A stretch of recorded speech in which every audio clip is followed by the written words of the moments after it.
Great, thank you, and staff will be in touch. Thank you so much. Thank you. You're welcome. It's too easy, right? Yeah. All right. Next on the agenda is I guess it's a three-part request for 733 McKinley Avenue, beginning with a landmark designation, an alteration certificate, and a grant request. And we will have a staff presentation.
Recording in progress.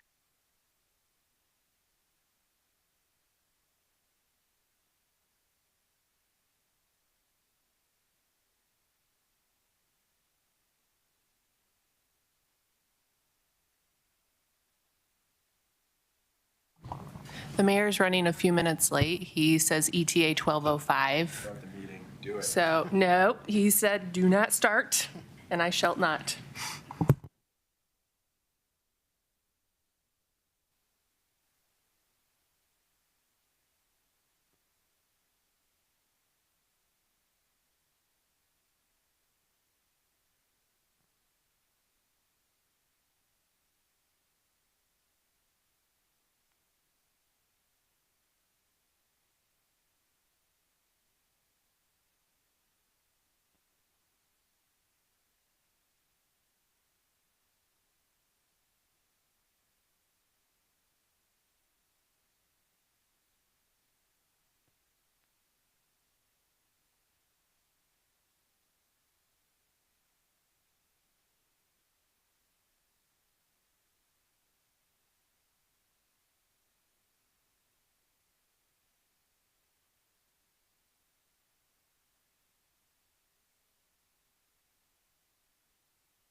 so it was yesterday.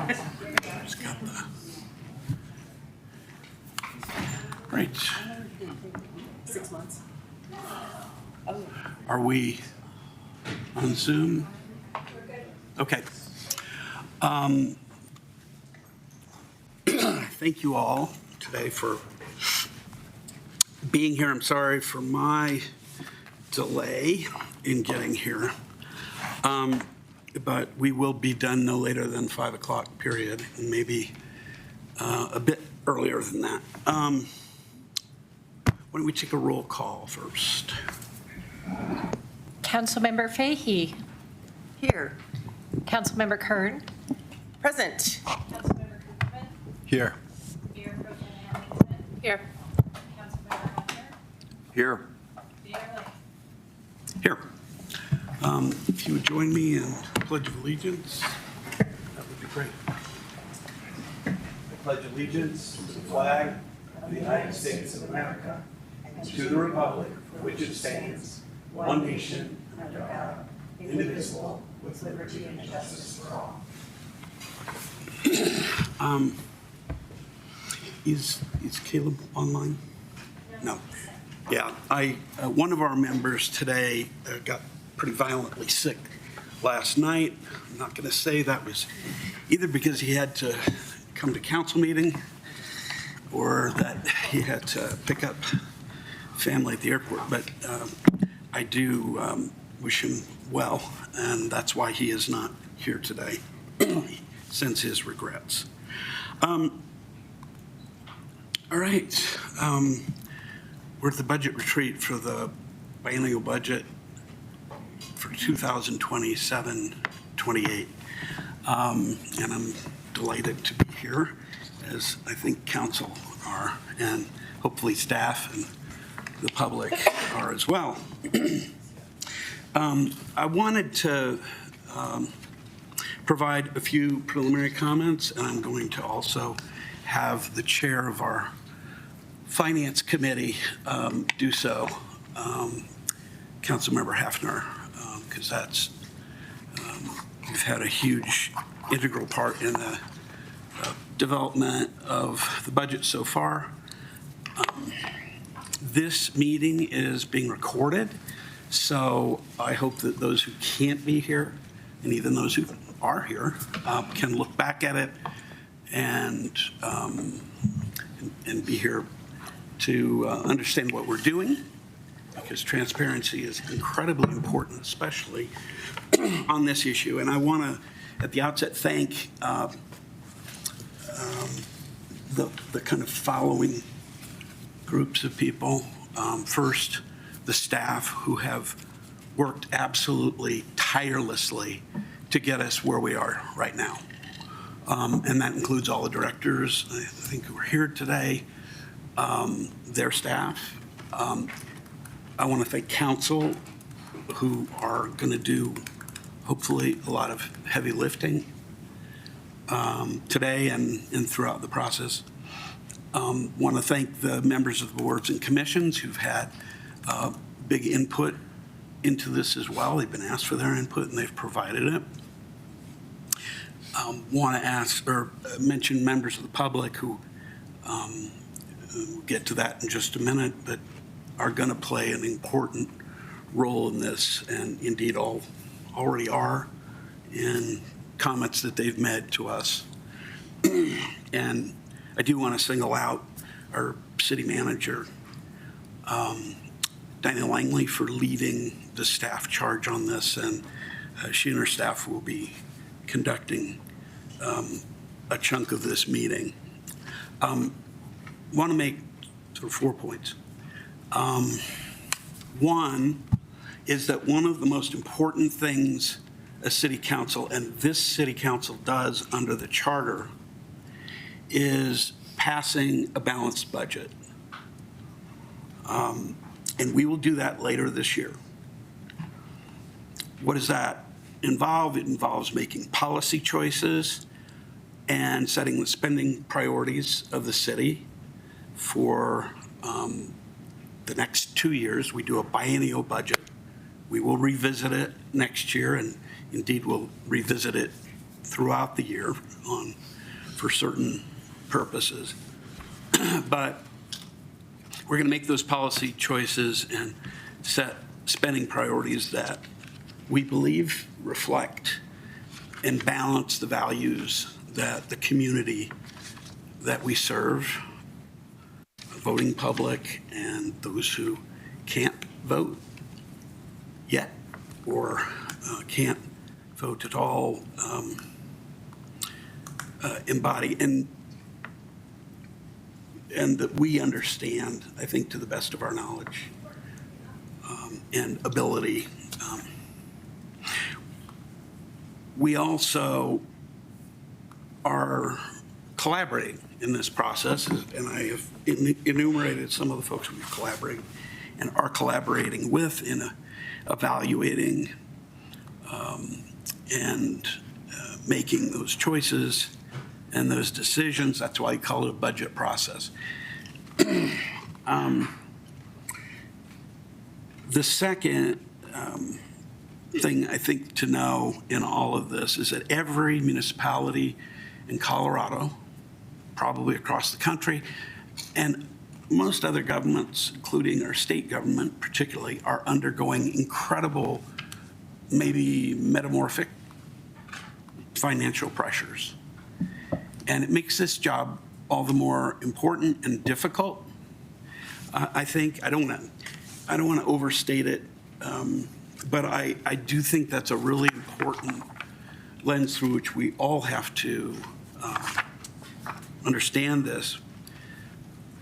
We've got tough choices to make, but we have what I consider to be the ability to stand on the shoulders of a lot of people, staff, residents, public officials who have made really terrific choices, often conservative choices, to protect the city and bring us to what we're going to do today. So while these are tough decisions today, there are many communities that are really in much more difficult situations than we are. And I think that's important. Third, during this budget process, there will be quite a number of important points in which, or at which, the public has input formally in meetings and so forth. And of course, the public is always willing or able to send us emails, contact us when we're not in meeting. But today is not one of those. We have a lot of information to get through today, and we will we'll take public comment in other circumstances later in this long process. And fourth is that we will get through as many items as we can in the budget today. During this retreat, there may be, in particular, some elements of the capital improvement budget that we may decide to put over to a subsequent meeting. We've allowed time for that. That is a challenge in and of itself, but we'll do that and can and will do that. So those are the points I want to make to kind of frame the bigger discussion, but we have the benefit of a terrific finance committee supported by staff, Ryder Bailey, finance director, and many others. Members of that include the chair, Dietrich Hefner, and Josh Cooperman, and the mayor pro tem. They just happen to be sitting to the left of me, to the right, from your point of view, probably. And we want to give them opportunity to Councilmember Hefner to make a few comments about their work and the way they're seeing that, and he's seeing it as a finance chair. So, Councilmember Hefner. Thank you, Mayor. I'll try and be brief. The Finance Committee has worked hard to date on the items we're going to be looking at today in the retreat. I know many of you were with us at the budget retreat preview on July 2nd and got at least a taste of some of the issues that are going to be before us today. I think the thing I want to underline that the mayor talked about is we are in a much better position in many ways than a lot of neighboring jurisdictions, the state government, the county, take your pick, who are all facing decisions that are much harder than the ones we're facing in terms of, not having the money to continue the programs they've already got. We are fortunate in the sense of we haven't gotten ourselves into that particular situation. I think everyone deserves a lot of credit for the prudent decision-making that got us there. Nevertheless, we face all of the same cost pressures as everybody else, which we've heard a lot about, that costs of lots of things are going up faster than city revenue. And if we don't continue to be diligent and prudent and responsible, we could very easily find ourselves in a situation where there isn't, for example, enough general fund money to cover all the things the general fund needs to cover, or not enough capital fund money to undertake the sort of core capital projects we need to do. I think this has been and will be described as a transitional budget and a sort of bridge from the way we have been doing things toward potentially a new way of doing things. I hope we can all think about that as we talk about the long list of decisions in front of us, because I think we're at something of an inflection point, but nowhere near as bad of an inflection point as some of our neighbors. So there's both a challenge but an opportunity as well.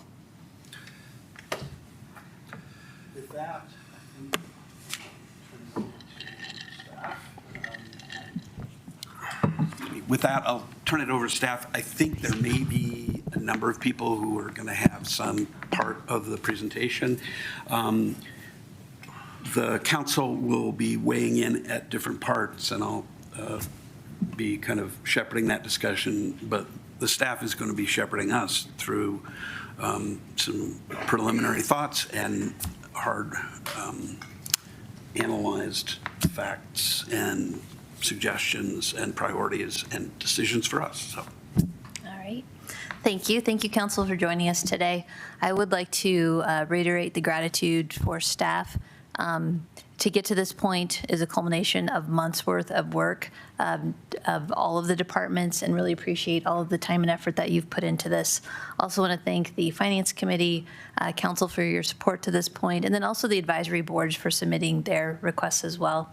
As Councilmember Hefner noted, we are entering transitional budget years. As we were starting to prepare for this workshop, we realized all of the things that are in transition. While we will adopt a balanced budget, we do have a structural issue with our ongoing budget. And when you look at the models, they will show that costs continue to exceed revenues. So the transitional piece of this is setting the foundation to understand where we are at as a city with the community, to understand the services that we provide, the constraints that we have, and then opportunities to move forward. Also, there are opportunities to increase revenues through evaluations of fees, perhaps a technology fee, plan check and inspection fee, and then also reviewing credit card fees. And then there's impacts to be determined as we have the adoption of the PROS Guidebook, which was a huge input from the public. You'll see requests for not only maintaining existing amenities, but new amenities. How do we fit that into the long-term plan? Adoption of the comp plan, which is very exciting. That will result in development that is not factored into this budget. And then looking at cost allocations, and that's a behind-the-scenes item that we do. But not only cost allocation of the internal divisions in terms of finance, IT, and HR across the entire organization, but then also how staff are allocated amongst the funds. And as finance has pulled back the curtain on some of these positions, we have found that they are not allocated appropriately, and so we need to evaluate that and go through. And then finally, if you look at the current budget, there are a lot of KPIs, and I understand why they're in the budget. As we move forward on this next 2-year cycle, we would really like to evaluate the KPIs and make sure that they are meaningful and that they actually tell a story and that they provide value. Versus right now, it's more so they're a long list in the budget that are occasionally referred to. Next slide, please. So just looking at this is a brief snapshot of what's occurred within the last year or what we're currently working on. Again, this list is small compared to what the entire city staff have completed, but these are, some may be considered very small in terms of RV dump station, but it has a big impact on the public. And then we have very large, the comp plan adoption. And so, kudos to staff for all of these items. What this really reflects is that staff does not just sit there and stay with status quo. There's constantly, how can we improve? How can we better our processes? And we always receive feedback that we need to. And so we take that in and evaluate what we can do. So again, thank you. And I'm going to transition this to Ryder. Thank you. Thank you all for attending. I'd like to thank our city department heads and their staff for their hard work and input so far in this process. It takes a village. I'd also like to acknowledge the outstanding work of Mahir Mansourabadi, financial analyst, who's been instrumental in compiling and analyzing the budget to date, and our Deputy Finance Director, Mr. James Franks, who's embarking on his initial budget journey with the city. I'd be amiss not to recognize also my finance team, many of which are sitting behind me, our tax team, Travis, Hope, Melissa, and Jess, as well as our accounting team, Jordan, Kylie, Allie, Julie, and Jen. They're fabulous. I really appreciate all the support they do for me and my team and for the organization. I'd like to start with the purpose of today's budget meeting and what success looks like. You're going to be presented with a lot of information today, a lot of information and details. It's meant to be interactive. Along the way, we'll be seeking your direction at council decision points. To help us along with that process, we have a multi-pager handout for you to follow along as well. So let's set the stage. We'll start today's presentation off going over the budget process and the calendar, budget guidelines, financial policies, council's priorities, city manager priorities, some key considerations, what we're seeing in other communities, fiscal and policy issues with potential significant impacts, and council decision points. Then we're going to hop right into it for long-term financial forecasts and initial focus areas of budget development, the general fund, the parks fund, open space fund, and the golf fund. Then we'll touch on some major revenue and personnel and benefit expenditure assumptions. We'll go over the city manager's recommended adjustments. This includes both personnel and operational. We'll revisit fiscal and policy issues with significant impacts. As mentioned, expense growth continues to outpace our revenue growth. The recreation debt mill levy temporary credit expiring and resetting to align with annual debt payments. I will not spend that much time on the historic preservation tax after last night's council meeting, but I docketed these materials before last night. We'll spend some time on board and commission requests, LSAB, Sustainability Advisory Board, Cultural Advisory Board, Open Space Advisory Board, Recreation Advisory Board, and the Historical Museum Advisory Board. And at the end, we'll talk about our preliminary CIP. So the calendar, a lot of good work has been done to date. March through May, we compiled capital requests, material operational requests, and personnel expansion requests. May through June, the Department 2027-28 operational budget was developed and refined by department heads. Preliminary revenue estimates were also prepared. June and July, finance and CMO staff consolidated those inputs and developed the materials you have today. Earlier this month, we gave the Finance Committee a budget retreat preview of this meeting. Here we are today in council chambers for the 27-28 budget retreat. Looking forward, depending on the progress made today, I feel it's very likely we'll have another meeting engaging the entire council to do further CIP refinement and development.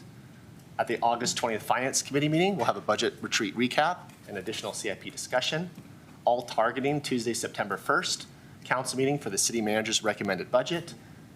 September to October, we'll have working sessions as necessary. Tuesday, October 20th will be our public hearing, the city manager's final budget presentation with adoption slated for Monday, November 2nd.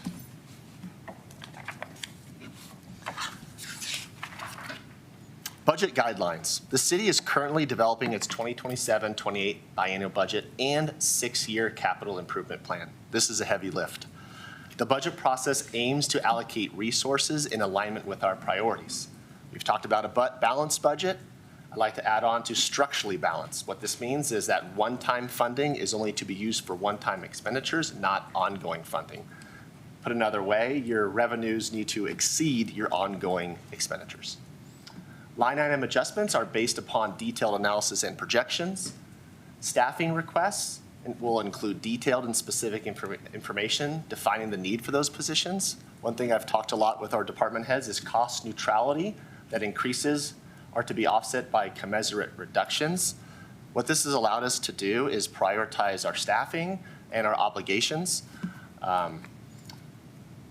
And given existing and potential fiscal challenges, our community's high level of expectation, we do expect the budget development process to generate some challenging conversations and difficult decisions.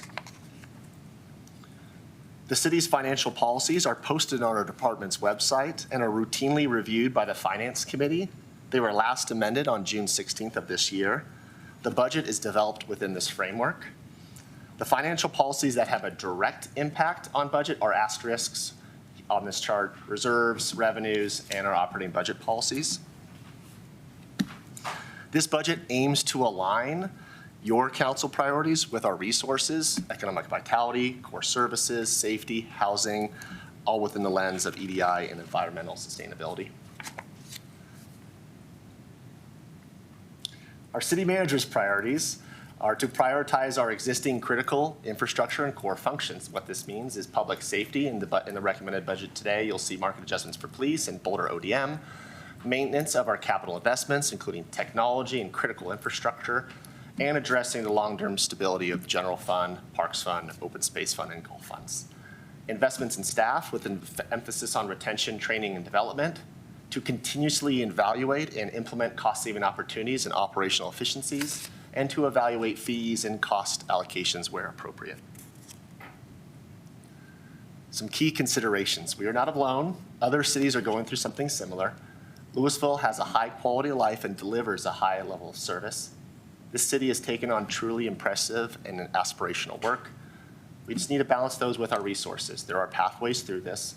We are seeking your guidance on proposed pathways forward, and we will have a balanced budget for adoption this fall. This slide, neighboring communities, aims to set some context. Here are some of what our neighboring communities are experiencing as they develop their budgets, many of which are just entering the budget process. Staff will continue to monitor what's going on in our region. I would like to highlight and applaud the fiscal discipline of your council and prior councils, which have placed this city in a better position than some. Fiscal policy issues and significant impacts. Again, addressing the general park and Gulf funds structural imbalances. The general trend of expense growth outpacing our revenue growth, with projected slowing or flattening of sales and use and also property tax revenues. Our personnel costs and retention. Suspension of the temporary credit of the rec center debt mill levy to align with our annual debt service payments. Service level alignments as necessary, and prioritizing our capital investments to balance our CIP. We'll be revisiting this throughout and at the end of today's presentation. Council decision points. This slide aims to put you on notice of council direction sought. And again, you can reference the multi-pager that has a matrix throughout. This will include our Parks Fund, extend, increase the Conservation Trust Fund transfer for park operations beyond 2028 in models, increasing general fund subsidy and or service level reductions. The Open Space Fund, revisiting the acquisition reserve percentage set aside. The Golf Fund, continue to engage the Recreation Advisory Board. We'll go over the city manager's operational and personnel recommended adjustments, service level reductions, the Rec Center Debt Fund temporary mill levy credit, the Historic Preservation Fund we will not spend much time on, and boards and commission requests. Let's hop right into it. Initial areas of budget focus. Over the next few slides, we will review the city's major funds: the general fund, parks fund, open space, golf, recreation, and consolidated utilities. The capital fund will be later in the presentation. But before we do, how are they developed? The long-term financial forecasts for major funds are developed using 2025 actuals to arrive at our beginning fund balances, 2026 current year adjusted or revised budget, and in some instances projections, our 27 and 28 requested budgets. Turnback is utilized for certain funds in model years. I'll spend a little more time on that. Projections and assumptions may be updated throughout the budget development process. I would like to remind folks, unlike at the budget retreat preview, where I did not have everything modeled, at this time, all 2027 city manager recommended adjustments are reflected in the models. So before we get into the charts, a few more slides, a few additional inputs worth considering. While your council adopts total appropriations, our long-term forecasts incorporate operational turnback. This is often largely driven by salary savings or vacancies, but also could include materials or supply line items coming in under budget. These savings are taken into consideration and greatly impact the following forecasts. Interfund transfers for 2027. These are increased over 2026's transfers by 4.2%.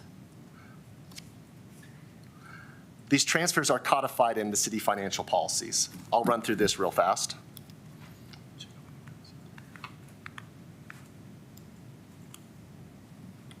The general fund transfers out $1.1 million to the parks fund. It transfers out $140,000 to the cemetery fund, and nearly $1.5 million to the recreation fund. The cemetery perpetual fund or endowment fund makes a transfer of its interest earned to the cemetery operations fund.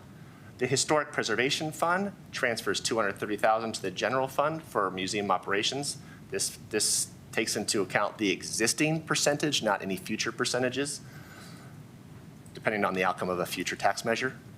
The capital projects fund transfers $174,000 to the recreation fund. This supports capital expenditures. And we'll talk about this more later, but the conservation trust lottery fund transfers $100,000 to the parks fund for park operations. All these transfers are in the model. Looking at a 2-year budget, we're looking at 2028. Here are all those same transfers again, increased by 3%. All right, beginning with the general fund. Now, before I get into the numbers, I'd like to touch on the general fund a little bit. This is where your primary governmental activity occurs. It is the city's largest operating fund. It's where public safety lives, community development and building safety, cultural services, including our library, museum, and arts, sustainability, resiliency, our clerk, our legal team, CMO, and portions of HR, IT, and finance. And as I just mentioned with the transfer slides, significant support of parks, rec, and cemetery via those transfers. This fund is the core of a lot of what your government does. It's primarily funded by tax revenue, sales, and property tax, and to a lesser degree, building and permit fees, the Superior Library IGA, Excel, and Comcast franchise fees, just to name a few. So general fund forecasted revenues for 2027 are $28.7 million, for 2028, $29.6 million. The general fund forecasted expenses in 27, $29.2 million, $30.2 million in 2028. These forecasted expenses do include $250,000 in one-time in 2027 and $40,000 in one-time expenses in 2028. I touched on turnback a little bit earlier. These models, those forecasted expenses do take into consideration operational turnback of approximately $1.5 million. Put another way, our operational gaps at this time are approximately $200,000 for 2027 and $600,000 in 2028. These models include approximately 1.5 additional FTEs, a piece of a civil engineer 1-2, a piece of an operations technician, a portion of a construction and stormwater inspector, and a portion of the PROS deputy director. These are staff's preliminary efforts and are not the city manager's recommended budget. You will be seeing a few charts like this one today. So let me explain by what these bars mean. The blue bars are your revenues, comprised of a lot of different revenue sources, but primarily sales and property taxes. Your red bar are your expenses. The green bar is the ending fund balance for that year. The orange line across the bottom is the 15% minimum operating reserve set by financial policies. The dotted line is a 25% minimum target operational reserve. So focusing in on 2027 and 2028, you'll see visually demonstrated what I mentioned on the prior slide. Ongoing revenues in 2027 are $28.7 million, about $200,000 short of ongoing expenses in 2027. This is our current structural gap. Note that from the budget retreat preview to today, staff has modeled all city manager recommendations, which has widened this gap. We'll speak on this later. In 2028, our operating revenues are $29.6 million, our ongoing expenses of $30.2 million, a structural gap again of $600,000. And you'll note if you don't address this structural gap imbalance immediately, it compounds over time. You also note that throughout the forecast, we are anticipated to remain above our minimum and target reserves goals throughout this model. So important to note that staff will continue to refine forecasts throughout this process, that the information presented today includes assumptions of revenues and expenditure growth. This could mean evaluating things such as the wind-hail deductible buy-down or other cost-saving opportunities, potentially reallocating resources to higher priorities, which would likely include programmatic or service level reductions. We may assess vacant positions and city policies. We will continuously evaluate cost-saving opportunities and efficiencies. We will evaluate fee recovery and cost allocations, and this all may be impacted by future development and policies.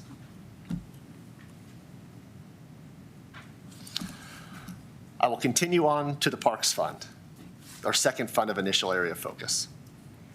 Our Parks Department is widely recognized as top tier, safe, clean, and extremely well maintained. Credit to our current Superintendent Chris Davis, Director Blackmore, and their extraordinary staff. The department is nearly CAPRA accredited, which is an incredible accomplishment nationwide, with less than 2% of Parks departments receiving such an honor. Our Parks forecasted revenues for 2027 are $2.9 million. Same in 2028. Our forecasted expenses in 2027 are 2.9 and 3.0 million in 2028. Again, our forecasted expenses takes into consideration operational turnback of nearly $200,000. Our preliminary operational gaps within this fund are $40,000 in 2027 and about $85,000 in 2028. Future needs and some current are not funded, including front center maintenance, red tail development, and, as City Manager Langley mentioned, our PROS long-term plan. A reminder that future capital parks expenditures are not modeled in this fund. There are some personnel recommended changes, a partial allocation of the PROS deputy director. This has been offset by a reduction in variable hours. This reflects staff's preliminary efforts and is not the recommended budget at this time. So here's the park's long-term financial forecast. Within the blue bar and at your request, we have split out tax revenue from the general fund ongoing transfer between the deep blue and the slightly lighter blue. Also, you can see atop, the lightest of blues is the Conservation Trust Fund transfer. While nearly structurally balanced in 2027-28, the deficits that were previously noted on the former slide, staff has extended the CTF transfer throughout this model. This is a council decision point. So let me pivot briefly to the Conservation Trust Fund. Here is a summary of what the Conservation Trust Fund is paying for from 2024 through 2032, which covers playgrounds, wayfinding and signs for parks and open space. And as mentioned, beginning in 2026, the Conservation Trust Fund transfer supports approximately 3% of park operations. This fund brings in approximately $200,000 to $250,000 annually, and notably, the playground replacements are tapering off in out years. Here's that same information visually demonstrated. I'd just like to, again, blue are revenues, red are expenses. I'd like to call out the bright pink atop is the $100,000 transfer to the Parks Fund for operations. You'll note there still is projected to have a balance, approximately $200,000 at the end of the model in 2032. So as you noted, staff extended the Conservation Trust Fund for park operations beyond 2028 in modeling. It was kept at $100,000 through 2032, where previously it's been discussed 2026 through 2028. It's worth noting the potential impacts to the capital fund and other divisions that rely upon this fund. So this is our first council policy direction point. Would you like us to consider extending or increasing the CTF transfer for park operations beyond 2028?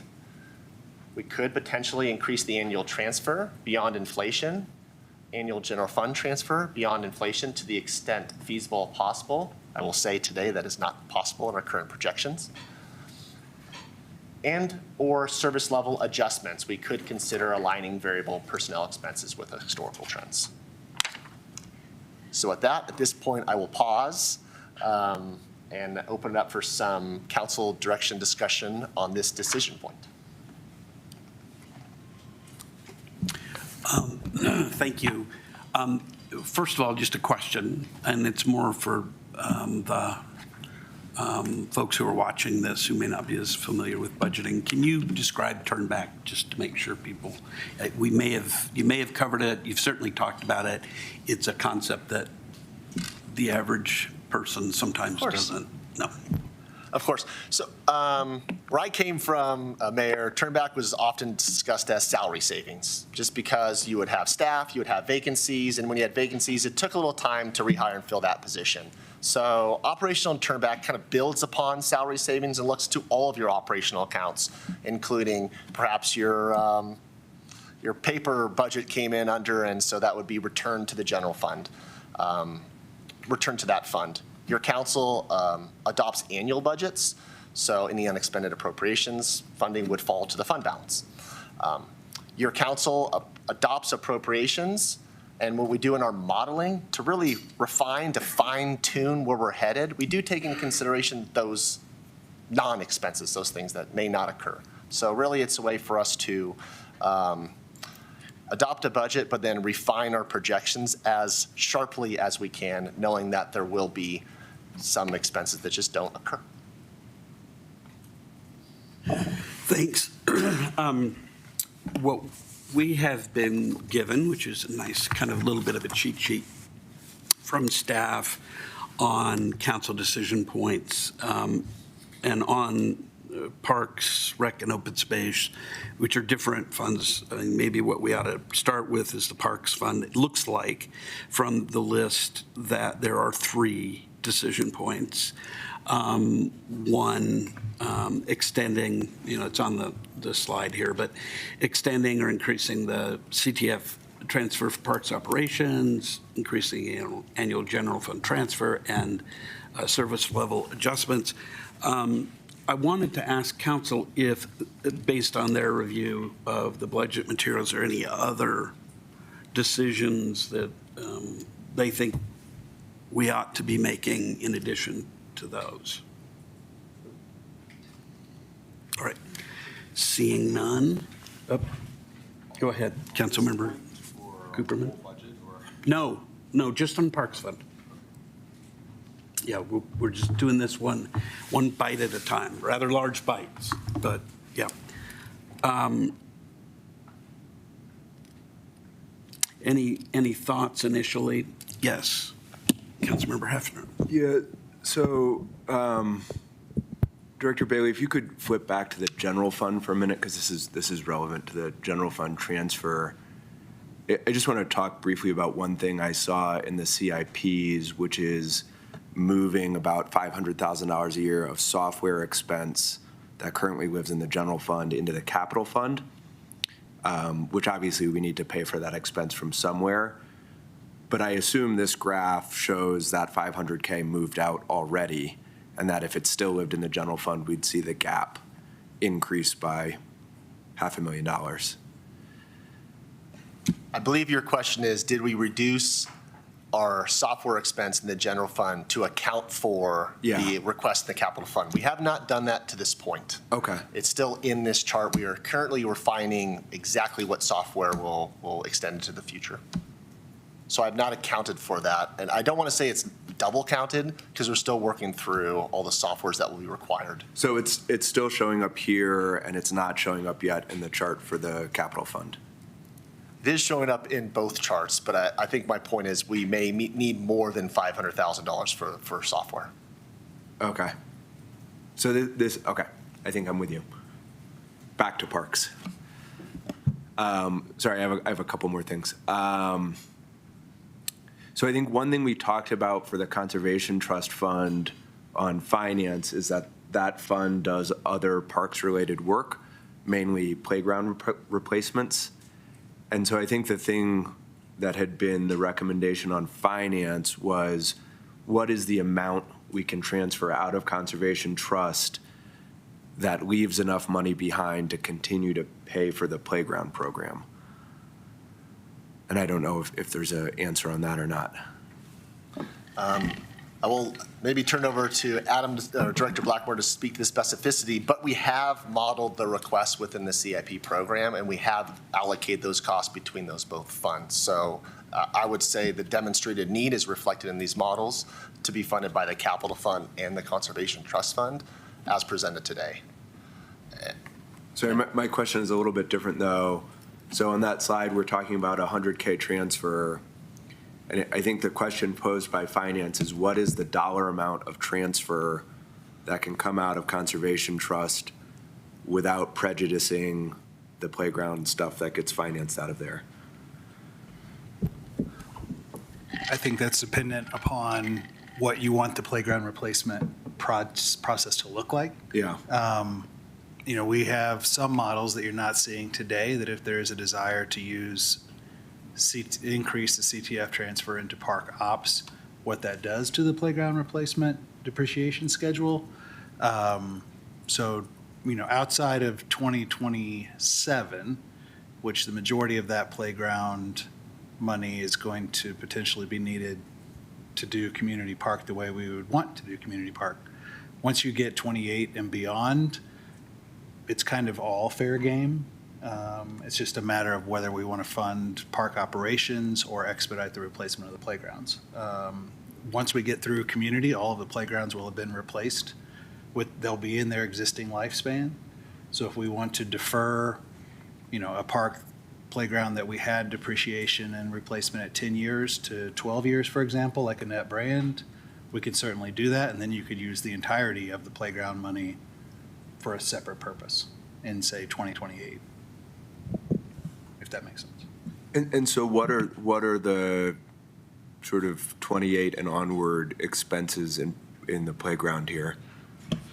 So what you're seeing here is beginning back again with a Net Brand in 2028.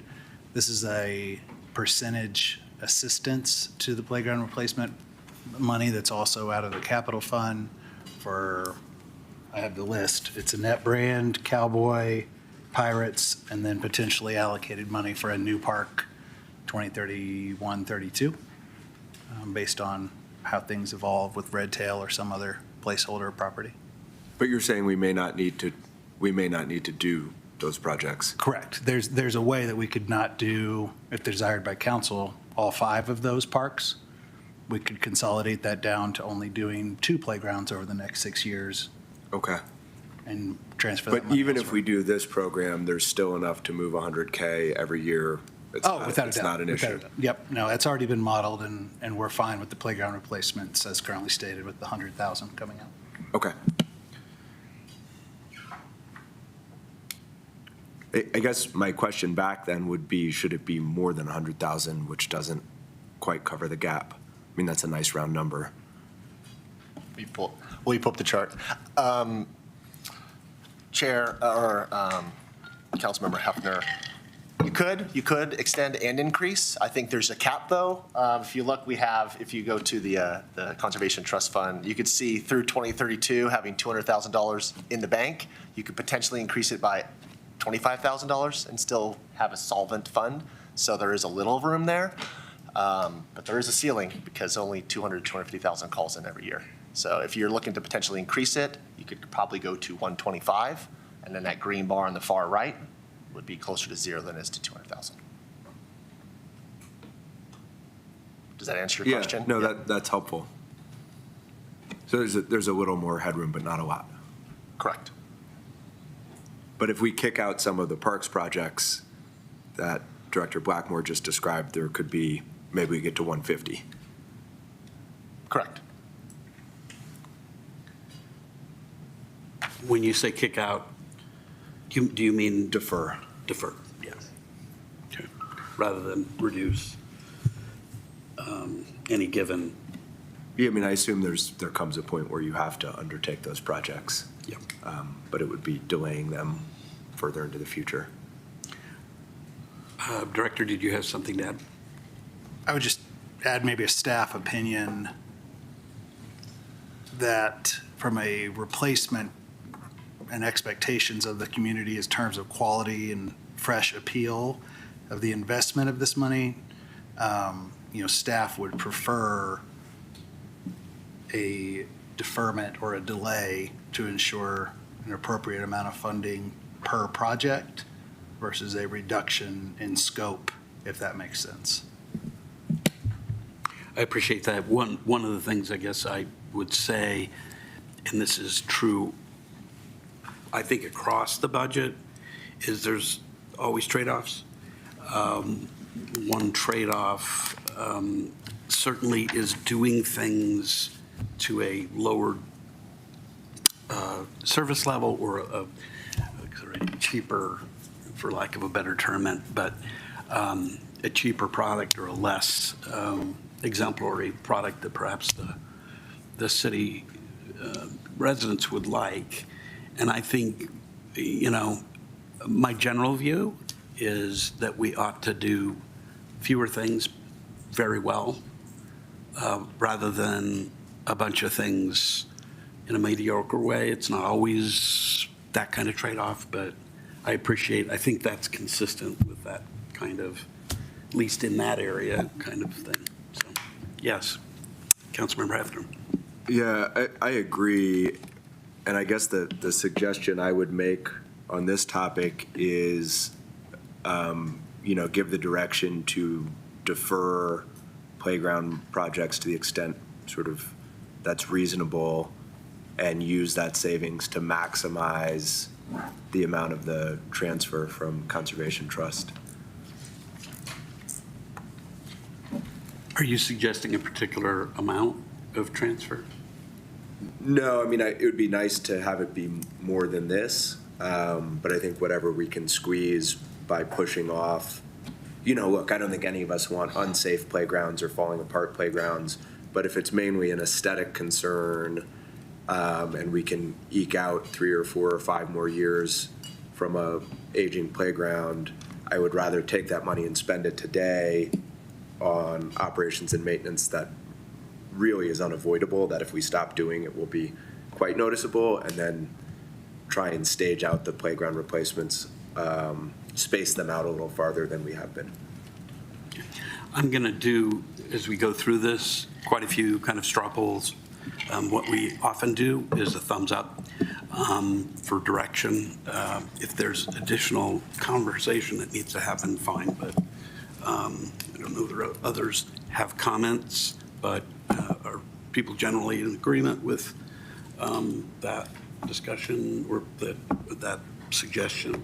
Councilmember Cooperman?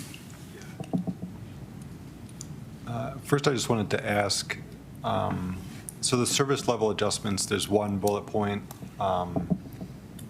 Is the implication that our variable personnel expenses were lower in the past than they are now? Council member, when finance is reviewing detailed line item analysis, we did notice that there was just a delta between actual expenses in that account versus what was budgeted, appearing that there may be some room, but there's a myriad of reasons why there could be some delta between your staffing and what you have budgeted. Okay. Generally speaking, I'm supportive of Councilmember Hefner's suggestion, but I would also be interested in what other service level adjustments might be proposed. Okay, any other questions? Yes, Mayor Pro Tem. Question and then a few comments. Will you please refresh my memory of how the Conservation Trust money can be spent? Does it have to be on parks, or are there other ways in which that money can be spent? I believe it has to be spent on parks. I'd have to go back to the code. I could say the city has not spent it on anything other than parks, although now that you mentioned open spaces also is an eligible expense. So at this city, we have used them for parks and open spaces. Yeah, Okay, It's a public lands thing. Public lands, Public okay. land and outdoor recreation. Okay, that's really helpful. The reason why I ask is because, I am open to the proposal from Councilmember Hefner about increasing the dollar amount and extending it beyond what we originally were thinking in FICOM. But this is now feeling like a long-term solution to the problem, and I'm not confident that it is going to be a viable long-term solution in itself. So I would be interested in some additional service level adjustment conversations. I feel like there's multiple levers that need to be pulled here to try to make this fund, more balanced in the out years and be able to sustain itself without having to dip into all these other funds to make it viable. So I'd like to see more service level conversations as well, as it relates to this particular fund. And correct me if I'm wrong, if the intention is not to have this be the long-term solution, then I think that discussion needs to be had. But what's being proposed right now feels like it is, where originally we were thinking just a couple years, pull more money out of the trust so that we can kind of shore things up and then maybe get our long-term plan going. But this feels like we're transitioning to long-term here. Other comments?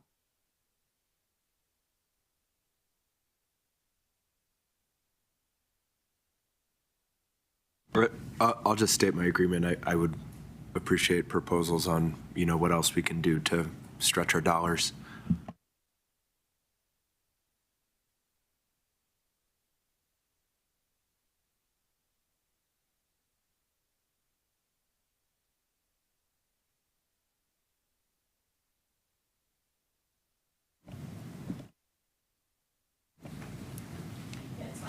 It's fine. I actually think I think this particular fund has greater stability with the income. Correct me if I'm wrong. Like we're pretty certain of how much we're going to get from the lottery trust every single year, correct? Yeah, we've seen minimal variability in that. Right. And so given that some of our other sources of income through the general fund are actually more variable, they're less fixed, I actually feel more comfortable versus less comfortable using this as a reliable source to help maintain our parks. I think the parks are a real treasure in Louisville. I think lowering the service level would be disappointing, and if using a reliable, steady source of income helps the park staff to maintain certain levels of service, so, rather than doing upgrades or making bigger changes, I think this is actually a good source of income for that because it is reliable and can be counted on. So I'm fully in favor of increasing the amount so that the everyday maintenance can be counted upon. And I think it might be easier for Director Blackmore and his team to know that that's a reliable source of income versus, us worrying about how much money is in the general fund and we have to allocate that away from parks. I mean, we put a significant amount of general fund money toward the parks. And that is a source that needs to be spread widely across the whole community, and a lot of other things. We're going to get to staffing concerns. So my preference actually would be to make this a long-term plan versus a short-term plan. I don't know that we need to kind of decide between the short term and long term. I think it is a really good point to be making as between you and Mayor Pro Tem about how we do that as we move forward. One question I had was, if you go back to the, can you go back to the CTF? Yeah, but I don't know the answer to this offhand. What, is there a 15% reserve that we include, or is it not, it's not that kind of a fund because it comes in from elsewhere? Okay. That's correct. This fund does not have reserve. Those are generally driven with the operational funds. Didn't see that familiar blue or yellow line, so I just wanted to clarify that. All right, I think we're ready with that. Let's go to the next one, which is the question of increasing the general fund subsidy. The current transfers are $1.125 million in 2020. Excuse me. The transfers that are noted are about $1.125 billion in 27 and $1.16 billion in 2028 to the Parks Fund. And the question is whether we would like to increase that amount if it's feasible. Any initial thoughts about this from council? Did I get that issue correct? Yeah, Mayor, if you don't mind, I Please. feel like I have the feedback necessary to kind of remodel for September 2nd. I think the only thing I would need on this, because at this time, I don't have the funding available to increase this, just to know if this is still a tool in your toolbox that you want me to monitor, and if it presents itself, I could bring it back in that modeling as well. So I don't know if we need to spend a lot of time on this right now, because again, we are in the general fund, but if it's something that you still would like to keep on the slide, keep on the board, should it present itself, I could bring it as a future decision point in the modeling. Unless we say, absolutely, we don't want to do this, seems like monitor is a good position. But, yeah, Councilmember Hefner. Yeah, just maybe a little more color along the lines of what the Mayor Pro Tem said, which is, we're looking for a long-term solution, and maybe we'll get there as between service level and changing playground replacement schedule and borrowing or transferring from the Conservation Trust. But if we don't, right, if those factors aren't enough to get us to a stabilizing solution, then sort of short of some other new revenue source, this is the remaining tool we have. And so I do think we'll need to look at it if the other tools don't get us there. Thumbs up for monitoring this in light of the comments that have been made? Okay. If you've got adequate direction, then let's go to the next one, which is considering service level reductions. We've had discussions about this a bit, but not as much about the variable personal expenses particular. What, any comments or thoughts about this one? Yes, Mayor Pro Tem. I think, does staff need more details on it, or can you take kind of the general theme and bring back some ideas? Okay, thank you. So, thanks. So we're talking about the service level adjustments. One of my thoughts has been, we recently got a lovely award for 2 neighborhood parks that were redone post-Marshall Fire, burned to the ground, unfortunately. But one of my thoughts has been in these neighborhood parks to get the neighborhoods more invested in them the way that it was like a decade or more ago. And I was thinking that, I mean, we're talking about potentially trying to activate some more volunteers. This might be one of the ways to do that, is engaging neighborhood members to help maintain their neighborhood park. Most of, I think, the neighborhood parks are predominantly used by the people who live in that neighborhood, although they are accessible to everybody in the entire, they are public parks, they're accessible to all. But I think that, one, it's a way for people in each neighborhood to own their park. And I think that might also help, especially if they understand we have some budget constraints doing maintenance. Perhaps that's a way to help reduce some of the staffing costs. Is there any initial thoughts from staff, very high level, about that? No? I think it could certainly be considered a tool in the toolbox, as Director Bailey said. So we'll keep that in mind. Okay. Yes, Councilmember Cooper. I very much like that idea and would like to see it as part of a larger discussion about how volunteers could assist the city in other ways. I would like to note on that, because this topic has come up about volunteer utilization. If we're going to go that route, we need to add a position for volunteer coordinator. It's not a realistic expectation to put on the supervisors to manage all of the volunteers. I think there's an opportunity there, but we would want to add a volunteer coordinator position to assist with coordinating all of these activities, and that might span multiple departments. It wouldn't just have to be PROSA, it could be cultural services as well. But there is opportunity, but we'd want to be able to have that staff person to manage it as well. Yeah, and I don't know the answer to this, but volunteers sounds, it sort of resonates in a certain way, but I don't know whether there are potential insurance implications of using volunteers to a greater degree than we've done before. But that's something, we don't need to discuss that too much today, but it would be good to know that if we decide to expand that.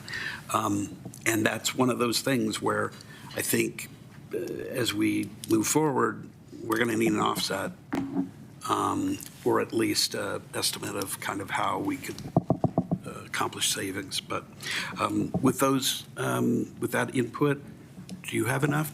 Council comfortable with the input? Okay. Let's move to open space. Thank you, Mayor. Thank you for that discussion. On to the Open Space Fund. The city owns or has interest in nearly 2,000 acres of open lands that serve a wide variety of values. These lands provide recreational opportunities for residents and visitors, supports diverse wildlife and plant communities, and buffers between Louisville and our neighboring municipalities. It's funded by a dedicated sales tax through December 2033. It's led by Ember Brignall and her amazing staff. Open space is another great reason to enjoy Louisville, what makes it a great place to live, work, and recreate. In 2027, revenues are $2.8 million, growing to $2.9 million in 28. Or forecasted uses, I'll go on to why I use uses here, for 2027, $2.7 million and $3.1 million in 2028. Those uses include not only your operating expenses, but also capital expenses of $200,000 in 2027 and $500,000 in 2028. This also accounts for the acquisition set aside of $300,000 annually. If you recall, last budget cycle, your council set a target acquisition reserve of $5 million. The Open Space Fund is structurally balanced in 27 and 28. It includes 1.2 full-time personnel recommended additions, a natural resource technician, and a partial allocation of the PROS deputy director. However, our long-term modeling identifies an imbalance in the out years. The acquisition reserve at current set-aside levels, which is 30% of the incremental 1/8, or another way, 12% of the total tax, is projected to accumulate $3.1 million through 2032. Recall that the open space acquisition reserve amount was set at $5 million during last year's budget development.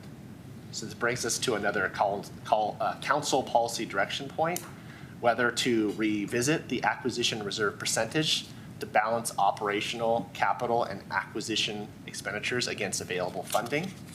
But I'll continue before we have discussion. To the chart. So the open space again, open space fund again is structurally balanced. What this means is your ongoing expenses are less than your ongoing revenues. However, future refinement of your capital projects would be necessary through 2032. So let me touch on this forecast because this one's got a lot of action on it. Your blue bar are your revenues. Your red are your operating expenses. The bright pink are your capital expenses. The orange along the top is the acquisition reserve set aside. And in addition to the ending fund balance for each of these years, the green bars, your purple bar is your accumulation of the acquisition reserve.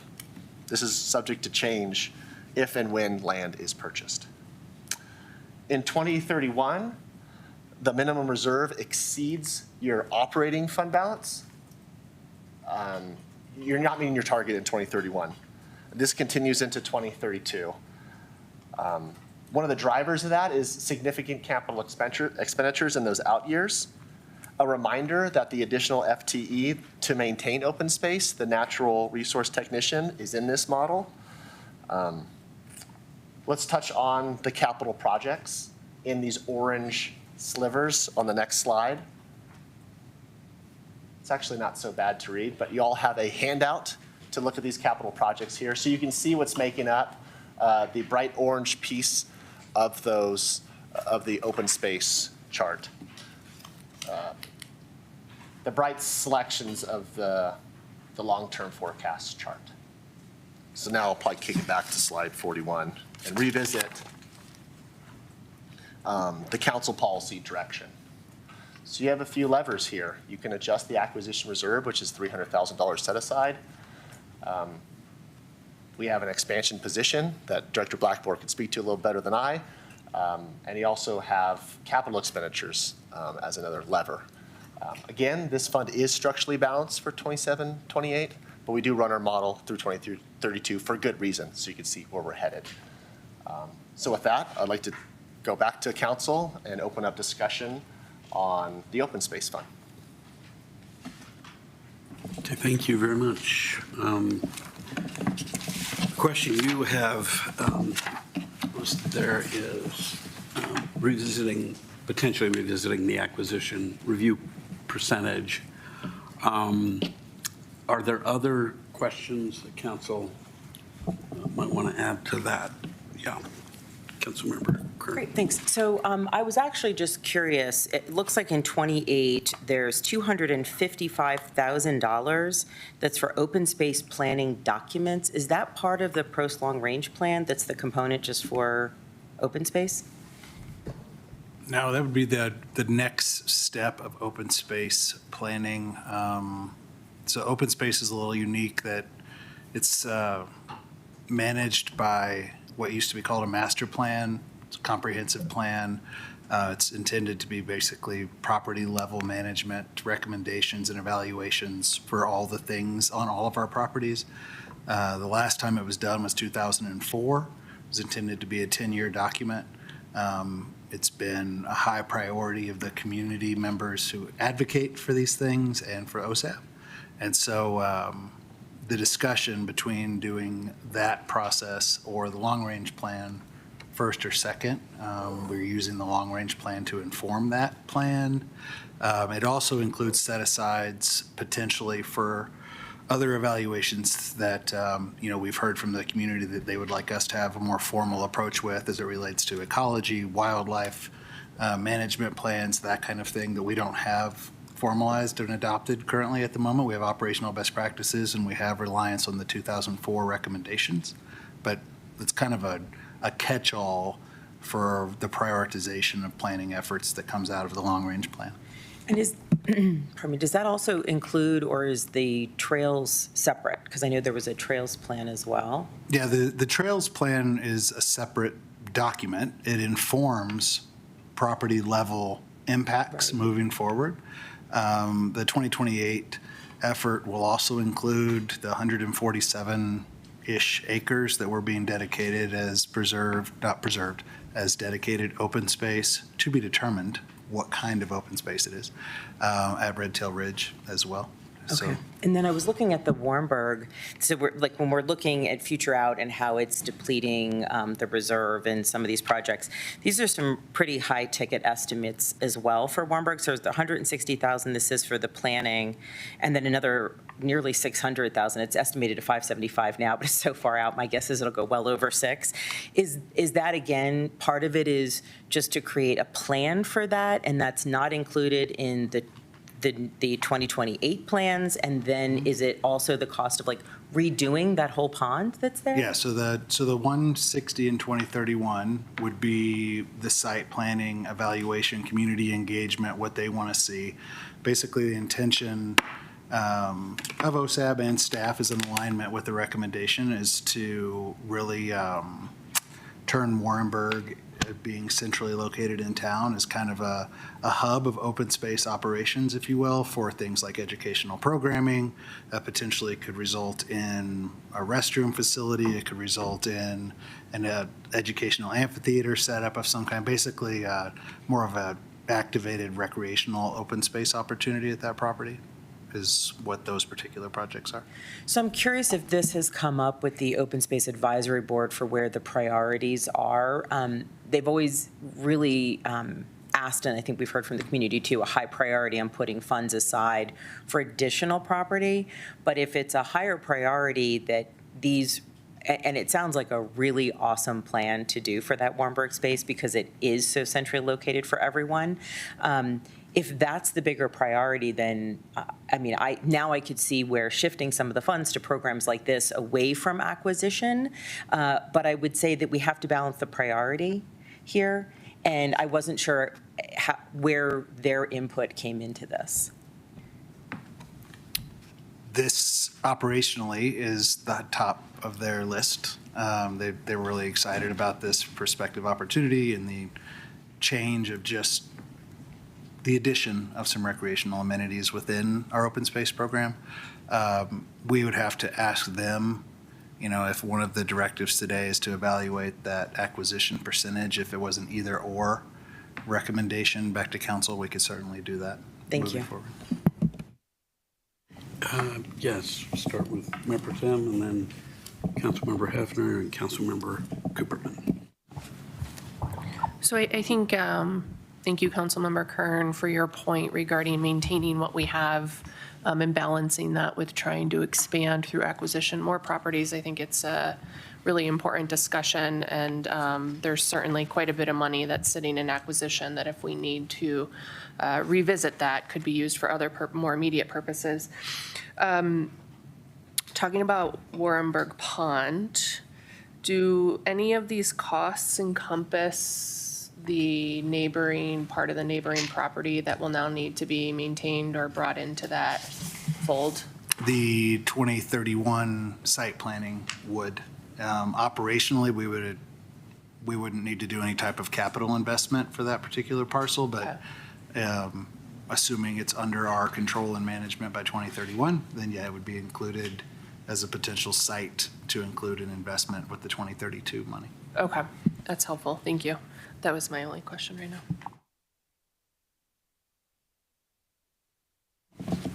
I was just going to echo some of Councilmember Kern's, I think I heard skepticism about some of the numbers in here. And maybe starting with a small one, $30,000 for the weed management plan. That's a 15-page document, and a few pages aren't substantive. I mean, that's $2,000 a page for a weed plan. Is there any, is that outside consulting just abusing us? Why is that so expensive? It's not just a open space weed management plan. It's also it's for the entire department. This is the percentage, so it would be an evaluation of parks, herbicide use, golf course, all of the things. Then I think it is a bit to be determined the exact amount. Okay. We could certainly consider altering a projected amount to align with the projected scope. That just dictates what we're able to put into a proposal that would come before council before a contract was approved. And would also go before PPLAB and OSAB as a high priority for us to do in this next 2-year budget to ensure that they're proposing what they would like to see as an outcome from that plan. And then, I guess I sort of have the same question about the budgets for the planning documents, for the professional services budget and the Warrenburg fishing pond plan. And maybe to put a finer point on it, I'm worried we're paying consultants to go out and do essentially repetitive community engagement style work where they ask people about what the city's core priorities should be and have lots of focus groups and do, it's thousands and thousands of hours essentially of consulting help here for, areas where I think we have internally quite a bit of knowledge about what the priorities are. And, I don't know what the consultant proposals are. But right, $255,000, even at $250 an hour, that's 1,000 hours of consulting work for those planning documents, which is one person working full-time for 6 months. That's a lot of time. And if there's any way to sort of pull these back and try and tailor them, I think it could help with where we land on the bar graph.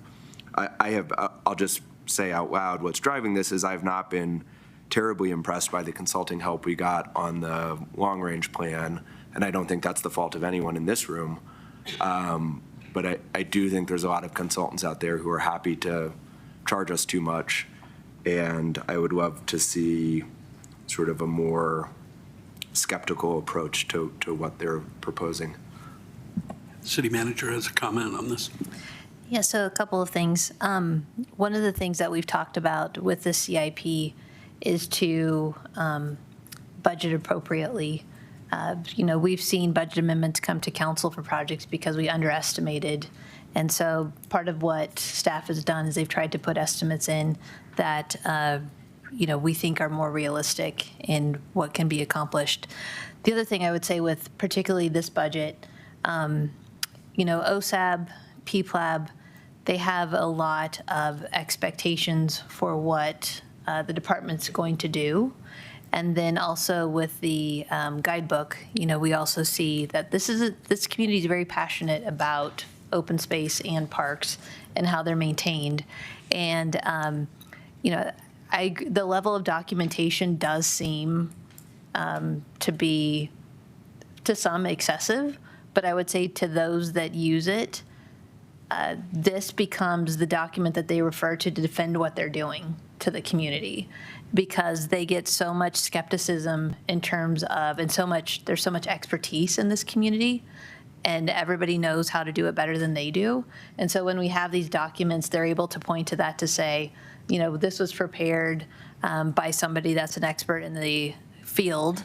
It was vetted and went through the process, and we are following best practice. So could this be scaled down? It probably could. With that said, though, we also know that we would get a lot of blowback from the community in terms of, well, we know better than you do, and let me tell you how to do it. So. Councilmember Cooperman. The open space signs row, is that mostly for wayfinding? It is, the 2027 especially is mostly for interpretive signage and replacement of kiosk and trailhead signage.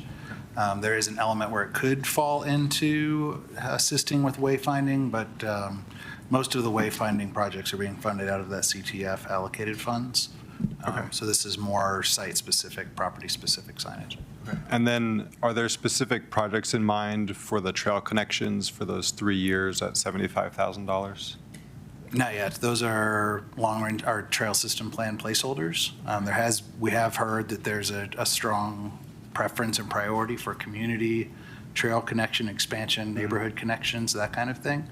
And so this is the placeholder for where open spaces, part of that would be impacted. Okay. And then I'll just make a comment. I know of a few, or especially one resident who is quite interested in mustering a lot of volunteer effort for the Warrenburg Pond project. So I feel like that's a place where maybe we could get the community more involved and reduce our costs. Yep, Councilmember Fahey. I just have a long-range question, and that is, has the Open Space Board decided, or staff, how new properties are going to be maintained within the budget when you purchase another piece of open space? Where's the money going to come from to pay for it and then maintain that? Probably the short answer is no. We've spent the last 18 months or so refining what the actual acquisition process is going to look like, and that's been a high priority of City Manager Langley with OSAB since she came on board. How we then fund the maintenance after that, I think, would have to be discussed as a component of the acquisition process. I want to trail back to a comment that was made by Councilmember Hefner. Actually, a number of different people have raised issues, including the city manager, to kind of speed this along a bit, because we have a lot to cover still, and we're having good discussions, but we have a lot to move through. I'm kind of keeping a list of like major sort of thematic issues that I think would be good to cover, not just in this part of the budget, but frankly, in many parts of the budget where they come up. Consulting generally is something I think most council members, if not all council members, have discussed in the past, particularly parts that Councilmember Hefner talked about, which is sort of the redoing over and over and over again at times of community sentiment, because we get a lot of that through public comments, but also we have a large body of information. So that's one thing that I think could apply to many consultant situations across the board. I think another one that we've talked about is sort of the board and commission input and support. This is something that's kind of a discussion that is going to happen over and over at times, because our boards and commissions are very motivated, very involved, very excited about what they're doing, with a lot of energy and a lot of information. There have been times when I think some boards and commissions have verged on suggesting that maybe they have a budget and they don't. We're the budget-making folks. You know, I think sometimes it's easy to not think about staff pressure to do other things when boards and commissions meet and suggest they want certain things. I think part of that is board management, and I know that staff is doing that in the course, and hope that will continue. And I think it's a tension constantly, because we want to make sure our boards and commissions are doing what they need to do and doing it with support. But like all things, that's got to be balanced against other stuff. They're advisory, and so I encourage that. You know, I think that's the kind of thing that we can do. I think we're hearing about volunteers multiple times here. I think to the extent that any part of the city government can make use of volunteers, I think you can assume that that might be something that's worth discussing. We could flag those each time, but I think, you know, maybe these are the greatest places, or the most likely places to deal with volunteers, but I think those issues are going to be coming up over and over too. So we've got very involved citizenry that can do a lot of things. There's trade-offs there. So if that's okay, I am thinking that's one way we can not cut down the comments, but move through this as expeditiously as we can. All right. Does staff have, let's see, we still have, I think, the question of adjusting the acquisition reserve percentage. I mean, I didn't hear anything definitive on that, so, yeah, Councilmember Koopman. I guess, given the current modeling, I feel like there's maybe sufficient wiggle room in the capital side of expenditures for me to sort of hold off on making any adjustments to the acquisition reserve. Yeah.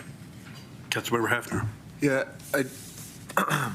I'd suggest a slight modification to that, which is rather than tinker with the percentage, we just bring down the target so that it's not continuing to drive the balance negative in the out years.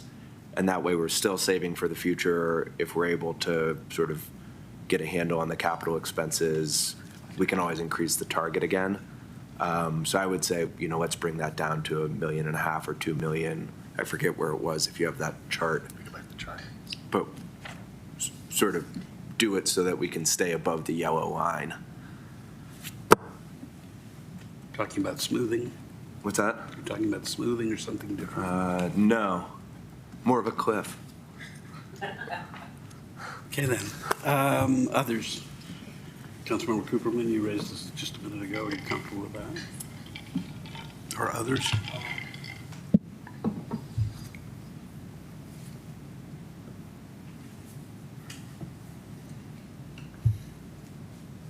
Maybe if I could add high-level math as I look at this PowerPoint, that would put a 30% reserve or 12% of the total tax through about 2029 or 2030, at which case the purple bar would be frozen and those kind of net proceeds, or it would stack a little bit further on the green bar, keeping above the orange line. This is something I can model for the next presentation. I guess I would just add, I would need direction on the amount at which that the purple bar is capped at. Do you think it's 1.5 or 2, just looking at this? I think it's somewhere in that range.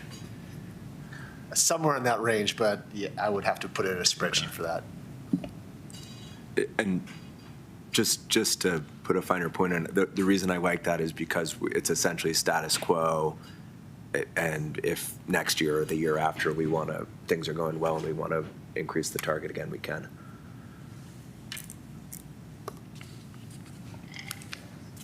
Any other thoughts about that proposal?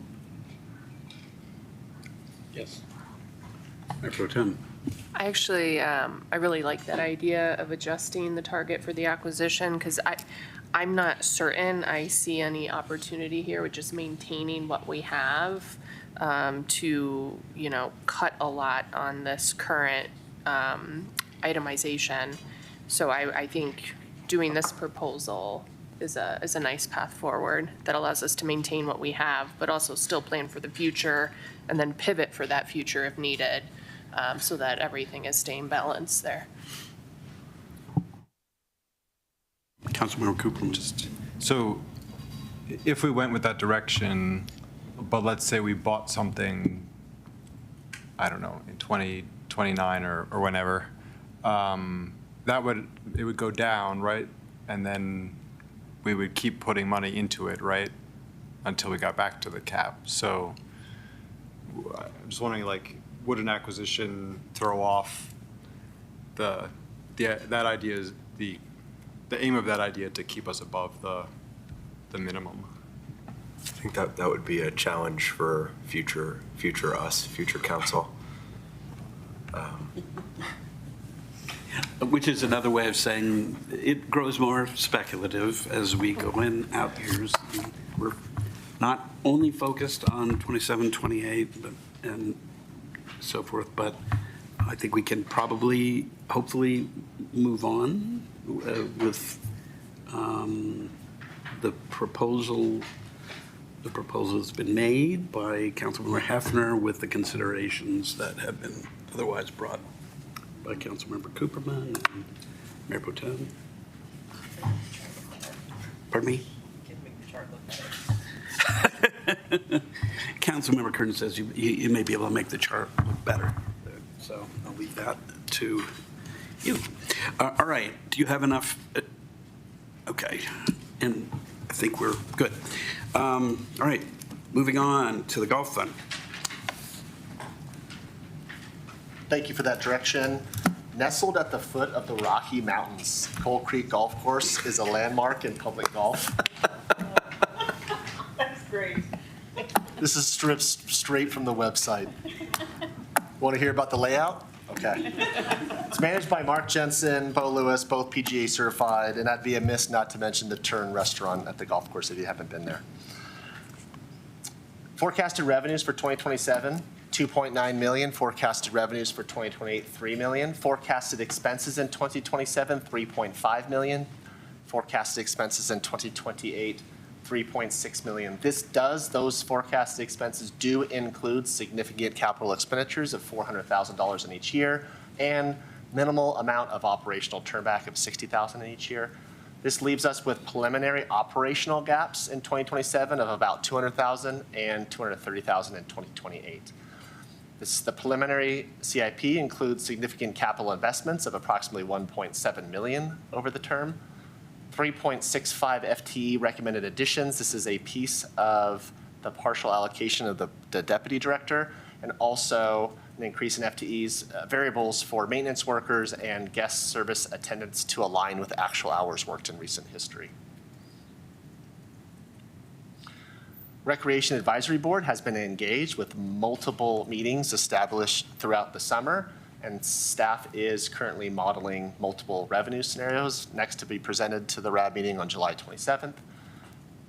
This reflects the staff's, preliminary, what I just mentioned on the previous slide. 2026, that purple bar, you see significant capital expenses, 1.3 million at varying degrees of completion. 2027, again, the structural deficit is visually demonstrated between the blue bar at 2.9 million and 3.1 on the red bar, the $200,000 deficit, $400,000 in the capital expenditures. 2028, 3 million in revenues, 3.2 million in operation expenditures with 400,000 in capital. I'm going to give you one other forecast to look at. We removed capital from 2027 and beyond. This chart may indicate some urgency in capital investment in 2026. Next one. All of the 1.7 million in capital expenses are listed here. You can actually see this okay in the chart, and I did not mention this earlier, maybe mostly for the folks at home. In the attachments to this item, we have the summaries as attachments, and they're hyperlinked. So if you have any questions of any of the individual projects, now we have great staff here to answer your questions. You can hover over it, click, it'll take you directly to that page. Again, mostly for those folks watching at home. So significant capital expenditure here. And some projects that did not make the recommended list. Here's a list of unfunded projects as well. So staff has engaged the Recreation Advisory Board on the following. It's modeling a number of fee increases and other items. The Finance Committee's direction at the May 18th meeting was to re-examine unlimited golf, fees, and residential preferences. The fund is expected to be self-sufficient, covering operational and capital expenses. So council policy direction. Assuming the fund is expected to be self-sufficient, covering both operational and capital expenses, shall we remove or defer certain capital projects, continue to explore 2027 fee rate adjustments? It should be noted, I know what you're going to say. Initial modeling suggests we cannot fee our way out of this, and that some other creativity is needed. And while RAB has been engaged, the stability of the fund will likely require a combination of actions. Yeah, just to expand on that. So Finance has done the modeling that RAB requested and then also what Finance Committee requested.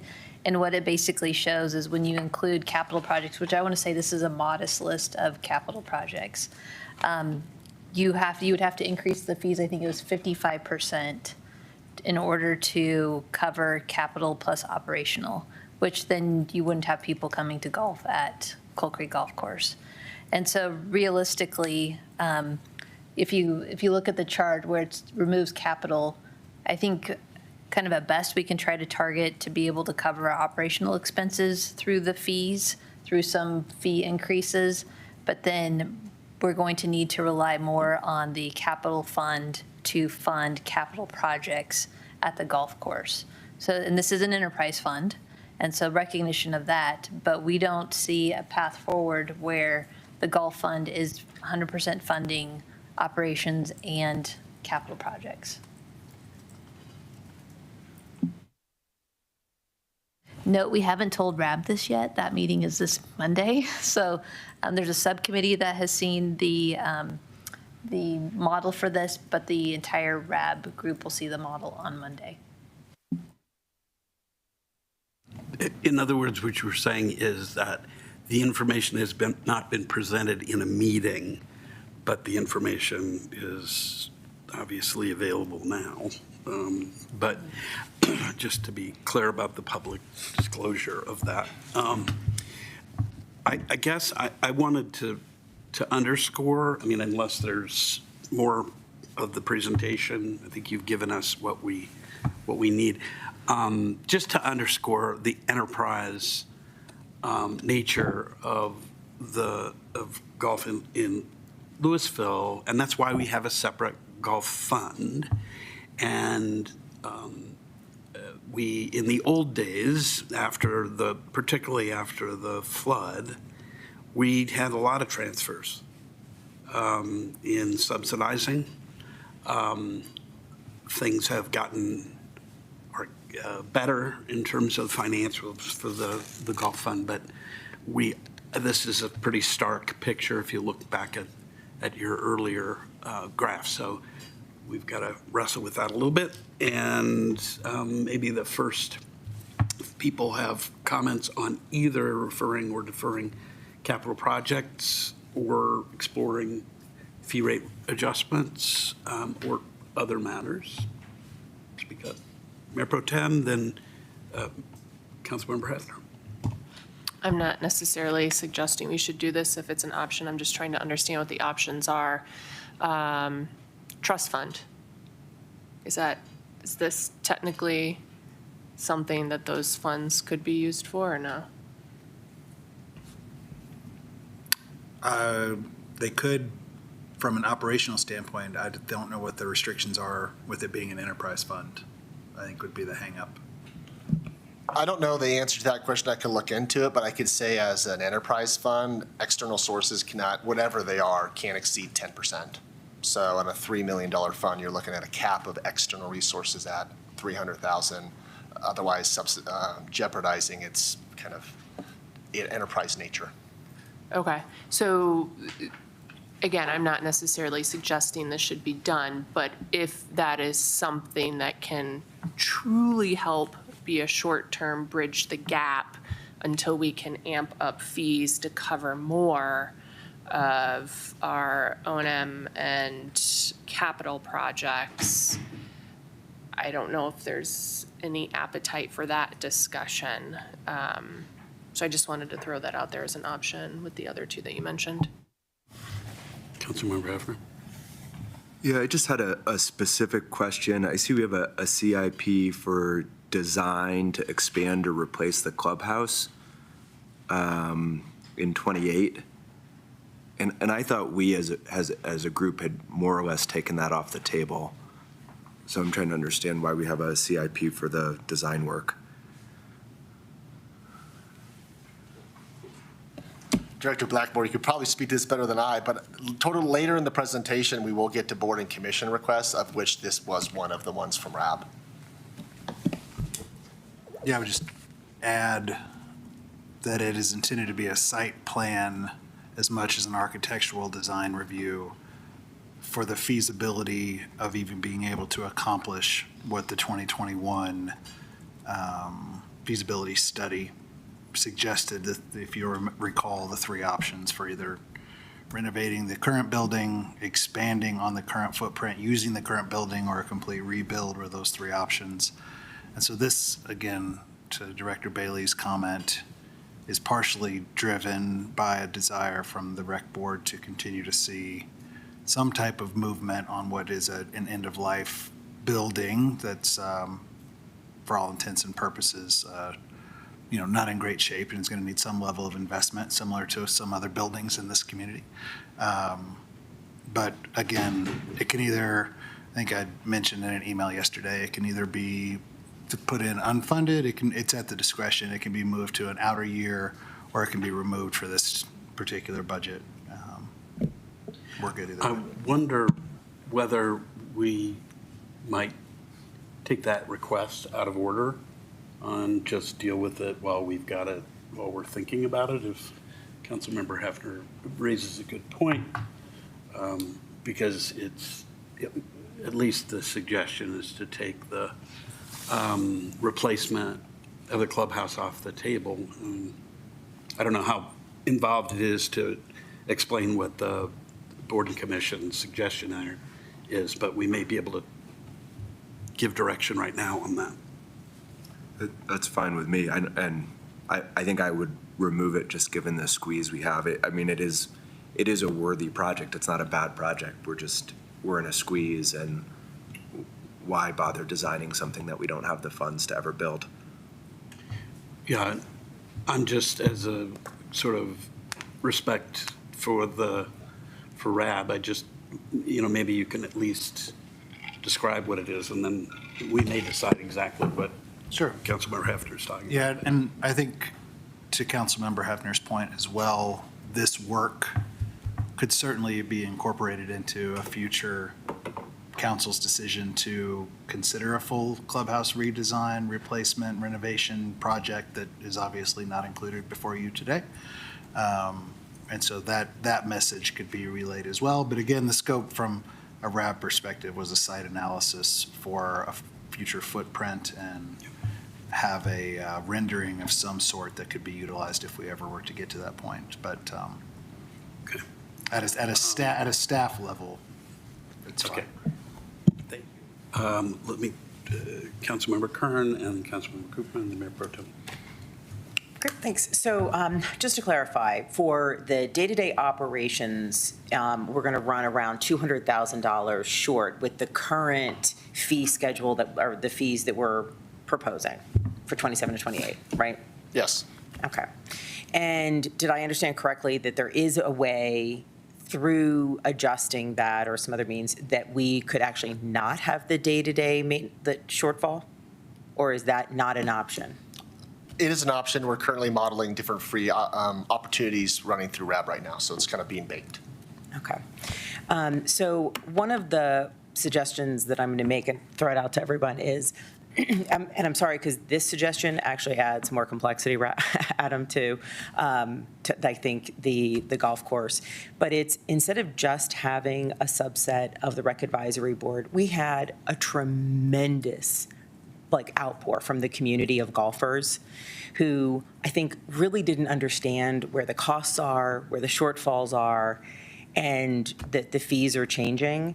And I think when we're also talking about, not creating much of a difference between residents because it's an enterprise fund, but now we're talking about how much money is going to actually come from the residents in the form of capital projects. I think we need to be really mindful of this, that the community is going to be making significant investments into this golf course in one way or another. And there might be a benefit in engaging some of those golfers who, maybe we do it on the people who have the annual passes, in this conversation so that everyone can better understand what the needs are, where the fees lay, how many residents versus non-residents golf, can we do a discount for them? Can we increase the non-resident fees to be at a balance so that it does justify the community's continued investment in the golf course? That's what I'm putting out there as an option. So it's not just the Rec Advisory Board, because I think that still created confusion in the community. Thanks, Councilmember Kern.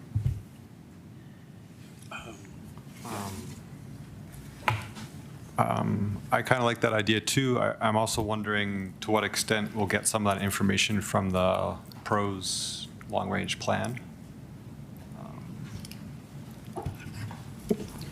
The long-range plan will gauge community, support and engagement with the golf course itself and where it's seen as a value to the community. It doesn't have a specific pricing structure. Right. It'll have some funding recommendations for future investments through granting and secondary funding opportunities, but it won't get into that level of detail. Okay.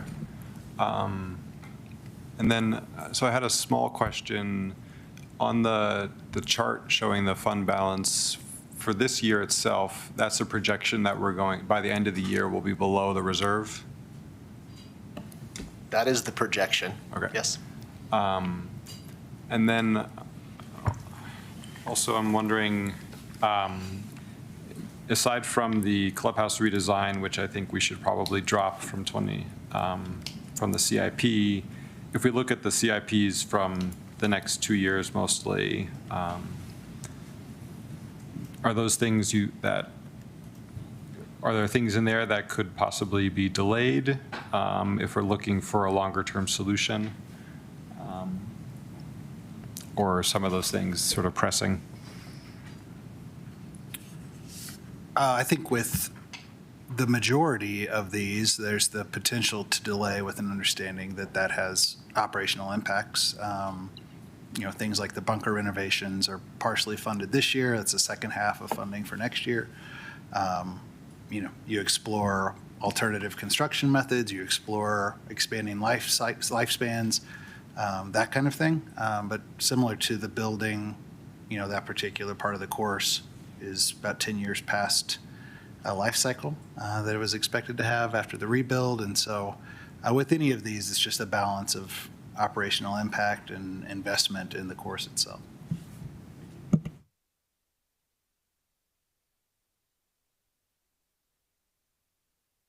Councilmember Hefner, did you have a comment?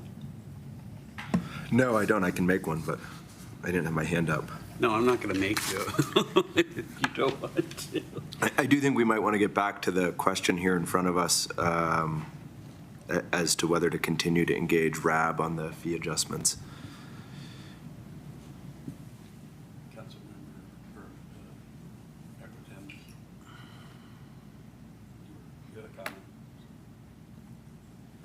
I was just going to say, I'm fine with removing the redesign. I think we were pretty clear when we met with RAB last time of trying to reset what their expectations are around that, so.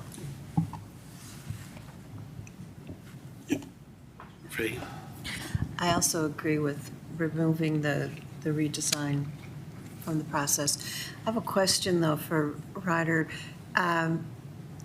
If a group of golfers were to form a nonprofit 501c3 and raise money, how much of that, could they only raise $300,000 a year to donate to the golf course?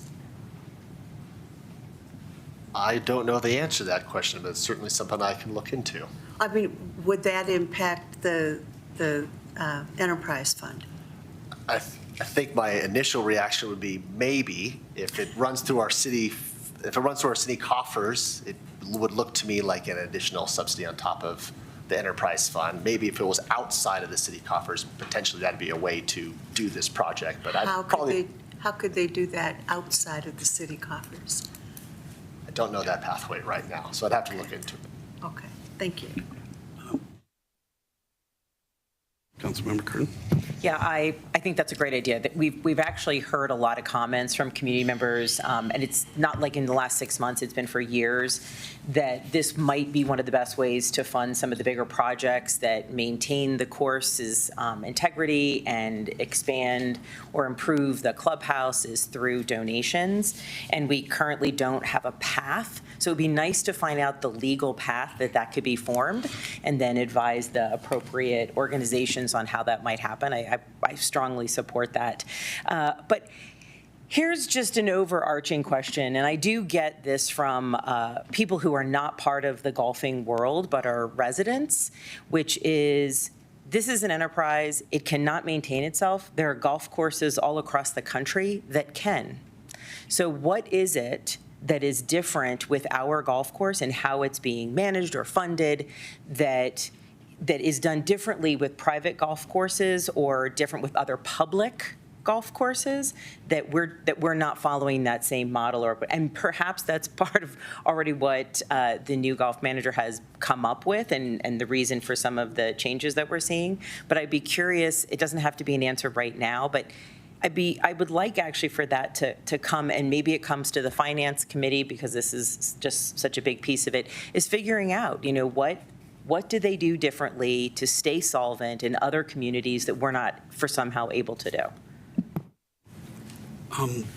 I think we have a consensus to defer the redesign of the clubhouse, and I think we've had discussion about exploring fee rate adjustments. There's a number of things which I don't think are necessarily budget items, but are sort of operational issues for the director to consider about involving community members. I have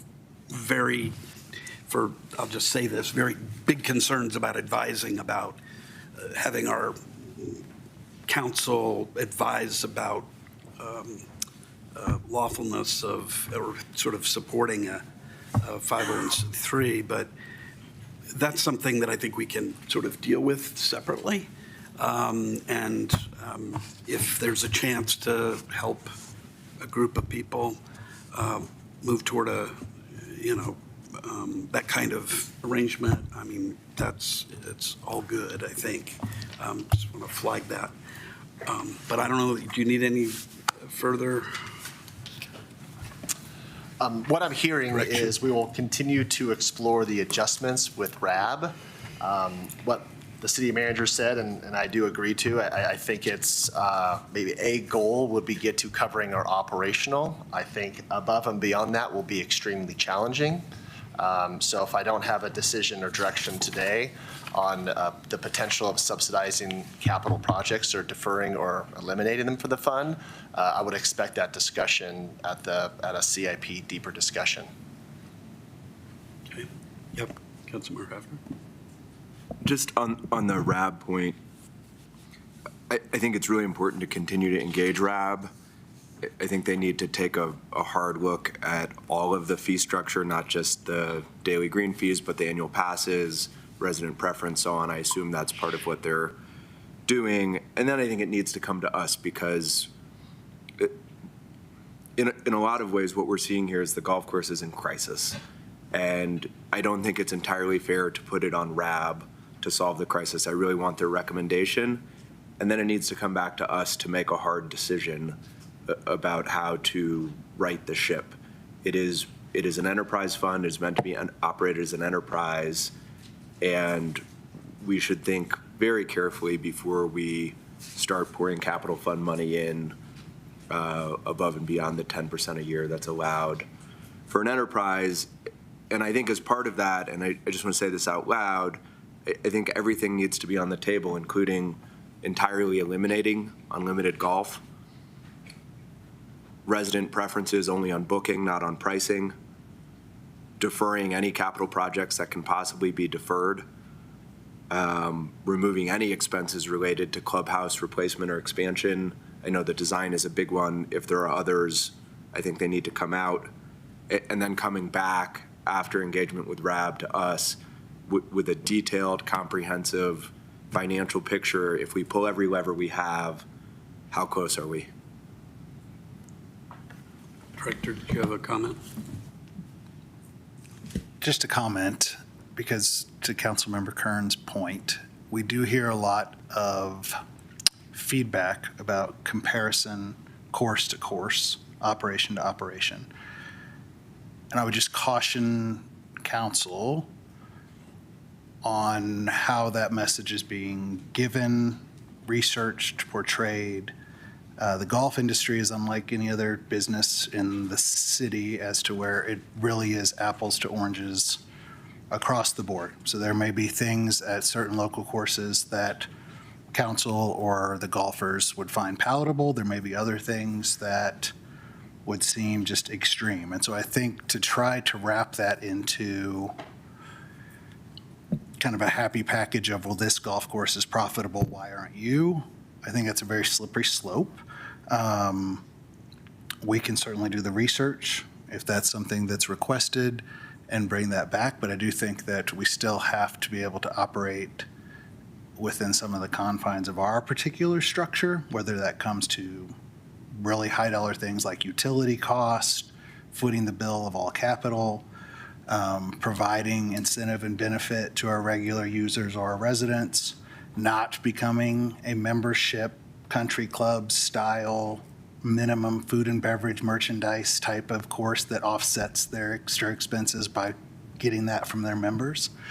So I don't know exactly what the answer is, but as we move through this, I think that as we express problems or crisis that need to be resolved, there is this inclination to go straight to, well, I don't think this other course is having this type of a problem, without really a full understanding of the history that could have been decades in the making on how they got to that point, or what the future looks like. The future didn't look like this in 2014 because all of these bills hadn't come to fruition yet for the next generation of maintenance as it relates to the course. So I just want to say that.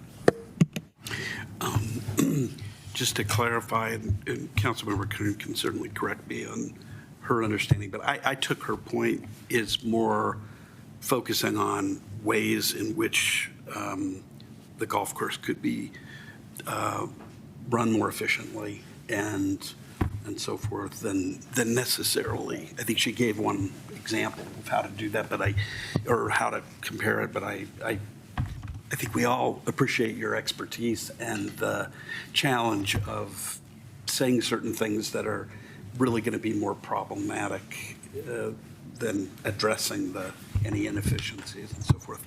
I want to make sure that we are, the next couple of items, city manager operational and personnel recommendation adjustments, the service level reductions, those are going to be covered later in the presentation, so we can skip over that. I think the only other Parks Rec open space item is just the recreation debt fund, correct?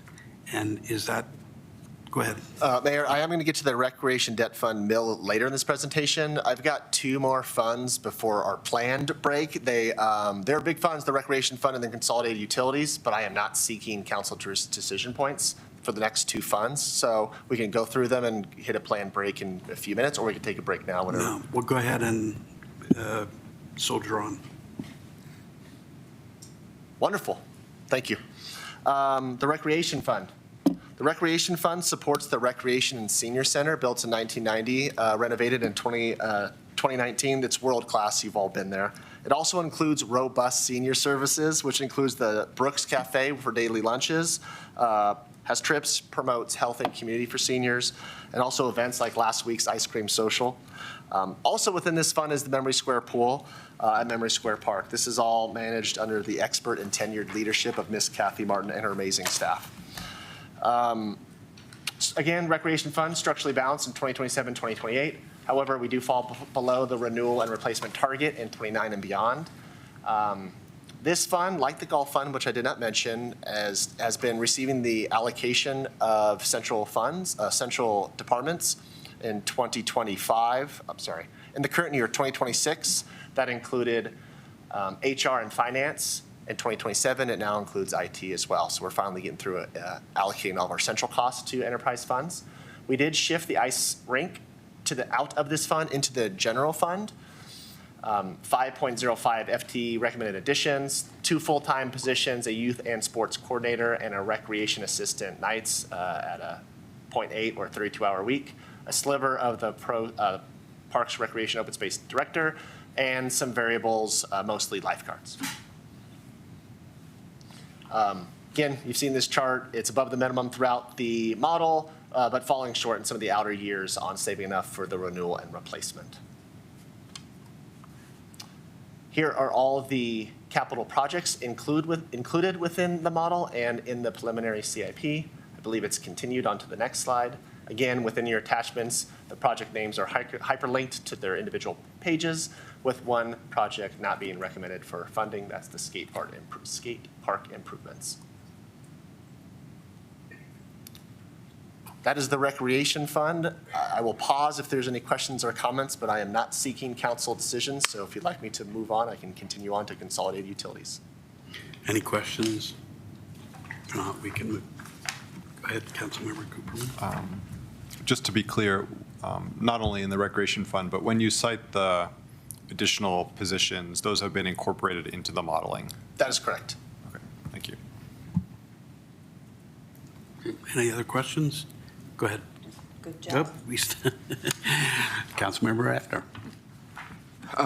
Just big picture, are we expecting to try and get this fund to a position where it is meeting either the minimum reserve or target reserve by the end of the forecast period, or is that not a goal?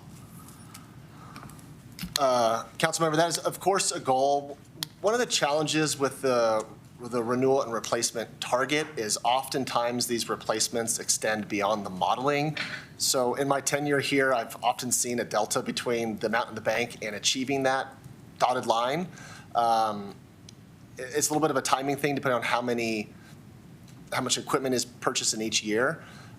It's something that we monitor annually with the Finance Committee. I think within that dotted line, it's also important to understand that it's factoring in larger components of the building. So part of that dotted line is a percentage of the building's costs. So it's really doing its best to achieve saving enough to replace all the components within its building. A lot of words to say that it's something that we are doing our best to achieve and monitor, but it is challenging to manage the day-to-day and save enough to replace all those facilities. So is that no? Don't have that plan today. Okay. It's something that. So we're expecting to essentially adopt a budget that probably leaves this fund projected to fall below the minimum? Not the minimum reserve, but the enough to replace parts of the building. The dotted line is equipment and components of the building. So operationally, yes, but not all the equipment. Councilmember Kern. Thank you. And can you remind us of what the revenue sources are for the rec fund? Councilmember, yes, this is what I like to call a three-legged stool. About half of the revenues come from user fees. And then the other two pieces are the general fund subsidy and the dedicated and perpetual sales and use tax that voters approved in 2017. So about 50% user fees and about 25% those other two buckets, sales tax, dedicated, and general fund transfer. And the property tax component is just to repay for the building that we built about 10 years ago? Correct. Okay.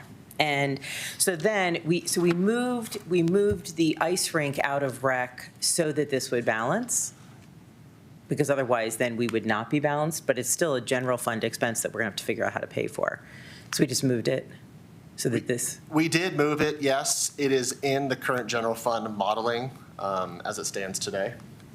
Versus just transferring more of the general fund into the rec. Okay, thank you. Any other questions on this one? Okay. Thank you, Council. Go ahead. Continuing on with our consolidated utility funds, notable impacts for 2027, 2028 are the impacts of future development, potential drought impacts, fee adjustment methodology. We're seeking smoothing, consistency, and predictability in revenues while remaining competitive. A change in accounting methodology practice in how we plan and budget for tap fee revenues, switching to arrears versus projections. Bonding, as you'll see in the chart, is likely needed to smooth out some of our large and major capital projects, including raw water integration, solid residuals, and the Sid Copeland admin building.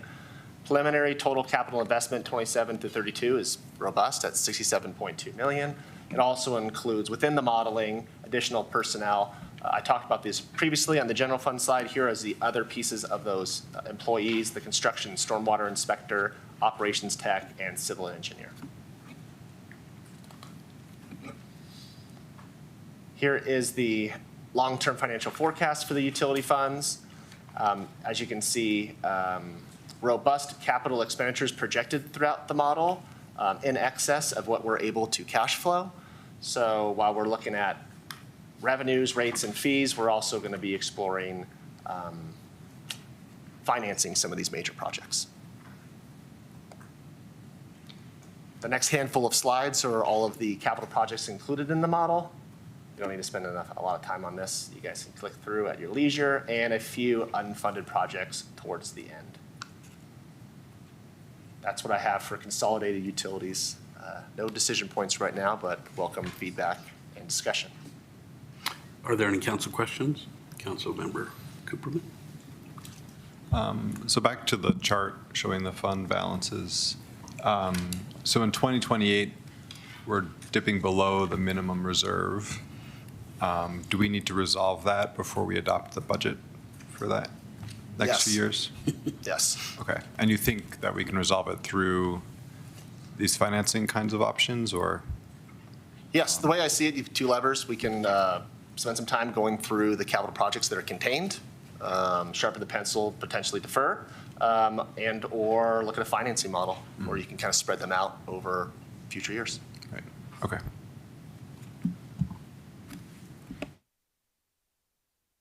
Other questions? Is there any appetite right now for identifying any items in the CIP that are worth considering cuts on? Sorry, for utilities or in general? No, I'm talking about utilities. I'm talking about the 1, 2, 3.5 pages of projects. Yes, Councilmember Kern. I think unless Director Cower has any recommendations on ways that we could smooth it out a little bit, this is clearly been identified as, from our community, from our residents, as like among the highest of priorities and core service that they would like to maintain the high standards on. And I don't really think that this is the place where we do the cutting. I think that we do the cutting in things that are less mandatory to daily life. And the drought conditions we were in and that we continue to anticipate, I think a lot of these expenses are related to like water rights and other things, if I'm not mistaken. And we hear over and over and over again, what about more? What about doing it for ponds? So my concern would be to find a way to reduce some of this. I think we almost have to figure out a way to fund it. Unless, again, the director is able to come up with some good recommendations on how we don't have to cut necessarily, but can maybe postpone to make the numbers work better.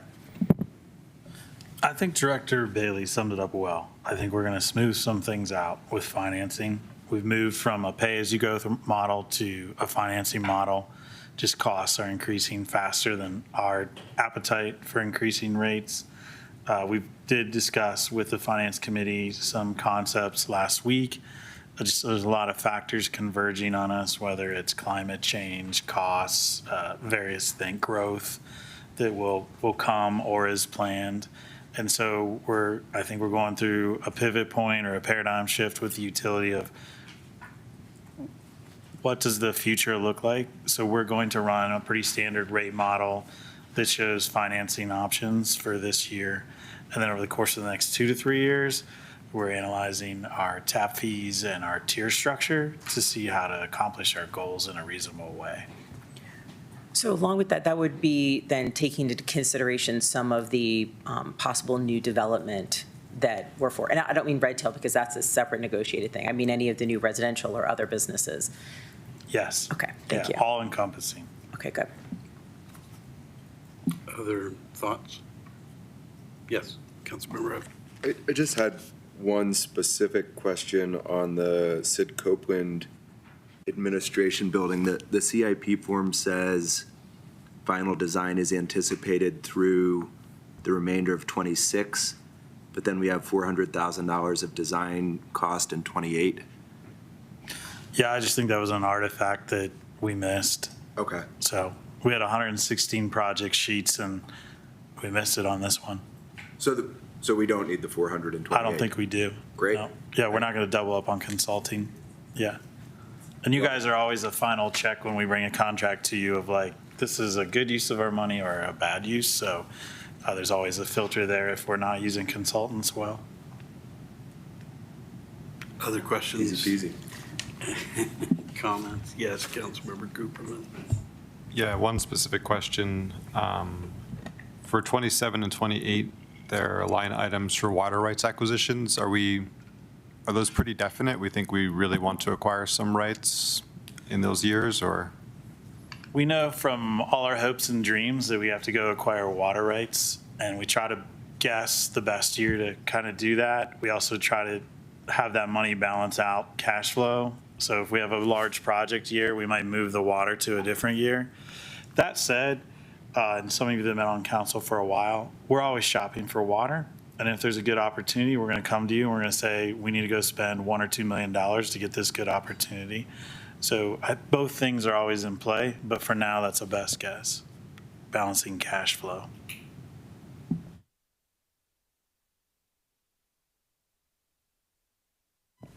I would like to note that RAB requested that we put money in the budget to acquire water rights for Coal Creek Golf Course.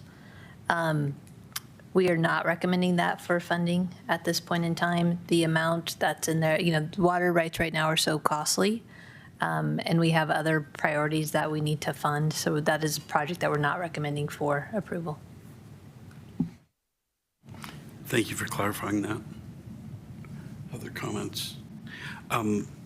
I appreciate the Councilmember Kern's comment about expectations. I think this is a high priority area, as are a number of others. I think we just have to bear in mind that just because we've got high priority areas, that they're not off limits to further consideration. At least from my standpoint, I want to make sure we aren't directing council. If Councilmember Kern feels differently, obviously that's a thing, but that we're not saying, don't bring us back any changes to this because we don't need to consider them. I didn't think.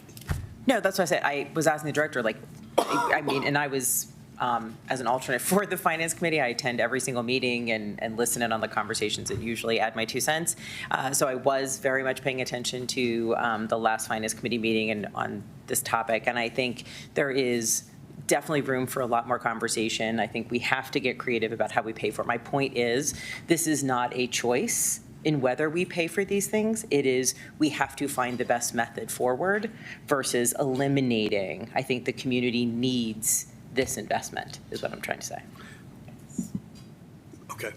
You're not talking about any given one of these. All right. Good.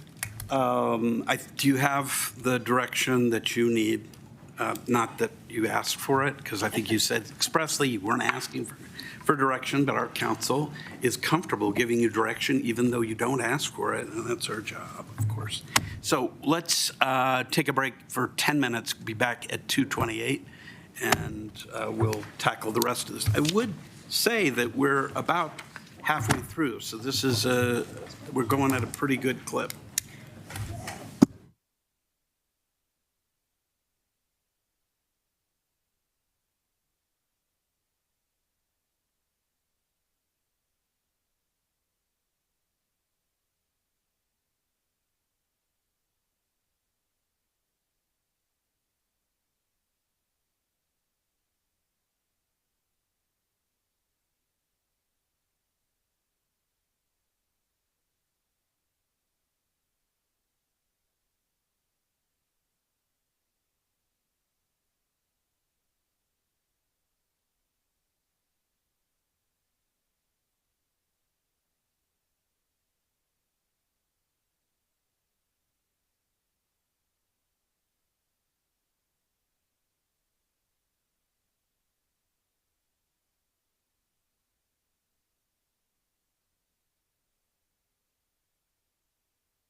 We're missing one council member.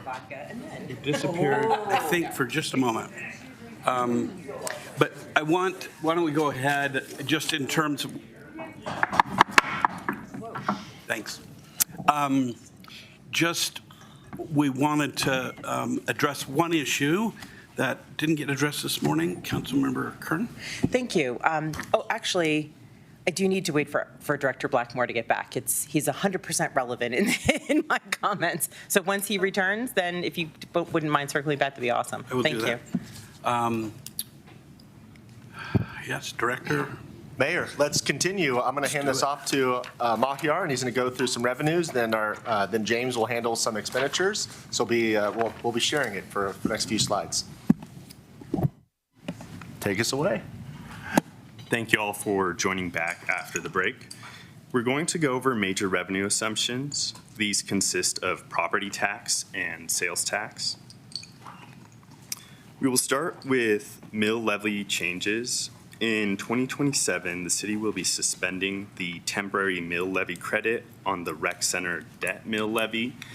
As just some background, voters approved a mill levy up to 3.35 mills with a restriction that the tax revenues of this rec center debt not to exceed $1.82 million annually. The rec center debt can no longer absorb any excess revenues, so we've updated that. So the changes for the mill levy are resetting the rec center debt from to 1.7 from 1.375 mils. Overall, the Louisville mill levy will change to 6.884 from 6.559. In this chart, we're going to show property tax revenue changes. Blue bars are general property tax, orange rec center debt, and the yellow line is the city's total mill levy. Just as a reminder that the mill levy reduction that we had, the temporary mill levy reduction we had done was to offset the increased assessed values. In total, our city mills are at 6.559. This chart breaks out the two, went over blue being general, orange being rec center, and the yellow bar at top, just showing your total mill levies in the city. This next chart highlights year-over-year changes while calling out 2026 and 2027 property tax revenues, same as last time where blue is your general and orange rec center debt. The yellow bar showing changes year over year.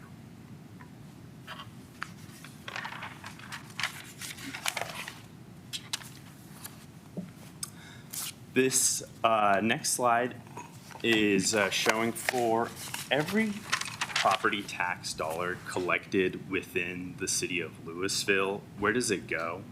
7 cents of that dollar comes to the city of Louisville. Majority of it goes to Boulder Valley School District, followed by Boulder County, Louisville Fire District, 7 cents to the city, North Colorado Water, and UDFC.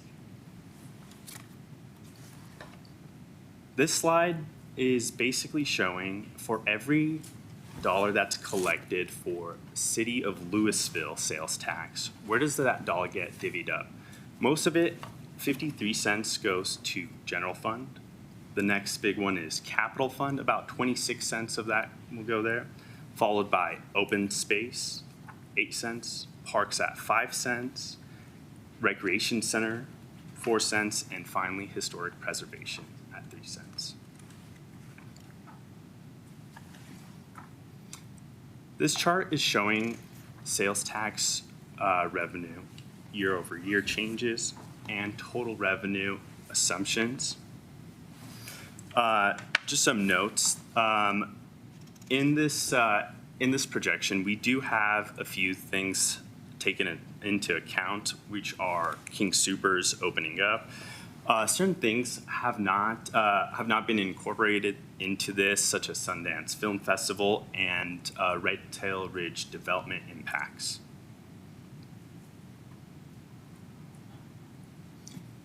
Any questions on the slide? This next slide is basically going over the, when we looked at the dollar slide where it shows for every dollar collected of sales tax revenue inside the city, where is it going to? This is basically showing that year over year. So you can see the major blue bar being your general, followed by capital, and so on.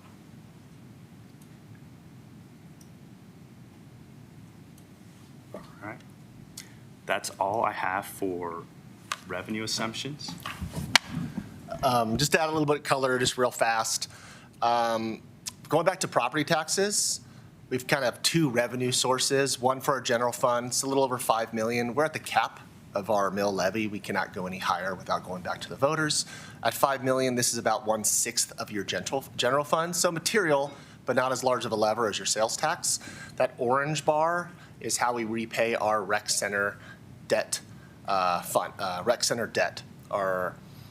Our mill levy right now is just under 1.4. We're proposing to realign it at 1.7. That will align us with our annual debt servicing payment amounts of 1.75 million through 2042.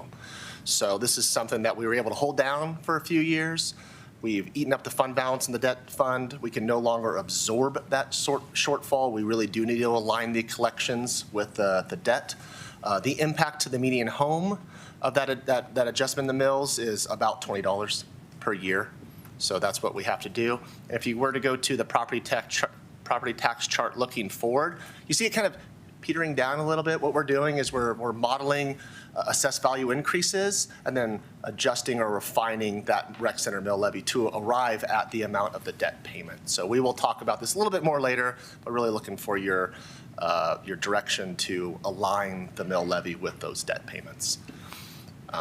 Again, then the other thing I would say with the sales tax is it is the primary funder of our general fund. You can see over half of the dollar goes into the general fund. From my memory, it's probably close to 13 or 14 million when compared to our property tax, which is 5. But it's also extremely material to the other funds outlaid here. The general fund is blue, but red is our capital fund. We'll have some time later today and likely at a future meeting talking about our capital fund. Generates close to $8, $9, $10 million annually. But also the other funds here, open space fund, our recreation fund, our parks fund, historic preservation fund. Funds we've sort of talked about are largely driven by our sales tax collections. This is the biggest revenue source, it's our biggest lever on how we fund city operations. So thank you, Mahir. Excellent. Just wanted to add a little more color to that. Thank you.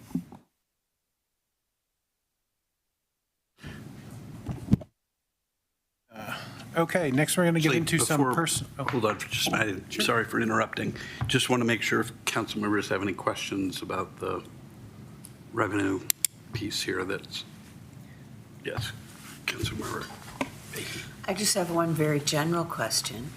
What would you estimate is our total revenue income annually for the city, totaling all sources?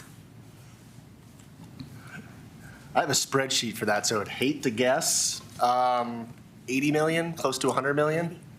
Again, a lot of it's in the general fund. The next largest are utilities.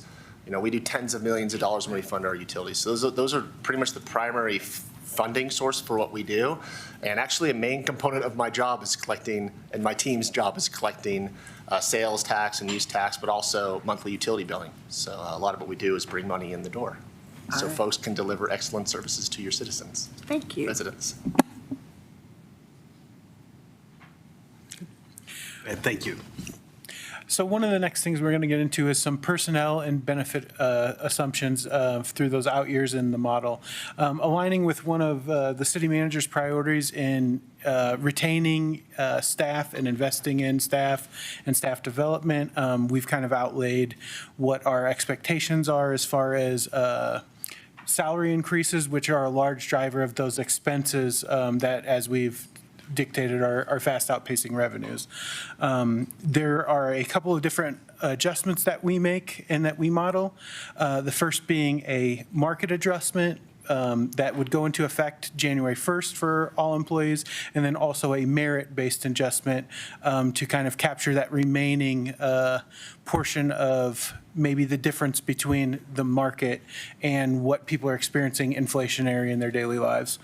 In that same vein, the Human Resources Department has done some third-party consulting, and they've also identified some specific targeted adjustments to kind of align some of current staff, namely in this instance, our police officers to the market surrounding areas so that they can continue to retain officers and maintain that public safety that is a priority of council.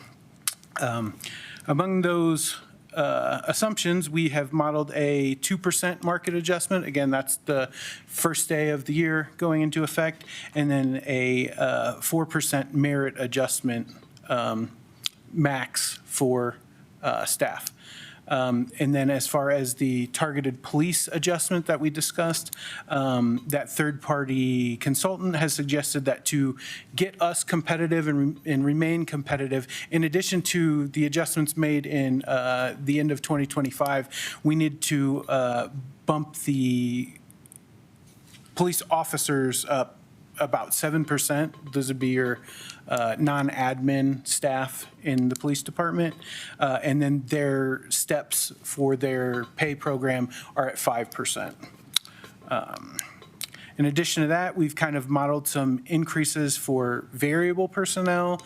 We've targeted 3% for that for 2027 and 28, and then some additional costs for benefits as well.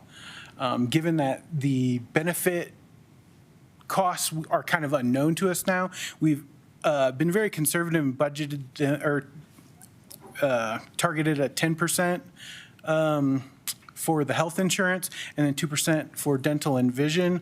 We're hoping those numbers come in lower, but we want to incorporate, it's always easy to take a step back than to say, oh, you guys have kind of closed the gap, but bad news, these have come in worse than expected.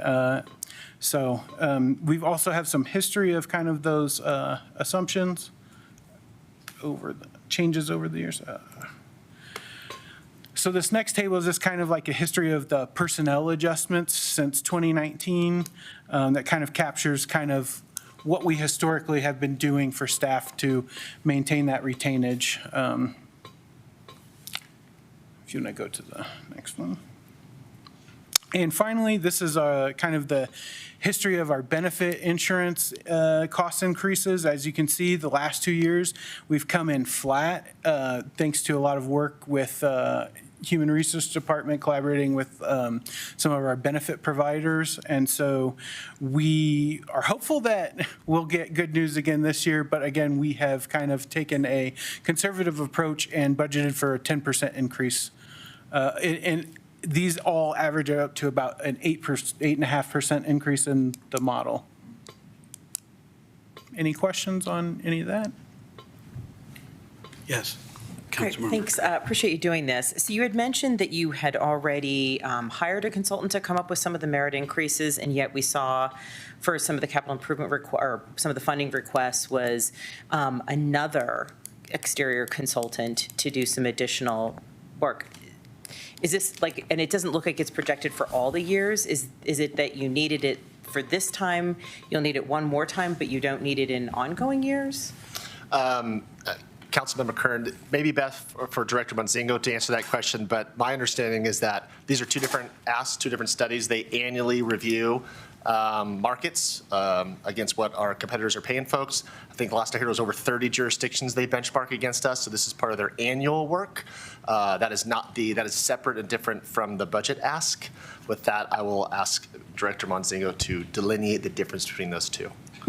Yeah, I just want to have you clarify your question just to make sure I answer it appropriately. So it was mentioned that you guys had already used a consultant to help you come up with the market adjustments, and yet we see in a budget request for additional consulting to assist with understanding salaries and markets. So I just was curious to know if this is a repetitive thing, if it's an annual request that you need, because it looks like it's only a one-time, or what that? Yeah, so we use an outside consultant to assist us in determining the market rate adjustments. These are looked at each and every year, so that's an ongoing one. We also use a separate consultant for our benefits as well to go out to market. So it's two separate consultants there, but really what they're looking at is both telling us what the market is doing for each of the positions, and so that we can compare our positions, and then that's what we use to determine the adjustments that we recommend. So in this case, for instance, there was an adjustment of over 9% in just the police jobs alone. So that's largely what accounted for the 7% additional increase with them. So I don't know if that Director, answers. I'm sorry, do you mind, I believe the question is around the compensation policy analysis. We do have that later in our presentation, but since it's up now, would you be willing to speak to what the compensation policy analysis is? The request for compensation policy analysis. Oh, here, will you run to slide? Is that for the This one right here? $50,000 request? Yes. Okay, I didn't think we had gotten to that one yet. Sorry. Okay, now I'm following you. Yeah, okay, I'm with you now. You're right. This is yet a separate project. So what I found, at least in my first year working here, is that we spend an inordinate amount of staff time working through compensation issues because we lack a lot of solid policies and procedures on how we work through these. Secondarily, probably in the last 5 or 6 years, there's been a lot of structure, especially through the Equal Pay for Equal Work Act, on ensuring compliance with our compensation practices. So this analysis here is to ensure we're compliant, but then also find ways to save staff time and ambiguity on how we work through and have a cleaner process to work through when we adjust pay, how we adjust pay, how we do reclasses and those types of things. So I completely apologize. You were one step ahead of me and I wasn't quite following your question. They went together in my mind when I saw the market, and I thought they were similar. It's a completely different topic, and I appreciate the reason for needing this and it being a one-time evaluation process and figuring out how we move forward. So then we'll go back a slide to what we did discuss. The variable pay, is that for like our part-time employees, that kind of thing? It is. And it's interesting that we think that we need to a higher market increase than we do for our full-time employees. Yeah, so that's a great question as well. So while you'll see the market adjustment for full-time at 2%, the reason we did a 3% is that we currently don't have a way to adjust variable pay. So when you get hired into a job as a variable pay employee and you work, or as a seasonal, and you come back the next year, your pay goes up the 2 or 3% that we recommend here. That's the same pay that the person coming in as a brand new employee is also paid as well. So we're trying to build out a structure where we can give variable increases as well to recognize, retain some of those valuable staff members like in our seasonal ranks that come back year after year, so that we have kind of a market or a merit increase per se for those positions. When it comes to the merit increase or the market adjustments for the police department, you were saying it's not applying to the admin staff. Will the administrative staff, will they still be applicable to the 2% that everyone else? Okay, great. And then what about for the leadership within the police department? Is the 7% also being applied, or is it for non-leadership officers? It's just for the police officer ranks, to my knowledge. I don't believe that it accounts for those. But we do have to check to see if we have a compaction issue, because as we continue to increase the sworn officer pay in the management structure side of it, we have to look at the commander side to see if we're getting into a compaction issue. So that there may need to be some adjustments there just to address compaction. But that's not being considered in this yet? Okay, so but maybe I would agree. I would expect there to be some variation. That's why I was curious about that. Last thing, 10% for a health increase, are we expecting to change providers in service? Because that's a really substantial increase. Well, we don't have those numbers. Sadly, we don't generally get those, I'm being told, until sometime in early August. And as you might expect, those vendors hold those numbers pretty close to the vest until they're a little more sure about them. So as you can see from the slide up there, over the last several years, I think they did a placeholder in the budget for 10%, but that the increase came out at 0. So I guess one thing that I could speak to is that at least at the end of May, our benefits consultant said that we were operating an 80% loss ratio. So that's actually quite good where you want to be. It's when you get to 100% and above that is when you're actually at a loss. So while our claims against our health insurance have gone up this year, all indications is that we're still operating at a level that we need to be. So I don't think that our own usage of the plan is going to drive up the costs. So now we're really going to be seeing what the market does and what that dictates. And just on the research I've done, it's probably the same research you all could do. It could be an increase anywhere between 0% up to 12%. So we really want to get those numbers through our consultant and then have them work with the vendors themselves to negotiate those down to the best price we can get.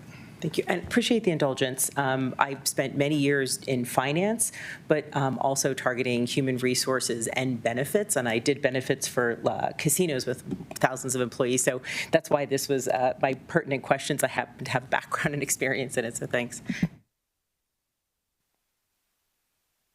Other questions from council? Yes, Councilman Cooperman.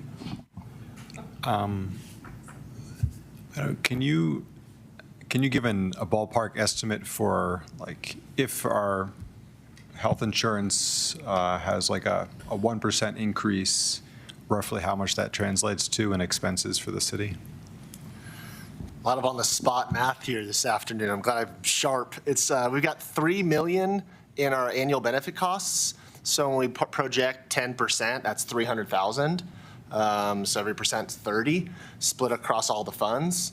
I spend a lot of time on the general funds, so that'd be half of it. Half of your personnel's in those funds. So, one thing I did mention earlier is we use a lot of projections and estimates at this time of the year.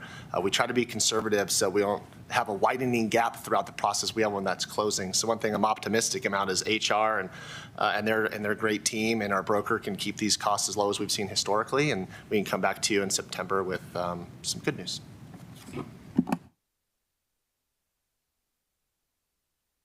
Other comments?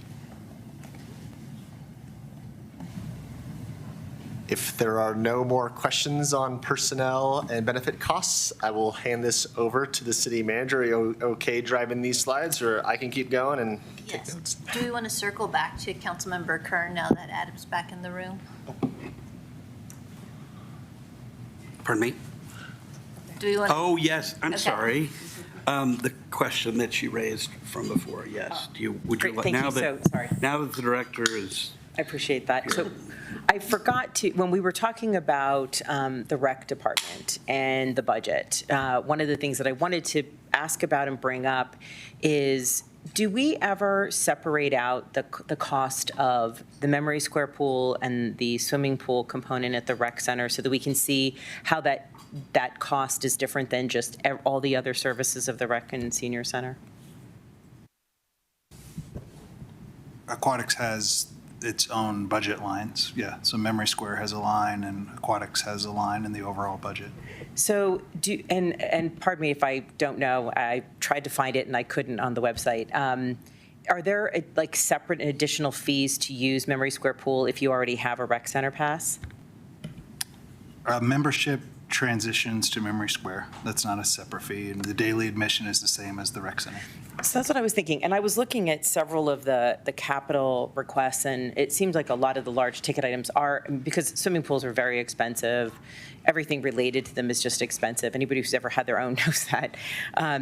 I was curious if there was value in us looking at the fee structure that we have because we are worried about the general fund. A portion of the general fund goes to the rec, which goes to aquatics. If we shouldn't be charging people, because we have lifeguards that are expensive and sometimes hard to acquire, more for the utilization of specifically of the aquatics versus the person who's, coming in and just working out on a treadmill or using, the baseball or the basketball courts or something.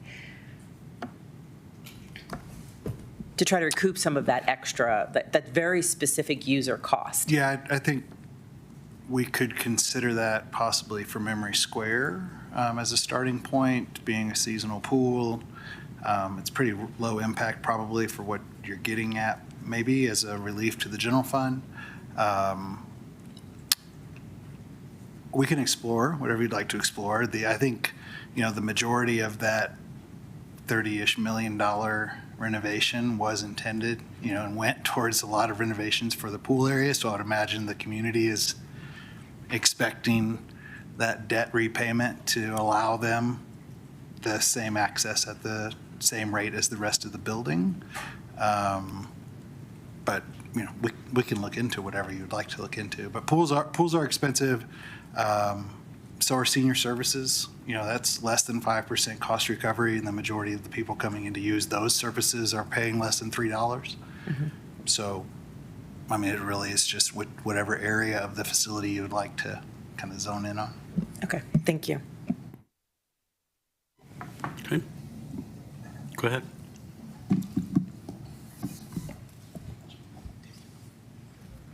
All right, so at this point in time, we're going to go into the CMO recommended operational adjustments. If council has questions about the items, the directors are ready to respond to those questions. But first is the market adjustments for police. I would like to take this as an opportunity for Chief Gutierrez to talk about kind of current state of staffing at the police department and the impacts of the cost or the salary increase that council approved late last year. Thank you. Yeah, definitely want to send words of appreciation for the market adjustment that was done last year. That made a significant difference in morale and some retention areas. I'm not hearing the same commentary that people are looking for employment elsewhere because of pay and compensation. Certainly life circumstances come up, and I do have some officers that are looking at other opportunities simply because of family reasons or a need to relocate, but it's really changed the narrative at the PD. The police market, the police officer market is steadily increasing and has been for the last several years, and I think what we recognize in the slide that was put up earlier is as a city organization, a 2% or a 0% for the police market put us in a position where we're now trying to play catch up. And I think that's kind of what's reflected in that 7% recommendation now. But it has made a significant difference. Employees there, they understand, they recognize that the city is definitely trying to take care of them and supporting of them, and it has gone a long way. So from a staffing perspective right now, as of September, knock on wood, we'll be at fully staffed in the officer ranks. We do have a code enforcement process that's ongoing now. We're doing interviews for that. And that's the extent of our vacancies right now. So it's a really good condition to be in. And I think, again, it says a lot to what has already been decided upon and some of the recommendations that are being made. All right, thank you. The next two items are HR requests, and the citywide training increase, I think, is pretty self-explanatory, but Jeff, could you briefly discuss those two items for HR? Yeah, thank you. So the citywide training increase is really covering two things. So in talking to the city manager when I started employment, one of the things that she really wanted to focus on was employee development and succession planning and making sure that we have the bench strength going forward, recognizing our leaders, and ensuring that our employees just have development opportunities. So when I started, we weren't doing much in the way of all-city training, both at the staff level and for leaders. And while we were able to use the funding that we do have right now, it was pretty limited at only $14,000 a year for the entire organization. And that's the money we use for all staff training and leadership training. So part of this citywide training increase is to increase that budget by about $20,000 just to allow us to increase our training offerings. What I clearly heard from staff when I started is that training was important to them, that they wanted more, and then the feedback we're getting on the training that we're given is that they wish that there were more offerings and that we could offer longer classes. With the budget we have, we're offering lunch and learns as leadership trainings and 2-hour trainings once a quarter. So this is just going to allow us the ability to increase that. And then the excess money on top of the ongoing $20,000 we'd be adding to this training budget would be to run an Emerging Leaders Academy in 2027, followed by a Leadership Academy in 2028. So this would just be formal training for those emerging leaders in the organization to both recognize and train those, and then just to ensure that we can have ongoing professional leadership training and academy, both for our current and seasoned leaders as well. So that kind of encompasses the citywide training increase. Yeah, so NeoGov Perform and Policy. This is another thing, as I've gone around the organization, learning about areas where I think we could both improve process and save a lot of staff time, and this is two areas. So NeoGov Perform would be an electronic way of building onto our current NeoGov platform, which is an HRIS platform we're currently using, but it would allow us to do performance reviews electronically. Our current process is done by paper, which makes it extremely difficult to get data analytics as to performance around the organization. It makes it a very manual process for dealing with performance issues that come from these performance reviews. And with this program, it would allow full web access. It would allow us to tie these to our performance improvement processes, and it would allow us to tie it to our learning module that's also within NeoGov as well. So a lot of capability there. The second half of this would be a 2028 program. That's the policy management module. This is a more organizational benefiting program in the sense that right now, one of the things I'm focusing on is ensuring that our policies are compliant and that we continuously update our policies. And while we make do with our current processes, it is a very daunting process to write the policy, get feedback on the policy, and then approve the policies. And this module will allow us to do that very seamlessly with tracking of both the approval process and the acknowledgement process for employees. The doubly cool thing about it is that it's not just for HR. We could build this to where every department in the entire city could have a module, much like we do with our Laserfish system. So we could house internal departmental policies as well as citywide policies all in one place in the same format and using the same approval process. So it would really increase our efficiencies, save a lot of staff time, but also make these a heck of a lot more accessible and easier to update. Yes. This is more of just like, I guess, a comment or a compliment. So what I'm hearing is lots of cost savings in very expensive staff time for a $25,000 annual investment. I'm assuming we're expected to receive significantly more than $25,000 a year in staff savings. Yeah, I don't know what the total cost for both would be. It might be a little bit above that, but this is before we've negotiated the price. We might be able to get both programs for that $25,000, but to answer your question, yes, indeed. Lots of staff savings to where we could realize that and recoup that cost in the first year alone. Great. Thanks for thinking outside the box. That's nice. Yeah, thanks.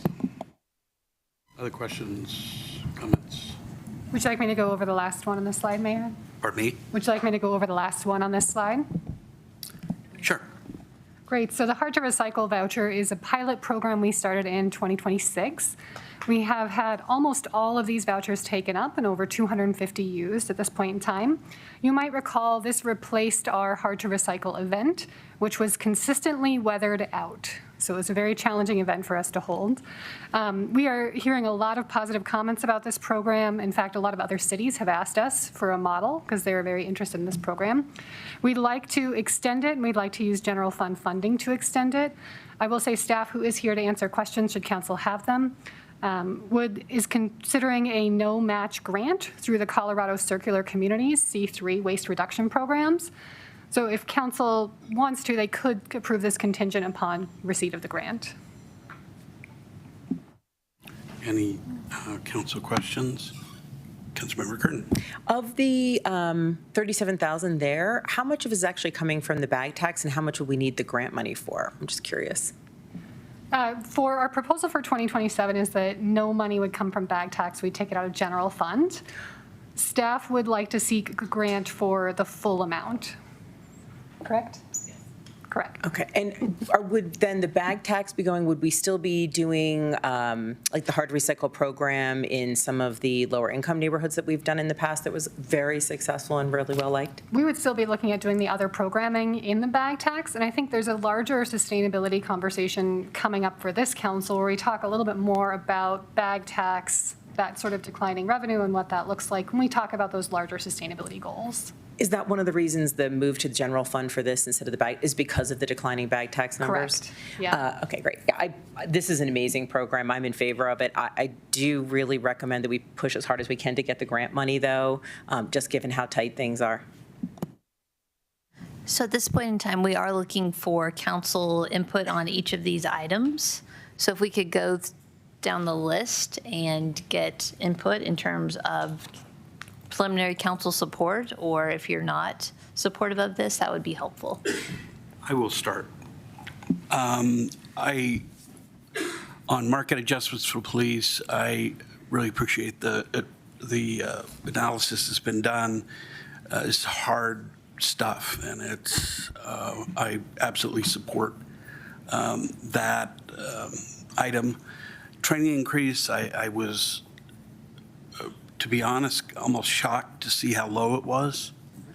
Having, this is my day job is employment law and deal with a lot of clients with the next two, but this is really important and something that employees, I think, across the board want and expect if we're going to keep them, and it's a really good investment in our human capital and in our human resources. The next one, again, these are, the next three are small numbers compared to others, and I don't want to understate that. We got a lot of big numbers coming, but those two are the modules are going to pay for themselves easily. Trying to centralize that data is going to provide so much easy analysis, or the ability to do some really easy analysis, complex analysis. And then the hard to recycle voucher, personally, I think that's like the best. The best kind of, not the best of the four, but it's a great program, and I think we can support it. Others, yes. I'm wondering for the rest of us, for time's sake, should we each go through all of them, or can we say if there's one that we want to pull out and discuss, otherwise assume we all are agreeable for all the reasons you listed? Yeah, I was sort of setting a potential set of reasons why perhaps other council members might be supportive of this. That's the reason I went into it. Thanks. But I'm open to whatever council members would like to do. No, thank you for doing that. I agree to all those reasons and approving all of those that are listed.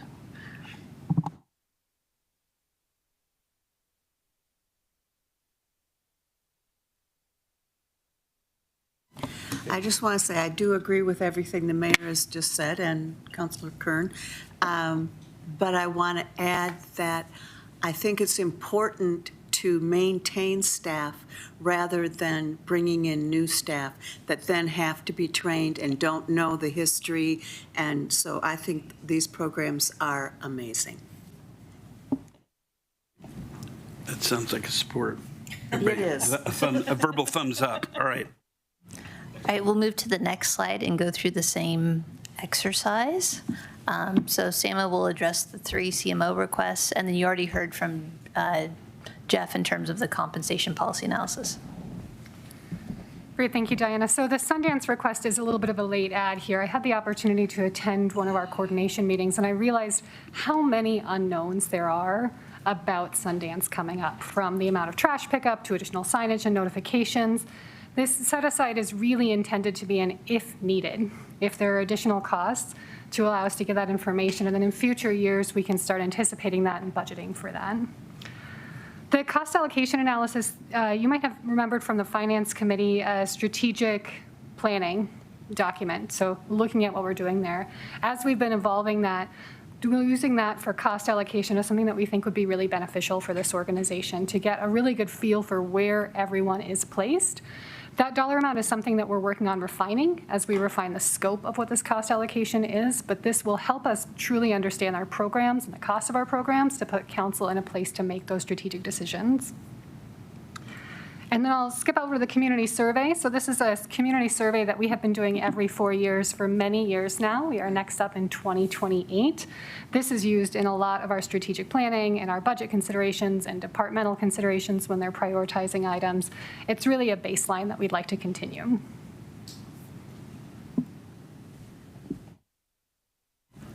Okay, any questions from council members about these four?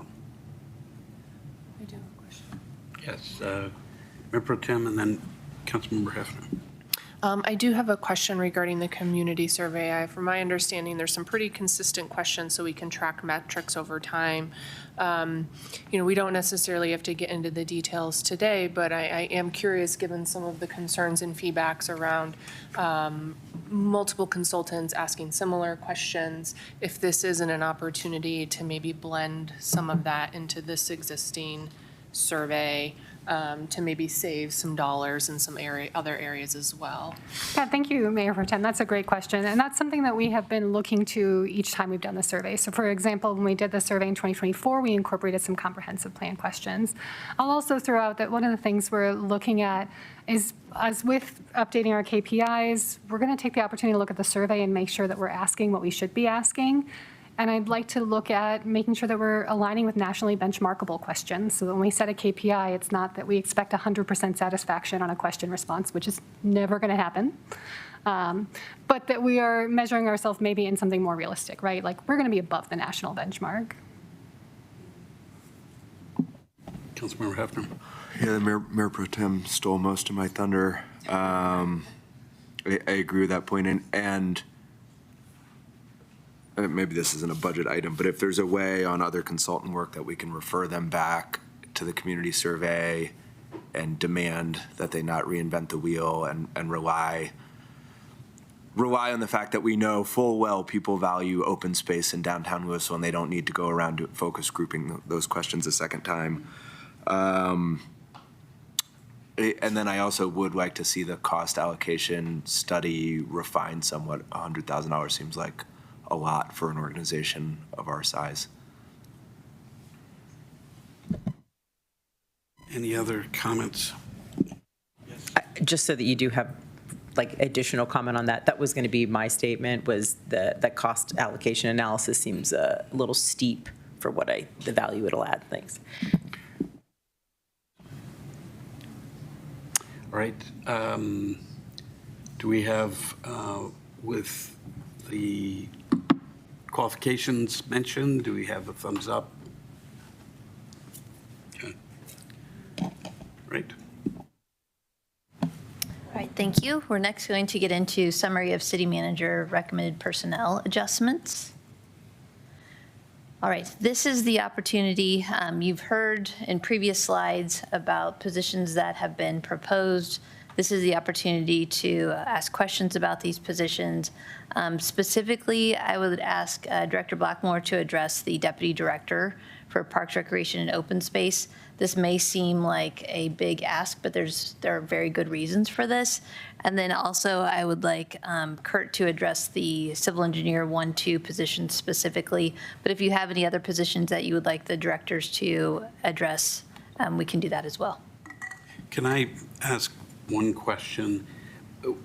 As we're going through this, if it's possible, and this is just for my information, to indicate how many FTEs are currently in, I mean, there's 3 of them for pros and recreation, well, 4, and then 1 for operations, 2 for engineering. If there's any way to, indicate what the current FTE number is, that's just helpful. It's a little data point. It's a little tiny data point, which has to be considered in light of a whole bunch of other things. But I'd appreciate it if you do that.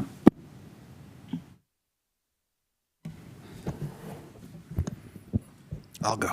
No pressure. Thank you for saying I have really good reasons for it before I say what the reasons Approximations are welcome. That's right. That's right. First, I do want to just kudos to City Manager Langley and Director Bailey for finding a kind of creative way to get the deputy funds required for salary and benefits incorporated throughout the department to allow for what seems to be a decent modeling, especially with the direction from today. So just a few things on the deputy director. I would start with the cost, including the benefits. It's projected at a mid-range higher of the pay rate for other deputies' positions throughout the city, other departments that currently do have that deputy director position in place. So just notating that as a jumping off point, that it may or may not be a little less or a little more than that. A few reasons for the request through the city manager for this consideration and now to council. As you've seen during our retreat about a year ago, and through these ongoing budget discussions, this department is incredibly broad, has a high level of intensity and passion from our community for high levels of service and varying degrees of expertise and wants and needs. And with that breadth comes a lot of individualized attention from the director position, which, as I mentioned a year ago, was known coming into the role. I do think that we have evolved to a place with administrative needs to assist me with the day-to-day, to assist with the oversight of the 7 direct reports that are currently reporting to the director, in addition to other things like attending advisory board meetings, unscheduled public meetings, potentially task force related to things like golf fees and that kind of thing, that having another administrative level, executive level employee to assist the department would be a great benefit. I also think there are a few positions that we put forward for the department that were not put forward in the model, one of which is a project supervisor to assist our project manager, Weber, with an ongoing backlog and a continued growing list of capital projects that the community and council desire for completion at a high level. And this position would potentially be assigned to assist with those efforts as well and oversee those projects at an administrative level that are currently, if they're able to, they're being given to operating staff and supervisors to oversee some of the day-to-day type of capital projects that Brian can't incorporate into his workload, which obviously results in some inefficiencies and some ineffective use of time for those field staff that could now be freed up to allow them to get back out into the field and supervise the operation instead of spending so much administrative time on contracts and working with contractors to get those projects completed.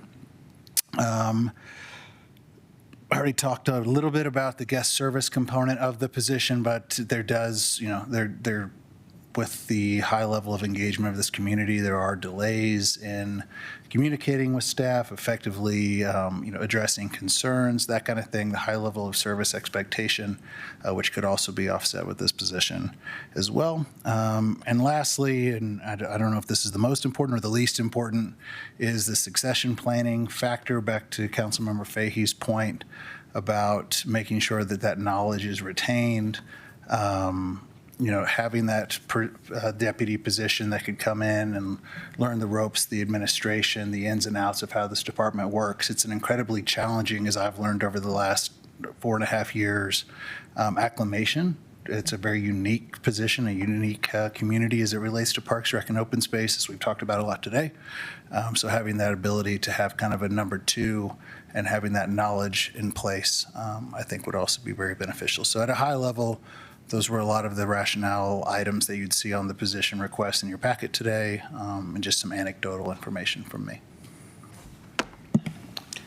Do you have an idea of how many people currently are? I can answer that question. I just ran the data. I do. Go ahead. Should we see if they're the same? It's a tag team. Well, we include a FTE recon as part of our budget materials. We'll have that in September. We have approximately 300 FTEs, of which 122 FTEs are Parks, Rec, Open Space, and Golf. And when you factor in, a lot of variables in there, we probably have closer to 500 employees. And I would say over half are in Parks, Rec, Open Space, and Golf. Appreciate that. It's for scale. of these changes. I think it's important for the public to know that you're not a three-person department. All right. Good. We're going to shift to operations. And then maybe real quick before Kurt, you hop in, you've got 50 FTEs out of 300, so about 1 out of 6 employees is yours. Thank you. Scale-wise, how much of the budget do those 50 responsible for? If we mess up budget, what's our risk? Utilities is a material component of our budget. Right. All the So, directors know how less big the people, more budget money. is. Less people, more money.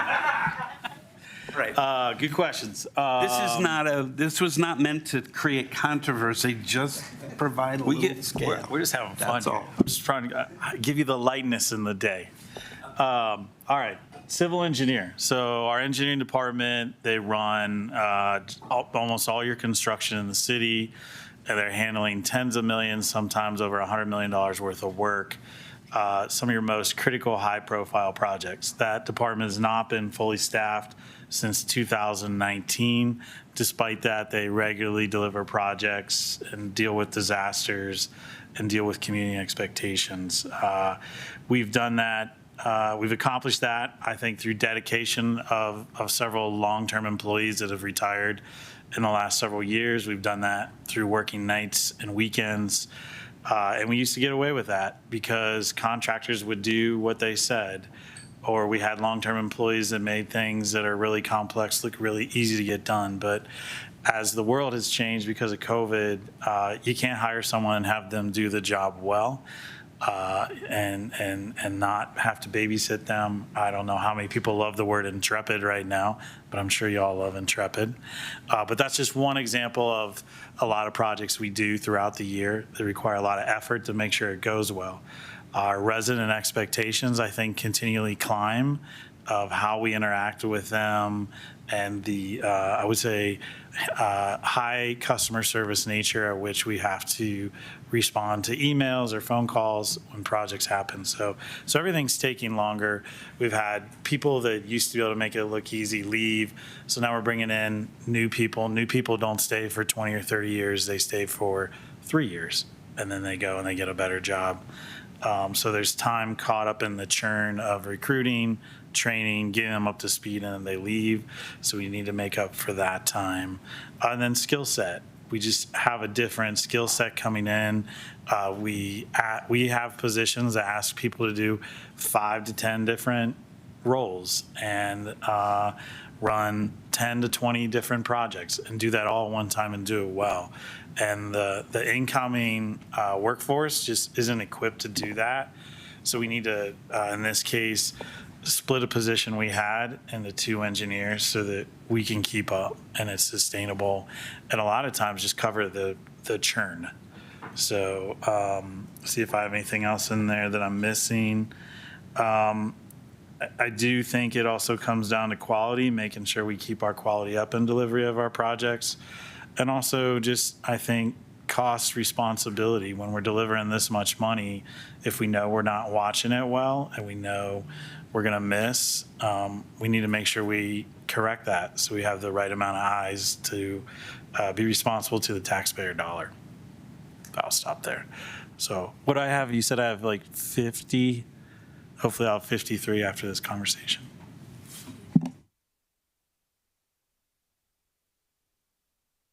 Yes, thank you for the reminder. The traditional budget process doesn't always match our reality. Our reality is we're underwater now. So we would suggest that this engineer position be filled now with a budget amendment so that we can, we do have current candidates that we could slot in.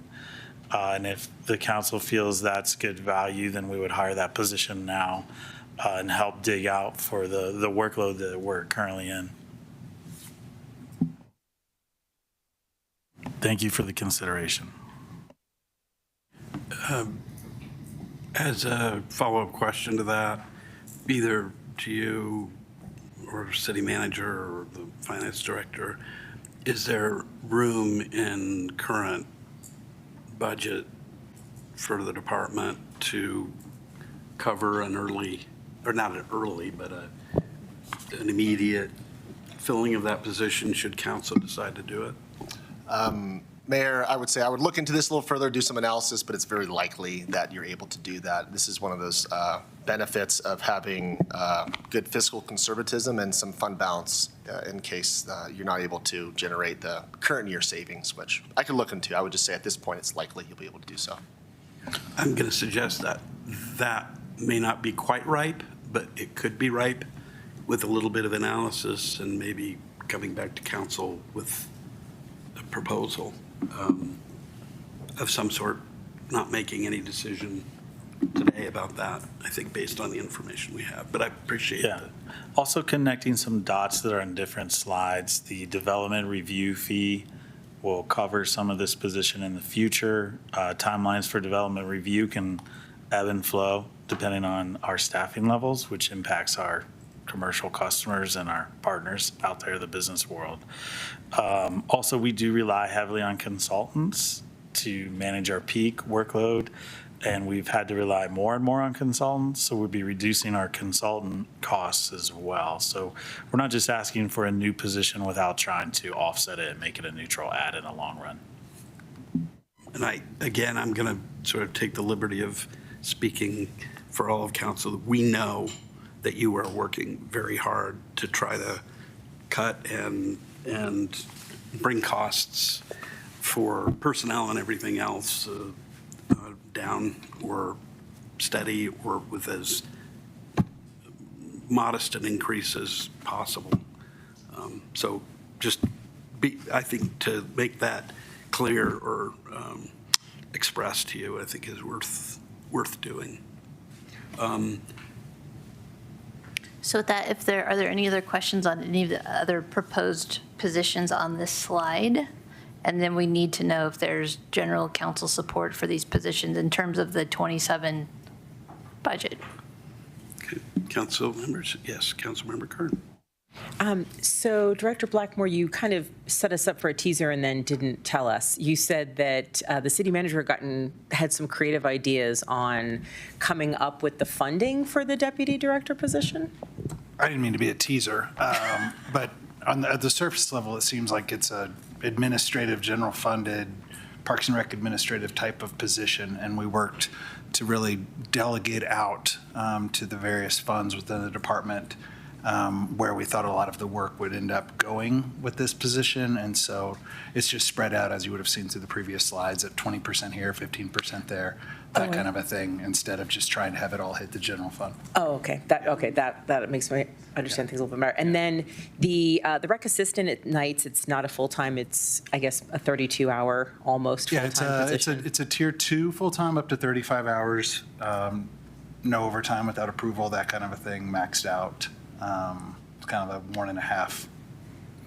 But a benefited position. Yeah, benefited position. That's right. And is this one of the things that's going to allow us to have some better night hours instead of, or are we just short-staffed for the current early evening hours we have now?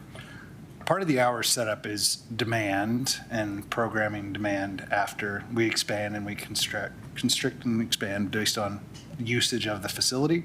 But this certainly, if we were to do permanent expansion until a 9 p.m. closure, would give us that level of consistency, and it would give us, an ongoing professional full-time level employee overseeing the facility in the evenings. And this is, I think, I remember you discussed this before with us, but because we're in the budget retreat now and there are people watching, I want to bring it up again. So the youth and sports coordinator position that is new, you had mentioned to us that you believed there was a revenue benefit to this position in order to create programming that essentially that job will pay for itself. Is that correct? Is that still the assumption? I don't know if I go that far. Okay. But it does, I will say that there is a significant offset to this position because that most of the role is currently being filled by variable labor that will no longer be needed. And so they'll be overseeing a lot of, weekend sports, that kind of thing. The other thing that I had mentioned in previous discussion was we do have wait lists for a number of our programs, and this would allow us the opportunity to explore getting some of the people off of that by an expanded program offering. It also gives us the ability to, evolve into things like what we're going to do with expanded programming with pickleball or future sports development as it relates to new parks and that kind of thing, and has somebody at a higher level at a full-time position that's able to be retained and trained and that kind of thing. So it wouldn't be 100% dedicated to just youth sports, it's youth activities and all other sports? Correct. It's youth activities, which I'd highlight on that as well. There's an assistance with summer camp, and our current summer camp supervisor is a Tier 2 employee. And so, this position would help offset, those hours shortfalls. They would also be able to provide a supervisory level experience for, field trips and assist throughout the year with things like our Child Watch program that's currently supervised by our fitness supervisor. So this may give the ability for the fitness supervisor to open up more time to continue to meet the demand for fitness programming. So there's a lot of kind of hats this position would potentially wear. It was also, I think I had mentioned it, but it was originally approved in 2021, I want to say. Coming out of COVID, there just wasn't the demand, as there was still some hesitancy to get back into youth sports. And so the money was reallocated at that time into golf course maintenance to assist with some growing needs there. So this is being brought back forward for additional consideration. Thank you. Yeah. Yes, Councilmember Hefner. Two things. The first is I actually think we should, just since it's before us right now, say yes or no to whether we want something to come back on filling the engineering position in the near term. I'm a yes on that, just given the amount of money that's flying around on those projects. If we can avoid one big mistake, this probably pays for itself. Do you think that's true? But to be clear, you're not suggesting that it is a mistake going into a decision? No. Okay. Just given that the dollar amounts involved with all of our various engineering projects, I think if we're short an engineer, let's get the engineer hired, because if you screw up a $30 million project, it's going to cost you a lot more than $155K. Bigger picture, though, I sort of have the opposite point, or just something that I want us all to keep in mind, that in 2018 we had approximately 240 FTEs. Now we have 300. The population of Louisville has not grown. It's essentially the same, plus or minus a few hundred.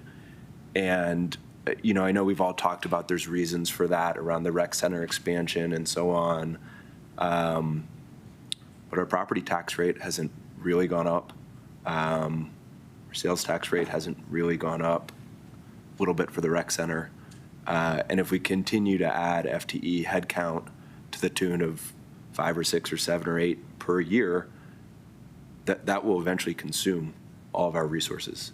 And not saying any of these are bad hires or not needed, but we can't, we just can't keep doing it, eventually adding FTEs without adding revenue to pay for them. And I don't have an answer to that question, but I just do want to bring it up because we've had enormous growth in the size of city staff without any corresponding growth in revenue sources. Other comments, questions? Yeah, Councilmember Kern. So I'm going to echo in some ways what Councilmember Hefner just said. I brought that up in the past, the concern with the expansion of government and not the expansion of residents. And a lot of it is service related. Our residents every year would like more and more service. With that comes the need for more and more staff. But then again, I think for some of those service positions, like around the rec center, this perhaps should not be the burden of all of the taxpayers, but the users requesting the service. And so therefore, I think it needs to come through the fees of the people who are asking for the additional service, asking for the additional employees, let them pay for it, not increasing property taxes, so every community member who may not be asking for the increase in service is paying for it. I think it needs to be a fee-based allocation, and hence the reason I was asking some of the questions around how we're paying for these positions. Are we saving in one place and another? And maybe, although we're adding staff, we might not be adding cost because we might be removing some of the cost somewhere else. Thank you. Comments?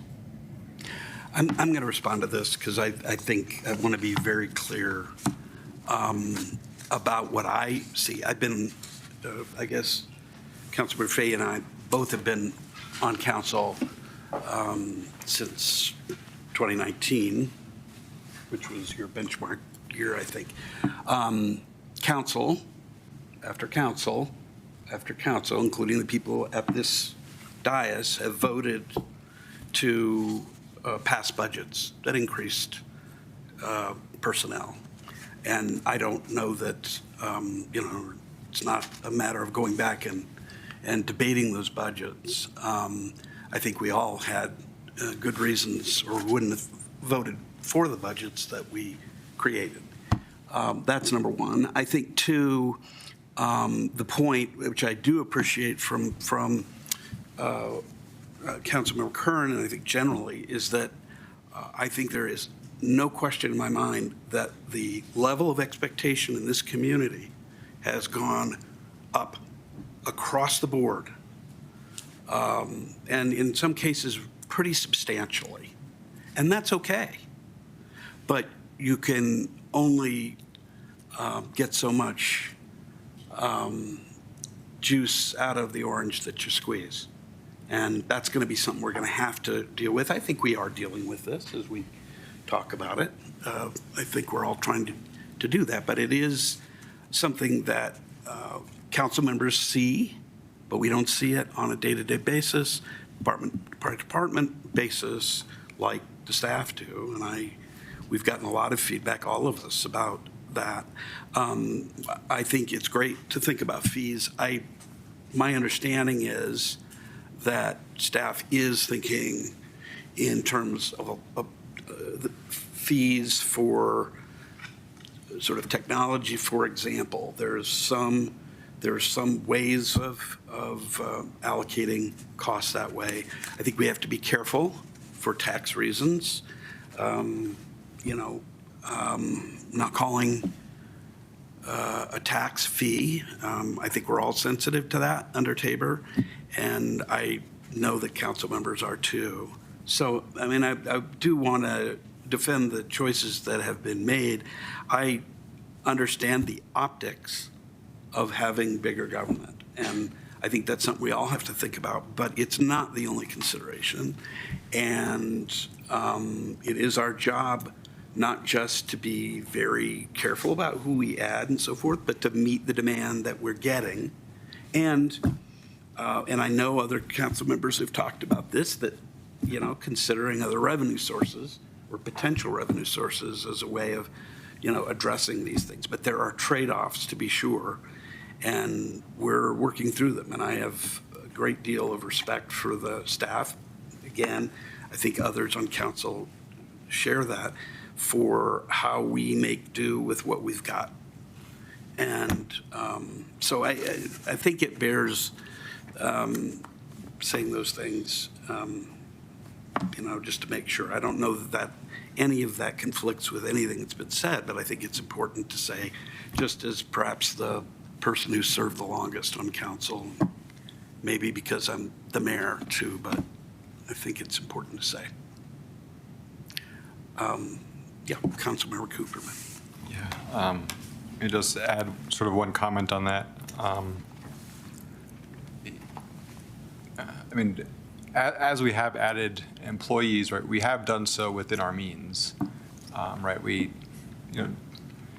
There are little places here and there where we have added a tax, like the bag tax, or increasing the open space and parks tax. But by and large, right, our sales tax has been pretty constant over the last number of years. Our property taxes have been pretty constant over the last number of years. And so we have been able to increase the number of employees, provide more services, and yet still pass a balanced budget. Maybe looking ahead, that's going to change. But I mean, even right now, we're saying we can add these employees and still have essentially a balanced budget for the next couple of years. So, I mean, clearly we have to pay attention to this going forward, but I feel like, I don't know, I just feel like that's worth stating. I mean, you could ask the question, like, should we have not hired more employees in the past and saved, I don't know, saved money or put it to other projects or something, which is a perfectly valid question. But then again, like, another thing which has stayed constant is the distribution of funds to general and to capital, and that has remained constant over time for a while too. So it's not really clear that maybe we could have taken some of that money and put it to projects. That's all. Yes, Councilmember Fahey.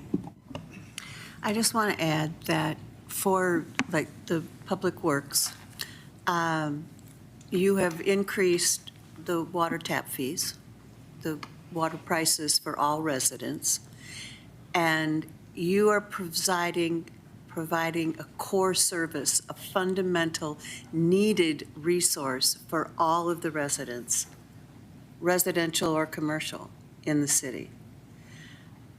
And in order to do that, you have to hire some more people and you have to raise the prices for what you do. Rec center and golf course could do the same.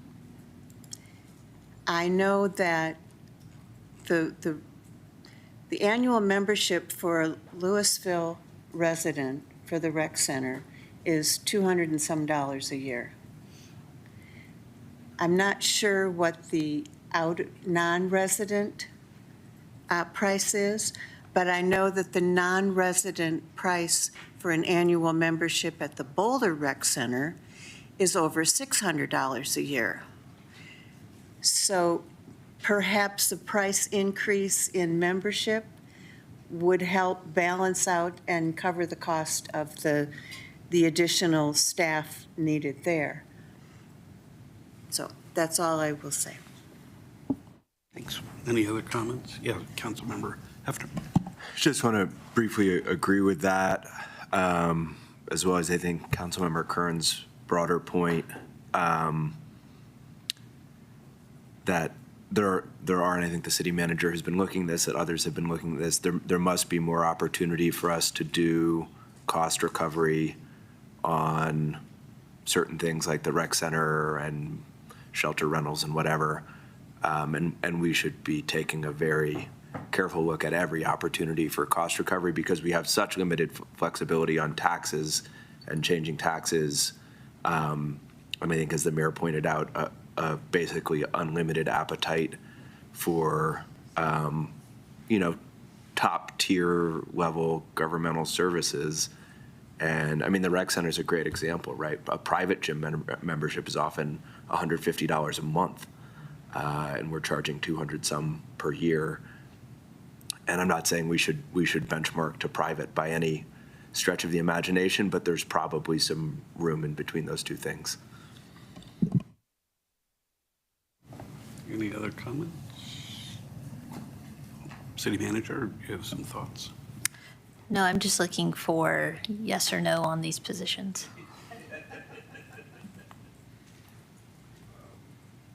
Or if you're not at a point to make a decision on some of them, let us know. Yeah. That would be helpful. Let me do that. I hope that we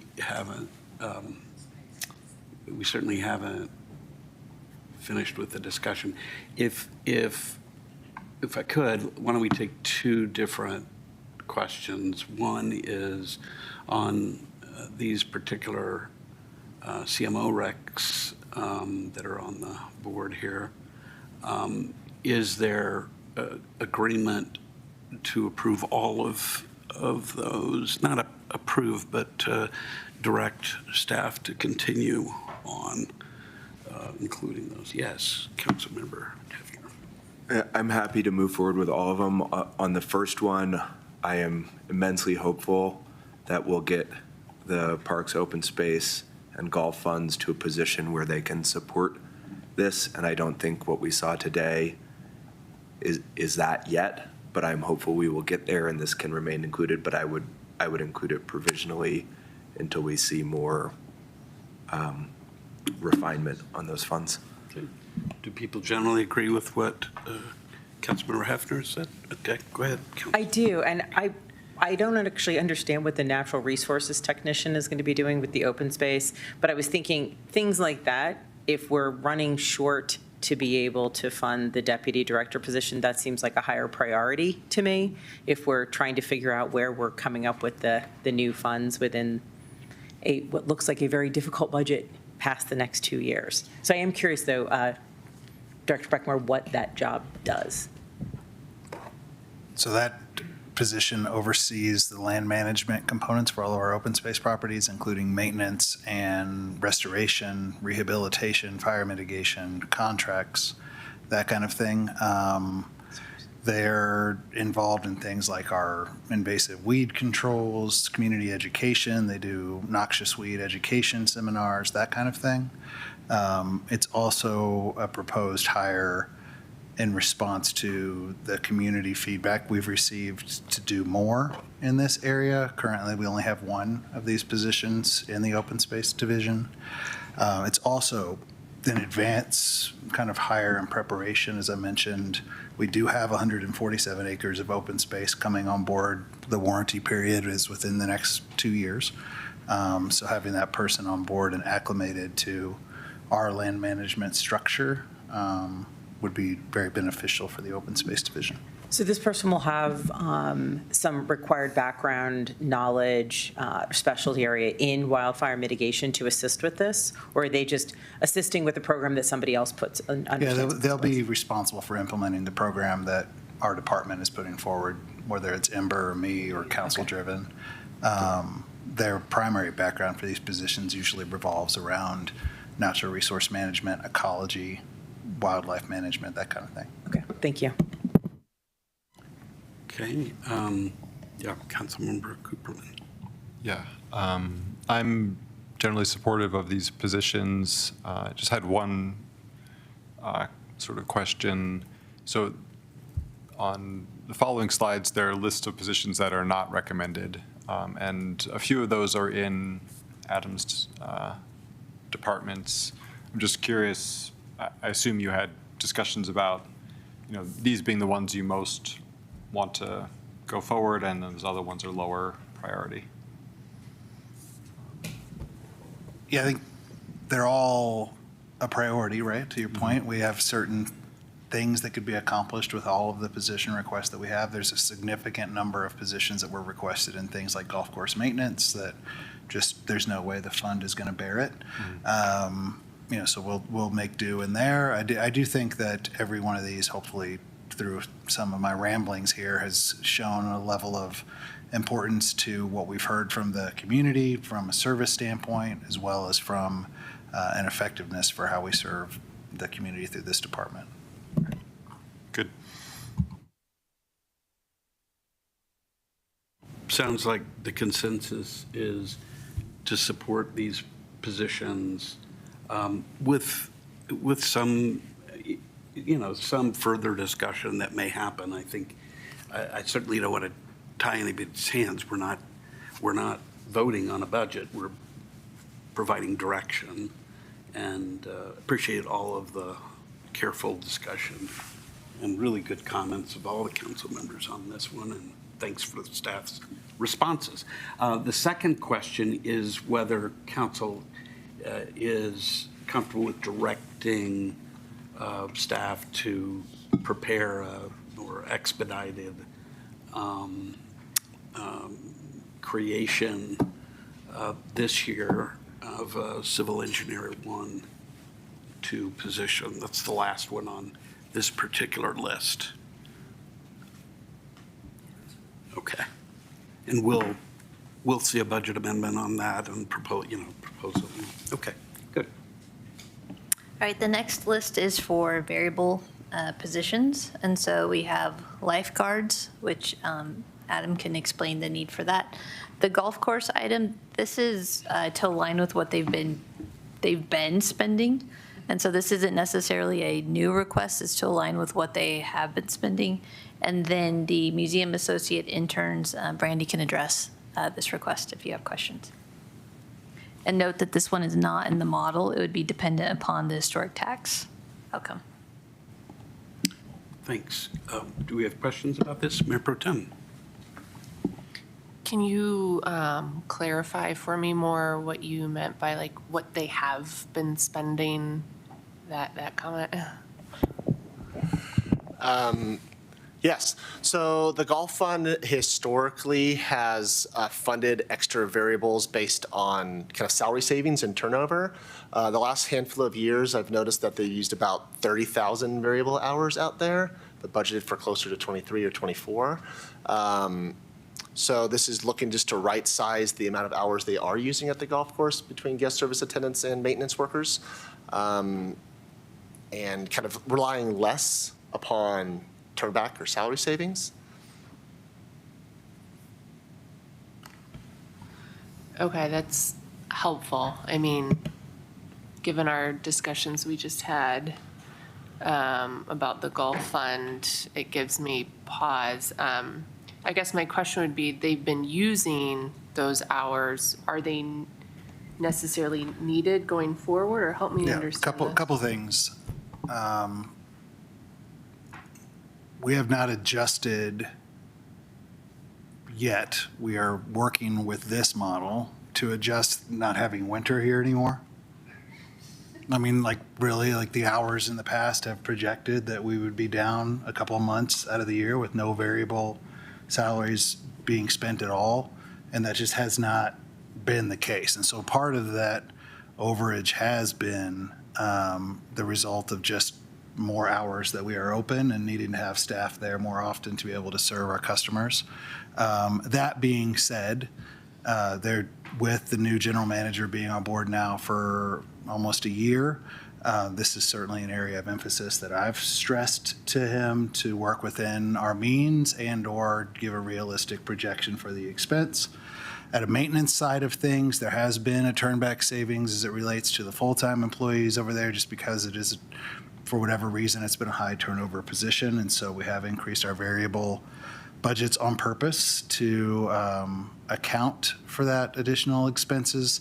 But it's, again, that hasn't caught up to the trends yet, showing the overall Golf Fund impact. And that variable expense is offset if we could retain full-time employees for longer, then we have less need for a variable hour. So you see some of that offset in the turnback for the full-time and maintenance, and you see some of it that's been primarily driven by increased playable days on the ops side.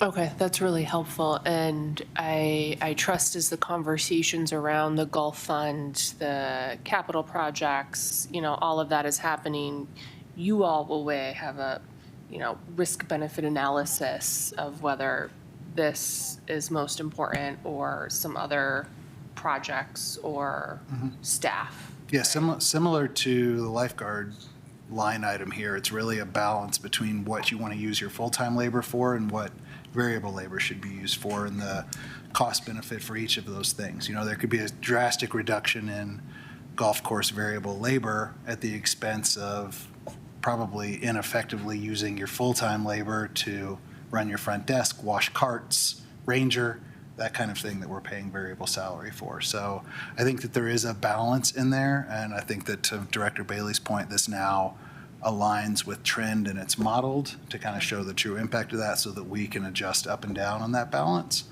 I'll speak to lifeguards while I've got the mic real quick. So again, this reflects kind of a true hours need based on full staffing at only using variable employees at Memory Square and our aquatics divisions. It also speaks to an increase in the number of after-hour rentals that we're receiving and additional hours requests that do have a revenue offset for the rec center. We're still using our aquatic supervisors and our aquatics manager to lifeguard, particularly in the off-season during the day, more than I would like for them to be out on the deck, not supervising, but actually actively lifeguarding. So this is still contingent upon recruitment and retention, which goes back to Director Monzingo's points earlier about investing in that effort. But that's where that projected cost would come from at a maximum level. To attain that cost would be wonderful, but it's not entirely realistic, probably.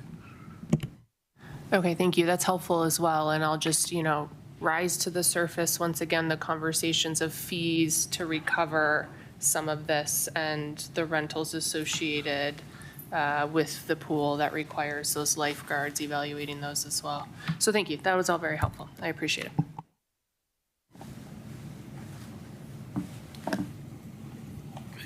So, thumbs up to these 3 requests in our direction to, okay. Thumbs up? One final comment about, let's see, I think are we through all of the personnel? No, Mayor, I have a handful of slides that I don't need to spend a ton of time on, but I do think it's worth recognizing that significant thought was given into many other full-time position requests that were not able to rise up in the model, largely for budgetary constraints, but potentially other reasons as well. So we could go through those slides. If you have any questions, thoughts or feelings on them, please let us know. But again, these are not in the model today. Yep, please do. All right, so we have a management analyst, a termed position for 3 years, a procurement and contracts manager. This is a void within the organization. Grant administration manager, and then 2 police officers. Going to the next slide, please, Meyer. We have 2 police officers in 2027, 2 police officers in 2028, a records lead technician, a project supervisor for PROS, and then a parks technician 1. And then going to the next slide, park maintenance technician 2, a golf maintenance tech 2 spraying, and then a ranger naturalist. So as Ryder noted, some of these are based upon, all of these are based upon budget constraints. And another position, identified today was volunteer coordinator. That could be potential, but we did prioritize, and those are the positions that you see before you in terms of recommendations. Not that these positions aren't warranted, but we just can't recommend them at this time. Any questions about any of these positions that were not recommended? Yes, Councilmember Kern. Thanks. It's just the grant administration manager. We've talked about this, and we've had a lot of grants in the past, and we also had, we've seen some come through. We've seen department heads, particularly around sustainability, that handle this really well for us. But you had mentioned in the past we might be missing some opportunities if we do not have this position. I'm curious. I mean, obviously the landscape has changed state and federal wise, and maybe that's not applicable right now, but it might be 2 years from now. So would this be something you would be continuing to evaluate for us? It would be. And in making that statement, there are a lot of grant opportunities that are out there that we're not plugged into. And so in having a full-time grants person, they would be monitoring what those opportunities are. But I would also say right now, we're not at a capacity to take on a lot more. And so sometimes these grants with good intentions can become curses, because when you have to administer them and also come up with the match funding, it can become difficult. And when we get into the CIP discussion, just preview, as we're talking about decarb projects, this is going to be a key conversation that we need to have. So as maybe in the future, this is something that we need to look ahead to. But right now, we don't have capacity really to take on a lot more grants, but we are missing opportunities for grants. Okay, thank you. Other comments? I think that's a great comment, Councilmember Kern. I wanted to build on it just to the extent that some of the positions that are being proposed do have elements that include kind of paying for themselves or partly paying for themselves. We can't count on the revenue. It's like grant administration, right? You hire somebody in grants and you can't say, well, we know that that's going to pay for itself, because that's just not the way the budget accounting works. But I think it's important for the public to know that there's something to be considered there, and I think staff has already explained a bit of that. I think the other thing is that some of the positions that have been proposed are reduce the risk of expenditures that either are very likely to occur without that or could occur and have, if you did the calculation about the percentage risk versus the percentage loss that we might suffer, I think there's an aspect of that which, is something I think most people understand a little bit, but it's not, we don't always know what we don't know, but sometimes we know that we may be on borrowed time on certain kinds of things. And I think of that civil engineer position as one of them, because there's just a lot that we can do more efficiently and prevent big problems from occurring and resolve the ones that do occur. So I wanted to point that out. You want to keep going?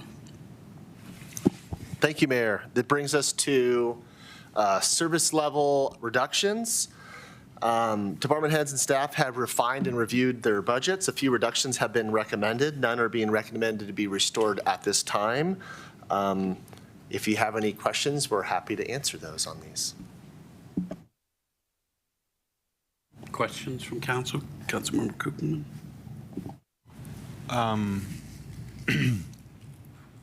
So the first one, the commercial sustainability rebates, is that elimination or is that just reduction in the amount of funding?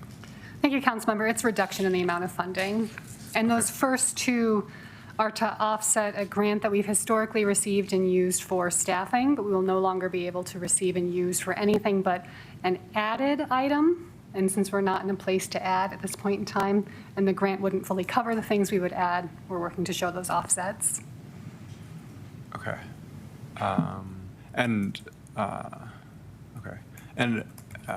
As if I remember correctly, we've actually not really done either of those first two things, right? The applications are still open for the rebates, and we haven't started the. So the applications are still open for the rebates, and this proposal to bring it down to 40,000 from 70,000 is right-sizing it with the applications it looks like we're receiving right now. So right now we have 4 applications. They close in about a week, I think August 3rd or 4th. And they cover things like decarbonization, efficiency, and turf removal. Mm-hmm. We have seen not as much uptake on that as we could. And then the Sustainable Neighborhood Network, we are still proposing to launch this for this year. It's in the works with a launch date in September. We would still run this program, look for opportunities to integrate it with other things out there. I know we've got community groups like Louisville Fire Smart, see what that looks like and wrap it as just a 1-year pilot. Okay. And then could you just comment on the last line, why you're thinking about eliminating that? Yeah, that's a great question. So the last line is the Community Event Sponsorship Program. This was a pilot in 2026. It did take fairly significant staff resources to work through this. It funded 9 events, and I would say it seems very likely that most of them, with a strong exception for one of them, would have gone on without this funding. Mm-hmm. So as we're looking for service level reductions, this is an opportunity for council to choose that. Okay. And if we did eliminate that,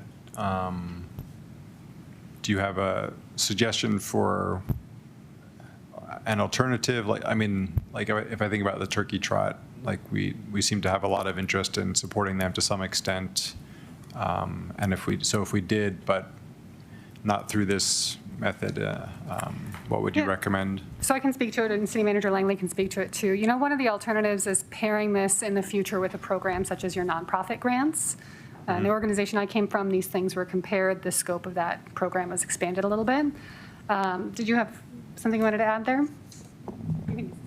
I would just say if council's interested in funding Turkey Trot, we could put that as a line item in the budget for a specific amount and do it specific for Turkey Trot and then not include other organizations. Okay, thank you. Questions? I just have one question. Is the bag tax amount used at all for, or could it be used for decarbonizing city facilities? So that's a great question. I'd want to look at the language again of the tax. I think the answer is potentially under the uses of the tax, so I'd want to confirm that. However, the amount of bag tax is not significant enough to make an impact on those projects. We're talking about millions of dollars of projects for decarbonization.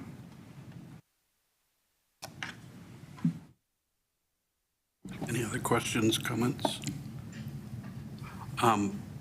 As to the, thank you for the clarification on the last item. And I don't want to spend too much time on this. What I would suggest, be very interested in other council members' input on this, is I would like to add the turkey trot as a line item. But I think we need more information. Specifically, I'd like more information about what the sponsorships of other communities are of that event and have been. We could have I guess what I would propose is we have a placeholder and we come back to that sometime when we have more information. How do other council members think about that? Yes, council member, or excuse me, Mayor Pro Tem. So when you say put turkey trot as a line item, you mean on service level reductions? No, as an item in the budget. In the budget, Yeah. got it. Yeah. Okay. My only other comment on this, staff clearly has thought very carefully about what they're going to put on this slide. And as you continue to, work through the budget, I'm open, if you have other service level reductions that you think are needed to balance the budget, let's have those conversations sooner rather than later. Okay, yeah, Councilmember Cooperman. I agree with Councilmember Hamilton's comment. I had one other question. So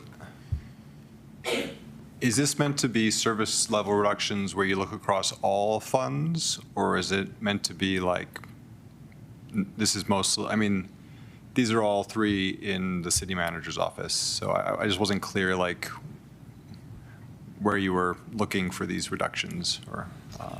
Yeah, Councilmember, we are looking citywide, but I think it's worth a caveat that the direction to all department heads was cost neutrality. So they were asked to refine and make adjustments within their operations to just to address just the headwinds of just rising costs across the board. Probably why this list isn't so robust is we've brought to you today a budget that's closer to adoption when you take those things into consideration. So that they looked within their operating budgets and were expected to kind of hold the line. And so that direction resulted in not too many other opportunities for reductions. I would also say that this contributes to the theme of transitional budget, is that we need to set the baseline within the foundation of the community for what we provide in terms of services so that we can have that process with the community and council in terms of what people are willing to accept for service level reductions. If we were to put those forward right now, that we would probably have a lot of conversations about things and we wouldn't have the foundation for people to understand where we're coming from. And so in 2027, we really need to focus on creating that foundation of the why so that we can then start to have the conversation of what can we do. Thanks. Okay.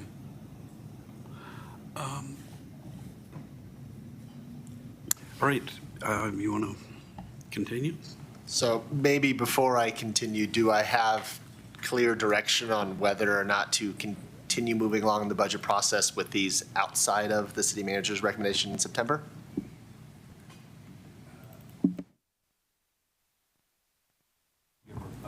Yeah, so I had one more question. So I think, as you said before, the first two reductions are offsetting essentially grant money that we're not going to be getting.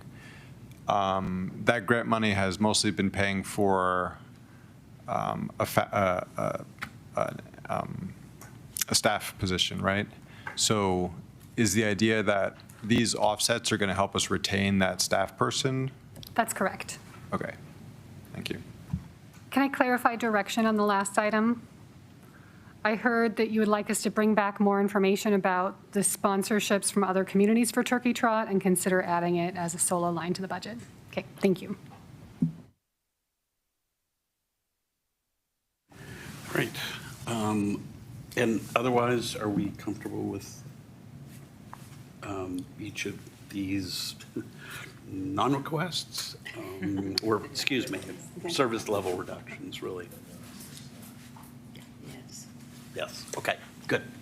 Let's, with a little side, we have a consensus on that one. All right, may we go to the next part? Just to be clear, we've got about 50 minutes to go through the remaining slides. We've got at least slide-wise, about 25 slides out of the whole 102, so I'm hopeful we can get through those, but I think we're doing pretty well. Long enough to cover the subject matter, short enough. Yes, Mayor, I think we're in a good spot, but we may not get your second break. Continuing on, other policy and fiscal items with significant impacts to the budget. Let's talk about expense growth outpacing revenue growth briefly. This has been a theme throughout the presentation. Oh, thank you. So while significant progress has been made in the budget development today here at the budget retreat, there still are a number of uncertainties regarding revenues and expenditures. Again, we're seeing slowly projected sales and property tax growth. We will continue to monitor sales tax extremely closely. The preliminary property tax information is expected to be from the assessor in August. And there's uncertainty around impacts of Sundance, Redtail, King Soopers, and other future potential developments. So we'll keep monitoring that. Inflation headwinds continue to be strong, so that's something that we'll monitor and will likely impact future iterations of the budget. Prioritizing our personnel and those costs, and also prioritizing our required and contractual obligations, our insurance and legal costs, utilities, dispatch, technology, and other maintenance items have been prioritized in this budget. Okay, here's another council policy decision point. We've talked about this throughout the model, the presentation today, but over the past 3 years, the Recreation Center debt mill levy was temporarily lowered to help offset those property tax increases. However, beginning in 2027, we are recommending to reset the current mill levy of 1.375 to 1.7 to align with the annual debt service payments through 2042. The estimated impact to the median home is roughly $20 per year.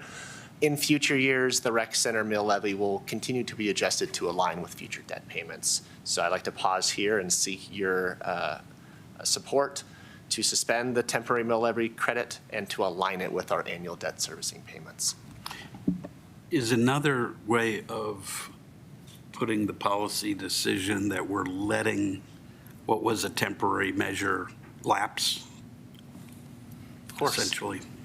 Okay. All right, other council member questions? Are we comfortable with that decision? Everybody's got a thumbs up on that one. You all were here last night. I will skip this one. I do not believe we any longer need direction to place this on the ballot. Thank you. Not sure if in the last 48 minutes we can afford a break. So if the mayor is okay, we will continue on to board and commission requests. 5 boards and commissions made. Is that okay? Yeah, I'm just sort of doing a quick head count. Are we? 2 minutes. Pardon me? 2 minutes. 2 minutes. Why don't we take a break till 4:15? We'll be back and race.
Good. And Director, thank you for taking us through the last no more than 44 minutes. Thank you, Mayor. I appreciate all your time and attention. I know you guys were here late last night and some of you have an event after this meeting as well. So very much appreciate your time and attention today. So board and commission requests, staff, department heads received.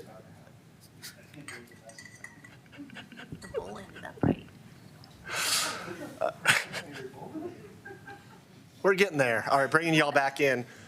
Included within today's packet as an attachment are, we've compiled board and commission requests from the following boards and commissions: Recreation Advisory Board, Louisville Sustainability Advisory Board, Open Space Advisory Board, Cultural Advisory Board, Historical Museum Advisory Board. I've summarized this in total and individually by board over the next handful of slides. We've also indicated whether or not they are in our current modeling or not. Department heads are here to speak to those requests if you have any questions. So in total, we received 33 requests across those 5 boards, totaling nearly $15 million with some additional positions as well. You could see per board those amounts across, and you could see where their funding source would primarily land. For Cultural Advisory Board, the general fund, same with Sustainability. Open Space Advisory Board would land within the Open Space Fund. The Recreation Advisory Board is covering a few different funds, the capital, golf, and recreation funds, and the Historical Museum Advisory Board, again, would fall within the general fund. So moving through these, and I suppose beginning with the Cultural Advisory Board. At this time, within the 5 boards, I'll probably turn to the department heads that oversee them. So if you have any questions, or if Director Cummings would like to add some color to these, please do. Thank you, Director Bailey. Happy to do a very brief walkthrough. The Cultural Advisory Board submitted a request this year in support of staffing for the Arts and Culture Department. As we know, that department is currently 1 full-time employee and 1 part-time employee who are responsible with putting on 29 community events throughout the year, including our banner 4th of July that happened this year with over 12,000 attendees. 1.5 people is not quite sufficient to continue these beloved community traditions and uphold them not only operationally but for safety. So the board is requesting an increase in staff funding to either make our current part-timer full-time or the addition of a full-timer to make the total department to 2.5 FTEs. In addition to that, as we've talked about throughout the year, events are costing more to do the same. We've seen this with our partners who have come before us with the same sort of asks. Specifically 4th of July this year. Next year, without an increase to that budget, we will not be able to have any entertainment in 4th of July, so it'll be fireworks, food trucks, and nothing else, because the cost of inflation for events is far surpassing our operational budget as part of the operational fund, or the general fund. Lastly, our current allocation for public art is $25,000 a year, which is insufficient for any real gain for the city of Louisville's temporary or permanent collection of public art. And so with an increased desire from the community, the Cultural Advisory Board thought it was best to bring forward a request for increased support in that so we can activate programs like we see in our neighboring communities, Lafayette, Longmont, and Superior. Happy to answer any questions. Council questions? Yes, Mayor Pro Tem. I just have a general question, and I don't know who can answer it, but when boards and commissions submit these requests, do they have, do they get information about where the budget is when they submit these requests? I can speak to that for my boards, if that's helpful. So yes, we talk with each of our boards about where the budget is, how the funding shows up, the difference between being part of the general fund, where we don't have costs or fees that we can raise to cover the cost of our services we provide the community, versus being in an enterprise fund that might have those opportunities. And then we talk about what goals might align with what the department has set out for the coming years and the goals we hear from City Council and city leadership overall. then that results in, well, to do those things, we need X, and then we calculate what that might cost. Okay, and do they see some of the projections and bar graphs that we see typically? This information isn't available until we get into budget season, and these requests are due before that information is calculated, but they are able to look back at last year's. We do share with them, or I did share with my boards, that we are expecting a flat budget, which is why this is actually a reined-in request compared to what you might see from some of our other boards. Yeah. Got it, thank you. Okay. Other questions? Yes, Councilmember Kruppelman. Yeah, I guess the first two items sort of strike me as things that Cultural Services might have requested itself. So I guess I'm curious, for the first one, if we left our staffing as it is, do we feel like we're going to have to reduce the number of events that we're putting on, or can we maintain what we did in this last year? And then likewise for the second one, right, if we don't put a little more money behind those events, are we going to have to cut back on them in this coming year? Yeah, so these were also areas that Cultural Services identified as service level reductions in preparation for a neutral budget. And so without investment, we will have to see reduction in programs offered to the community. We just aren't able to continue to do more with less at this point. Our hope is to find ways to make that as neutrally impactful to the community as possible. Maybe we can team up with other departments to help cost share or people share. We've been continuing to look at ways to activate volunteers, get those into our communities. The city's working hard on updating their volunteer processes and policies to help us with that. But overall, at this point, we are beyond capacity, and we remain beyond capacity.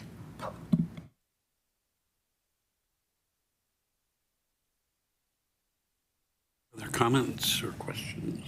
Yes, Councilmember Hafner. I think at minimum, we should do the middle item, maintaining the same level of Fourth of July and summer concerts. I know we would hear, I think, a lot from folks if those were scaled back significantly from what they are now. Yes, Councilmember Kern.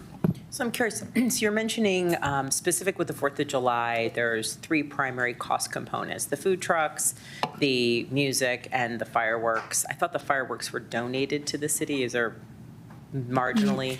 No, I'm not sure where that information might have come from. Fireworks cost us $18,000. Oh, that's not that bad. Okay, so then, and like, where's like the cost to the city for the food trucks? Yeah, so actually, to clarify what I was saying, that this coming year's 4th of July would only be fireworks and food trucks. Oh, because we don't have the 18,000. Because we wouldn't be able to apply any of our music, we wouldn't be able to have any bands, we wouldn't have any bounce houses or family entertainment. It would just be food trucks, fireworks, golf course fees. Yeah, and I have that breakdown of those numbers if you'd like me to run through them. And what do you think the cutback is in the summer concerts that you're suggesting if we don't increase the budget? We rolled back to 4 when the budget was reduced in 2025. 4 is manageable with reduction of maybe other events as well. So things that might be on the table are things like Block Party, the World Music Series. There's some wintertime events that we do, the silent movie that's rather popular at the Art Center that happens in October. So overall, it's that domino effect of trying to figure out what we can prioritize and maintain. So if we aren't able to afford the increase for this, at least maybe the whole amount, maybe just enough just to do the 4th of July, it is possible, though, for you to cost shift into maintaining the summer concerts versus some of the other items that you just mentioned? Possibly. Yeah, because I agree. I think the summer concert series is, we consistently hear how popular that is, and what a draw and an interesting thing on a Thursday night. So I hear about it more than a lot of other events that the city sponsors. So my guess is that it would be a disappointment if we couldn't continue with it. I don't know if that means the extra funding has to be added to the budget, but instead taken from some other areas, in my opinion. Other comments? Yes, Councilmember Cooperman. One little question. If we shifted to something like a drone show, do you know if that would be more expensive or less expensive? The smallest available drone show on the Front Range is $15,000 outside of our current fireworks budget. So it'd be 50 more expensive. More expensive. Yes. Okay, that's interesting. Yes. That's another discussion, but I was just curious. But I tend to agree with Councilmember Hefner. I would like to try to fund the middle item to some extent. Other comments? Go ahead. I would agree with that also, to fund the center item, but I would also be interested in at least going from part-time to a full-time on that first position, the events coordinator. I appreciate that. I do want to speak to the fact that while funding the additional costs of inflation for events does not give us the body resources that we need. So to council members' point there, staffing is a sort of a tandem situation. Because there's 29 events throughout the community every year and 1.5 people, we tend to run up into our allowance for how often we're able to work our part-timers. So that becomes quite a challenge. It sounds like we have a consensus on the middle one. This is a hard one, I think, because I think having staff there to do events is really important. I think public art, we've heard certainly from the public over and over again about that, but it's not the priority that other items elsewhere in the budget are. And I know that, Director, you've gone through, and these aren't in your current requests or the part you're requesting that's, but in, I guess one question for you is, this is a board and commission request. You've reviewed these as part of your own analysis, right, in terms of priorities? Correct. So while these requests didn't come through our budget process, these have been internal requests as we've been looking at department restructuring and what we can do to best utilize what resources we have available to align our resource level with our output.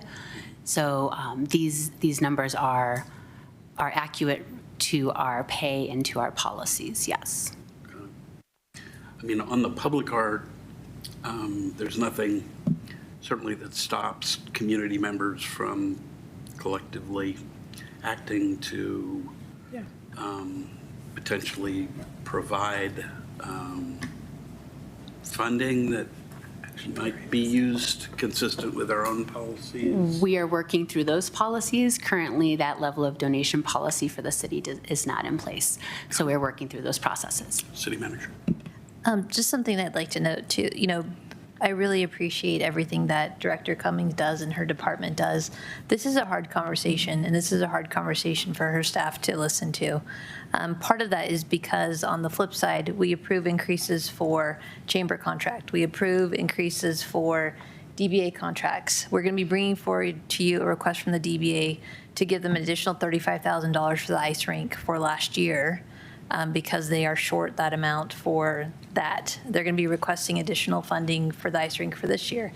They're going to be requesting additional funding for street fair. And so really this comes down to, is council's priority city events? Is council's priority the broader city events that are being put on by multiple organizations? And sometimes I feel like we give Director Cummings mixed messages in terms of what we support. And we're looking for more definitive, if you want cultural services to be in charge of these events, then we need to provide them the ability to do so, or we need to talk about events that we can cut.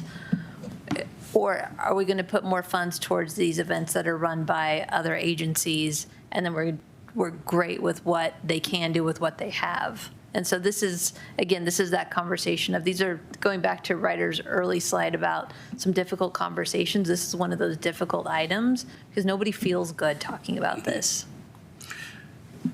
I was going to make a suggestion about this. I'd be very interested in how council might think about this. Clearly, we have, I think, consensus about the second item. I wonder, as we're as we consider those other items that you were talking about, potential requests from DBA and so forth, whether we might maybe revisit this under the perhaps broader umbrella of events. We might be able to conceivably make a policy decision related to that and have a little bit more fulsome discussion. It's one of the things that's hard about this is just the way it works and the time-space continuum. I think it was described in one council meeting, is that we don't have all of the like things to compare with, right? And you've brought it up, and I do appreciate that. So I would just suggest maybe we come back, that we give the guidance that we all, I think, have a consensus about, and then maybe talk about the other two and whatever else relates to events and the balance between city-sponsored events, city-staffed events, and those sponsored, staffed outside agencies that get money from us. Yeah, Does that sound like something first that you could do? That does. That sounds like a good approach. Another option would be if you wanted to fund some of these with one-time funds, recognizing it's just for this budget cycle, as we, during this next 2-year period, work through some of these items and gives us time to work through them. That would give you the opportunity to continue provide Director Cummings the resources that she needs for the next 2 years, as we then evaluate Sundance and evaluate these other items that will occur during this budget period. We might be able to do that along with the other items, no? I mean, I don't want to hold up the process too much, but I mean, we're going to be dealing with that in the budget process, maybe doing all of what we've been talking about together. What you just mentioned, what I mentioned, might work.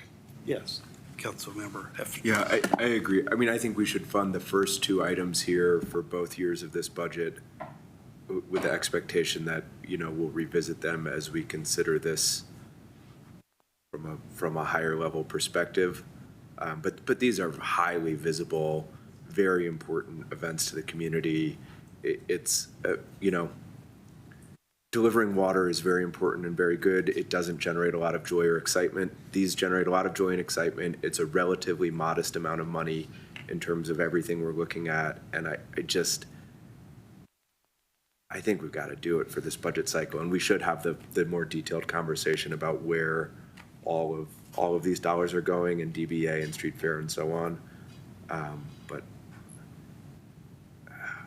I think it'd be a mistake to let these dwindle. So my only concern with the first one, by only approving it for the next 2 years, is that actually creates an employment challenge, unless we're saying, let's approve either another part-time person to help with the events, because that's a really easy thing to hire somebody just for a season or 2 seasons or what have you. I think making somebody a full-time employee, that is not going to change. And the expectation should be then that that's a permanent change. We could do a limited term where it's for a 2-year period. And that would give us the opportunity to then reevaluate at the end of that 2-year period. My only concern is if it's like we have a part-time person, it's as an existing part-time coordinator, if that person has the expectation that they're now full-time, I almost feel like it's an unfair teaser to say, well, for 2 years, if you'll do it, it's full-time. So stop whatever else you're doing to help you, make a living.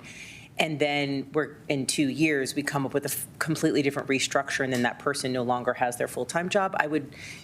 That seems, unless that individual and the director knows that individual is like, no, I would love the opportunity to work only for 2 years full-time. But I can imagine if I was that person, that would be very confusing for me. So that's my only concern with approving the employment. Well, and I agree with that. I mean, I guess I would go back to what I suggested initially, which is do the second one. I think it's hard to do force planning on the fly, just like it is.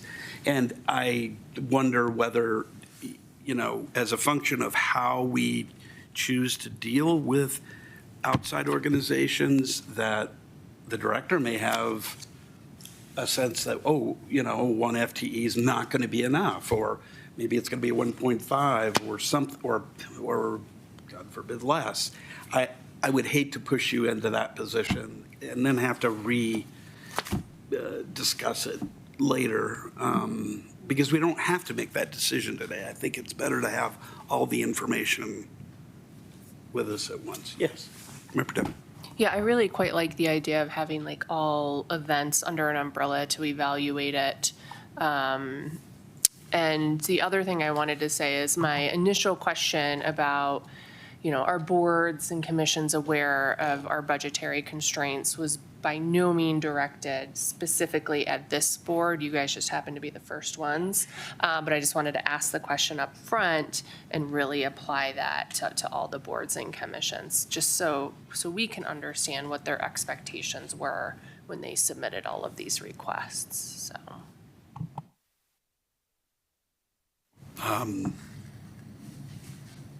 Consensus, how? I mean, are you comfortable with, it sounds like that some of us interested in Mayor, if I putting it all may, together? Please. I heard that we want to follow up on the larger picture, and we want to follow up on potentially funding with one time.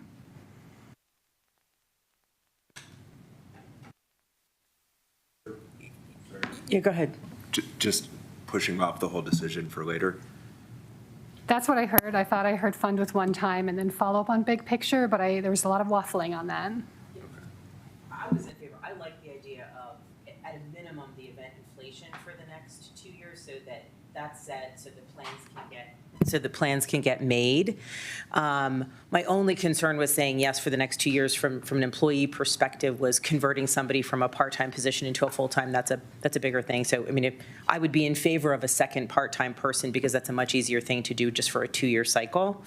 And then over the next year or so, Mayor, have the big, like this year rather, have the big conversation about all of these events. I thought that's what we would do, but let's fund these, the second line item definitely, perhaps even a part-time person, which is the first one, just for now, so that Director Cummings can make plans and move forward. Yep. I'd recommend funding both, and then as staff, we're happy to work with HR and Director Cummings on the best way to do that position, keeping in mind the HR concerns. Yeah. And what I was referring to is not kicking that can way down the road. It was just that maybe when you're coming back with some of these other things within this budget development that we deal with it. But I'm fine. I would like to hear from the director if she's comfortable with that way of proceeding,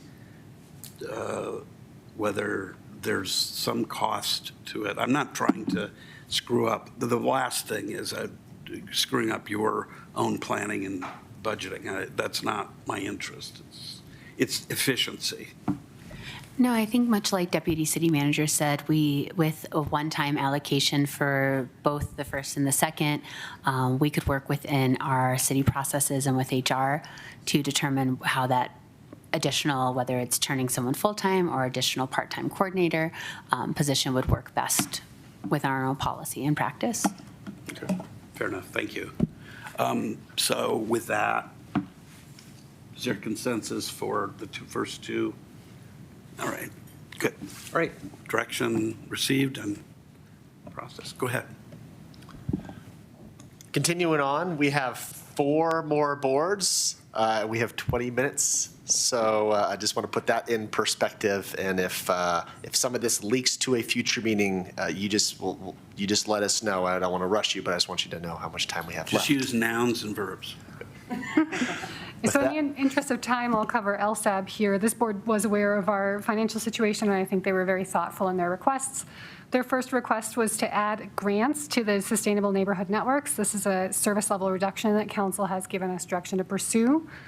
Water conservation programs in commercial and both residential were items they were looking at. We do know that Public Works and Utilities is doing some water conservation programming, so there might be some work there. Sustainability specialists and volunteer recruitment. They wanted this both for support of the sustainability programs and for that volunteer coordination need, which we heard is a follow-up item that council has been interested in. And then that is it. I was going to start into OSAB. Thoughts from council?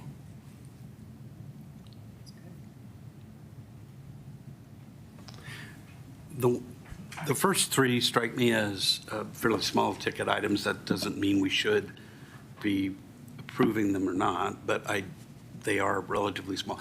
The fourth, I'm mindful that there were a lot of discussion among staff about positions. We had a discussion on council about how many more FTEs or even part-time positions we add, and I guess I'm based on an LSAB request, and I think LSAB is, I appreciate their suggesting this. I just would kind of expect that would have been already in the suggestions by staff if it were a priority. And so I think that one I would be, certainly would want to just take off our further consideration today. The others we can talk about if you want. I agree with your reasoning.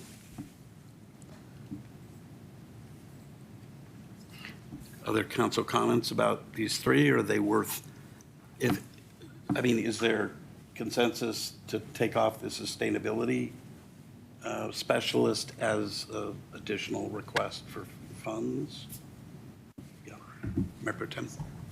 I feel like Sama's presentation, to me, the way I interpreted it as we already made a decision on the top row line item. The next two can be encompassed in some capacity with some of the work that Kurt and his team is doing. I think you made great points about the part-time position. So for me, at this point in time, I don't see the need to designate funds for these particular items. And I agree with that. Others? I agree. All right, we can move on. Moving on to our third advisory board. This is Open Space Advisory Board. Within this one, you'll note on the far right, many of these are included in the existing model. With that, I will turn it over to Adam or to council if you have any questions for Director Blackmore. I'll go first. So to Mayor Pro Tem's question earlier, the reason why you do see a lot of yeses on this, number one, we appreciate the support in saying yes, but we also align our CIP request process internally with OSAB's review. So a number of these are put forward in a memo as a level of support for what staff is already submitting for consideration. So that's why you may see an inordinate amount of yeses. It's not just because open space is the greatest. There is a process that leads to an alignment with staff's request and OSAB's. So you've seen all of the yeses as we've gone through the capital plan as a component of the open space fund review.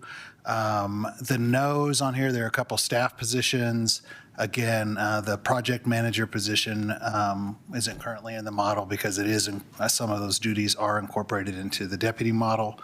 And the ranger naturalist was a potential push out to a 2028 or a 2029 request as we expand our trail mileage. So it's kind of tied to the need for additional rangers with increased trail inventory that we currently don't have. You see the natural resource technician, as mentioned, is a yes. The other no was just a prioritization of where to allocate potential future trail money to, and the community connections went over as a priority in our mind and in discussions with OSAB over some of the regional trail costs that comes along with this. And as our city manager Langley discussed, there's still a further evaluation needed for the volunteer and education coordinator positions. So that's a recap of where we got to with OSAB. Well, first, are there any council questions? And second, if there aren't, are council members comfortable with priorities that have already been set and discussed previously, or at least by implication, and not adding these? Go ahead, council member. Great, thanks. Actually, appreciate that you guys coordinated with the board with a lot of this. It actually really helps with the process. I was curious about, it's new trails, neighborhood connections is part of the $225,000 we're asking for, but new trails, and it says safety, access, and road improvements. The safety and access seems like a high priority with new trails. I'm just not understanding how that's not already built into that. That didn't move forward because it's not a OSAB purview. It's not an open space purview to discuss crosswalks and that kind of thing. So as a recommended use of open space funds, that wouldn't be something that we would consider. That's what that means. Yeah. Oh, that's why I had no idea what it meant, that meant crosswalk. Yeah, it's a component of the trail system, but it wouldn't be under the purview of OSAB to provide a recommendation. It's where Public Works has already, there's a lot of intersections where they've already handled that. It's more of a roadway improvement. Okay, thank you.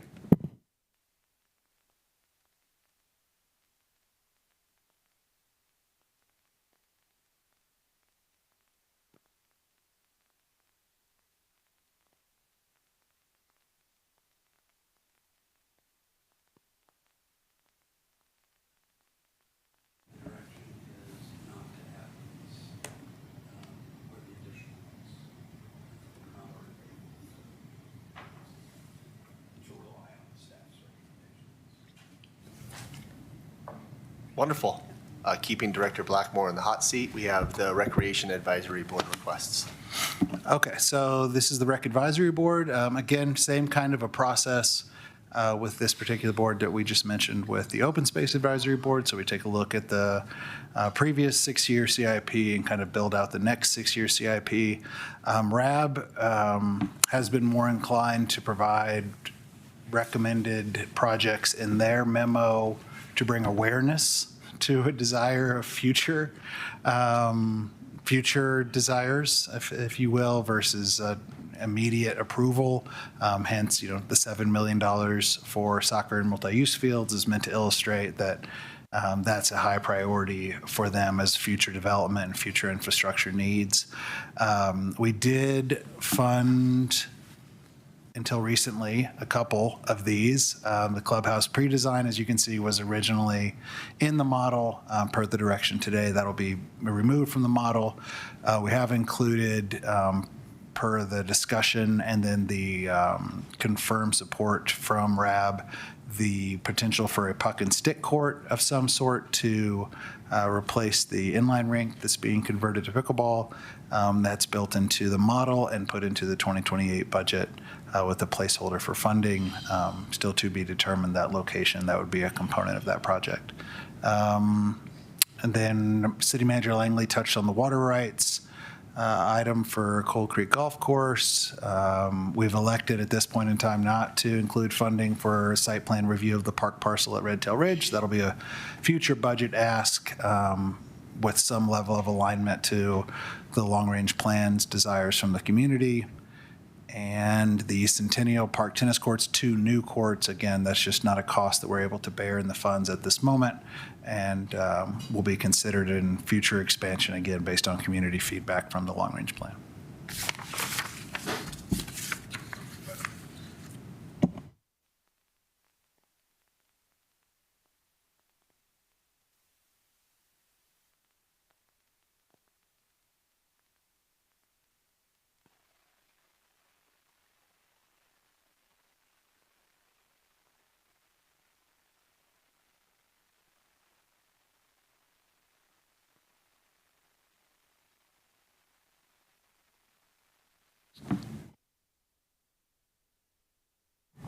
I'm not sure I understood what you just said. Well, there's clubhouse pre-design, that's coming off the list.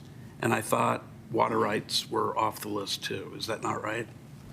Water rights are listed already in an unfunded list. The only one that was funded initially in the model that we've been asked to take off today is the clubhouse pre-design. Okay. All right. At any rate,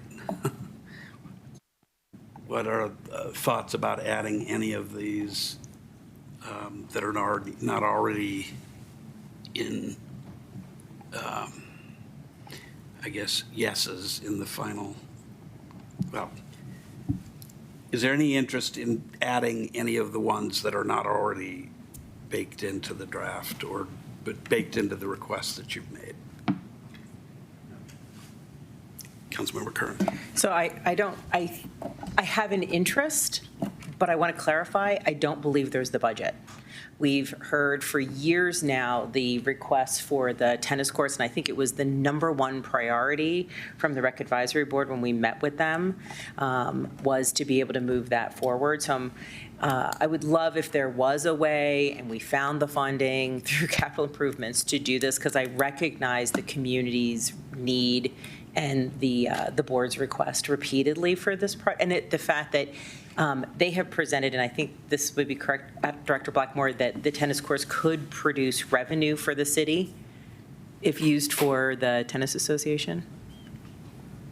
They would potentially, yeah. I also would guess, just for your reference, that 1.5 million is a low estimate based on some of the earthwork and the grading that we think we would need to do out there to add these. So it's also not in there because I think it needs a deeper dive into the actual cost projection. Okay, yeah. So that's all I just wanted to say. There's not lack of interest. I just realized there's lack of funding. Thank you. Yeah, and I would just also note really quick that if the desire is for more tennis courts, that'll be reflected in the long-range plan and could be incorporated into future park site development that may be a little more efficient with the construction. Okay. It sounds like we have consensus not to add further based on the RAB requests. Okay, next. Our final board request is the Historical Museum Advisory Board. It's on the screen now. There's some potential impacts with the outcome of the tax, but for additional color, I'll turn it over to Director Cummings. It's Director Blackmore and I closing you guys out today. So HMAB also had submitted a request this year looking for staffing support this last year, and actually every year for the last 5 years, the museum's associates have seen 100% turnover year after year, which brings some continuity issues, both in supporting the community and doing our work to support historic preservation. So the ask was to increase one of our part-time positions to full-time to, again, retain some of our local talent, or to add one additional full-time position to the team. Should the historic preservation tax pass, this could be covered by that. Should it not, HMAB would still love to see if council has appetite for supporting that staffing increase. We've talked at length about storage off-site. Again, with the historic preservation tax, there's opportunity to offset some of that increasing inflation costs to museum operations. And then much like our friends at RAB, the staff workspaces and offices and program event space are more of an aspirational awareness, recognizing that in the 2017 museum expansion plan, there was a great desire from the community to see more spaces available for programming for our historical preservation museum and those programs together. Okay, any questions?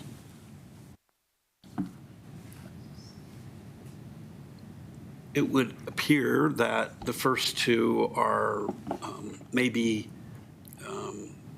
sort of premature to include in the budget. We could include it in the budget right now, but we maybe need not. Is there a particular cost to the operations if we don't include those before the tax passes? No, not if there's no additional service level reduction that happens should the tax pass. Should the tax not pass, we come back to service level reduction conversation. So right now that directly impacts our public education and programming. That would be greatly reduced. Okay.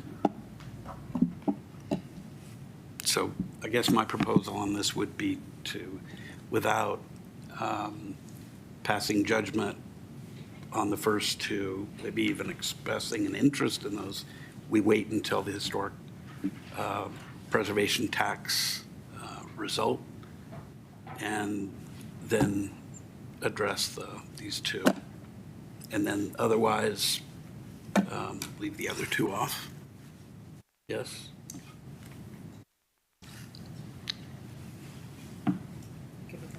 Yeah, okay. Looks like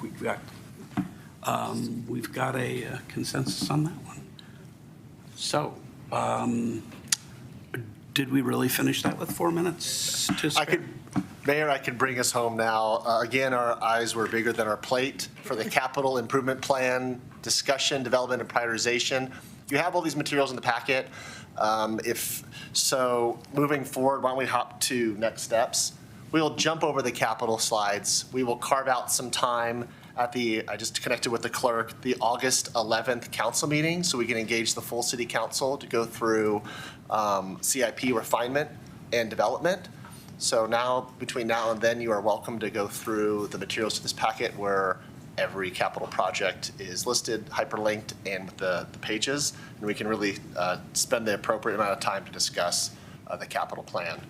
Beyond that meeting on August 11th, which on the slide is date TBD, August 20th, we'll have a finance committee. We'll have a recap of all of that work. September 1st, we are targeting the city manager's recommended budget presentation, budget public hearing on the third Tuesday of October with adoption plan for Monday, November 2nd. Again, this was a lot of time. I'm truly appreciative of all of your engagement and energy through this process. We'll have some more work to do. That's everything we had to cover today. Anything else that council members have questions otherwise? All right, I'll just add that I really appreciate all of staff, again, the public, for thoughts that they've provided to us, council members, boards and commissions. Look forward to the next thing and really appreciate everybody's working together to hit the budget of time that we set for this, and hopefully give our Ward 2 representatives time to catch their breath before the Ward 2 meeting tonight, and it's being held where? Relish. Relish. We're going to be at Relish, not the Rec Anybody Center. who's there, who's online and here, They can or otherwise. grab a bite, grab a drink, and grab a meeting. Amen. All right, do we have a motion to adjourn? So moved. Second. All in favor? Aye. Aye. Any opposed? Thank you, everybody.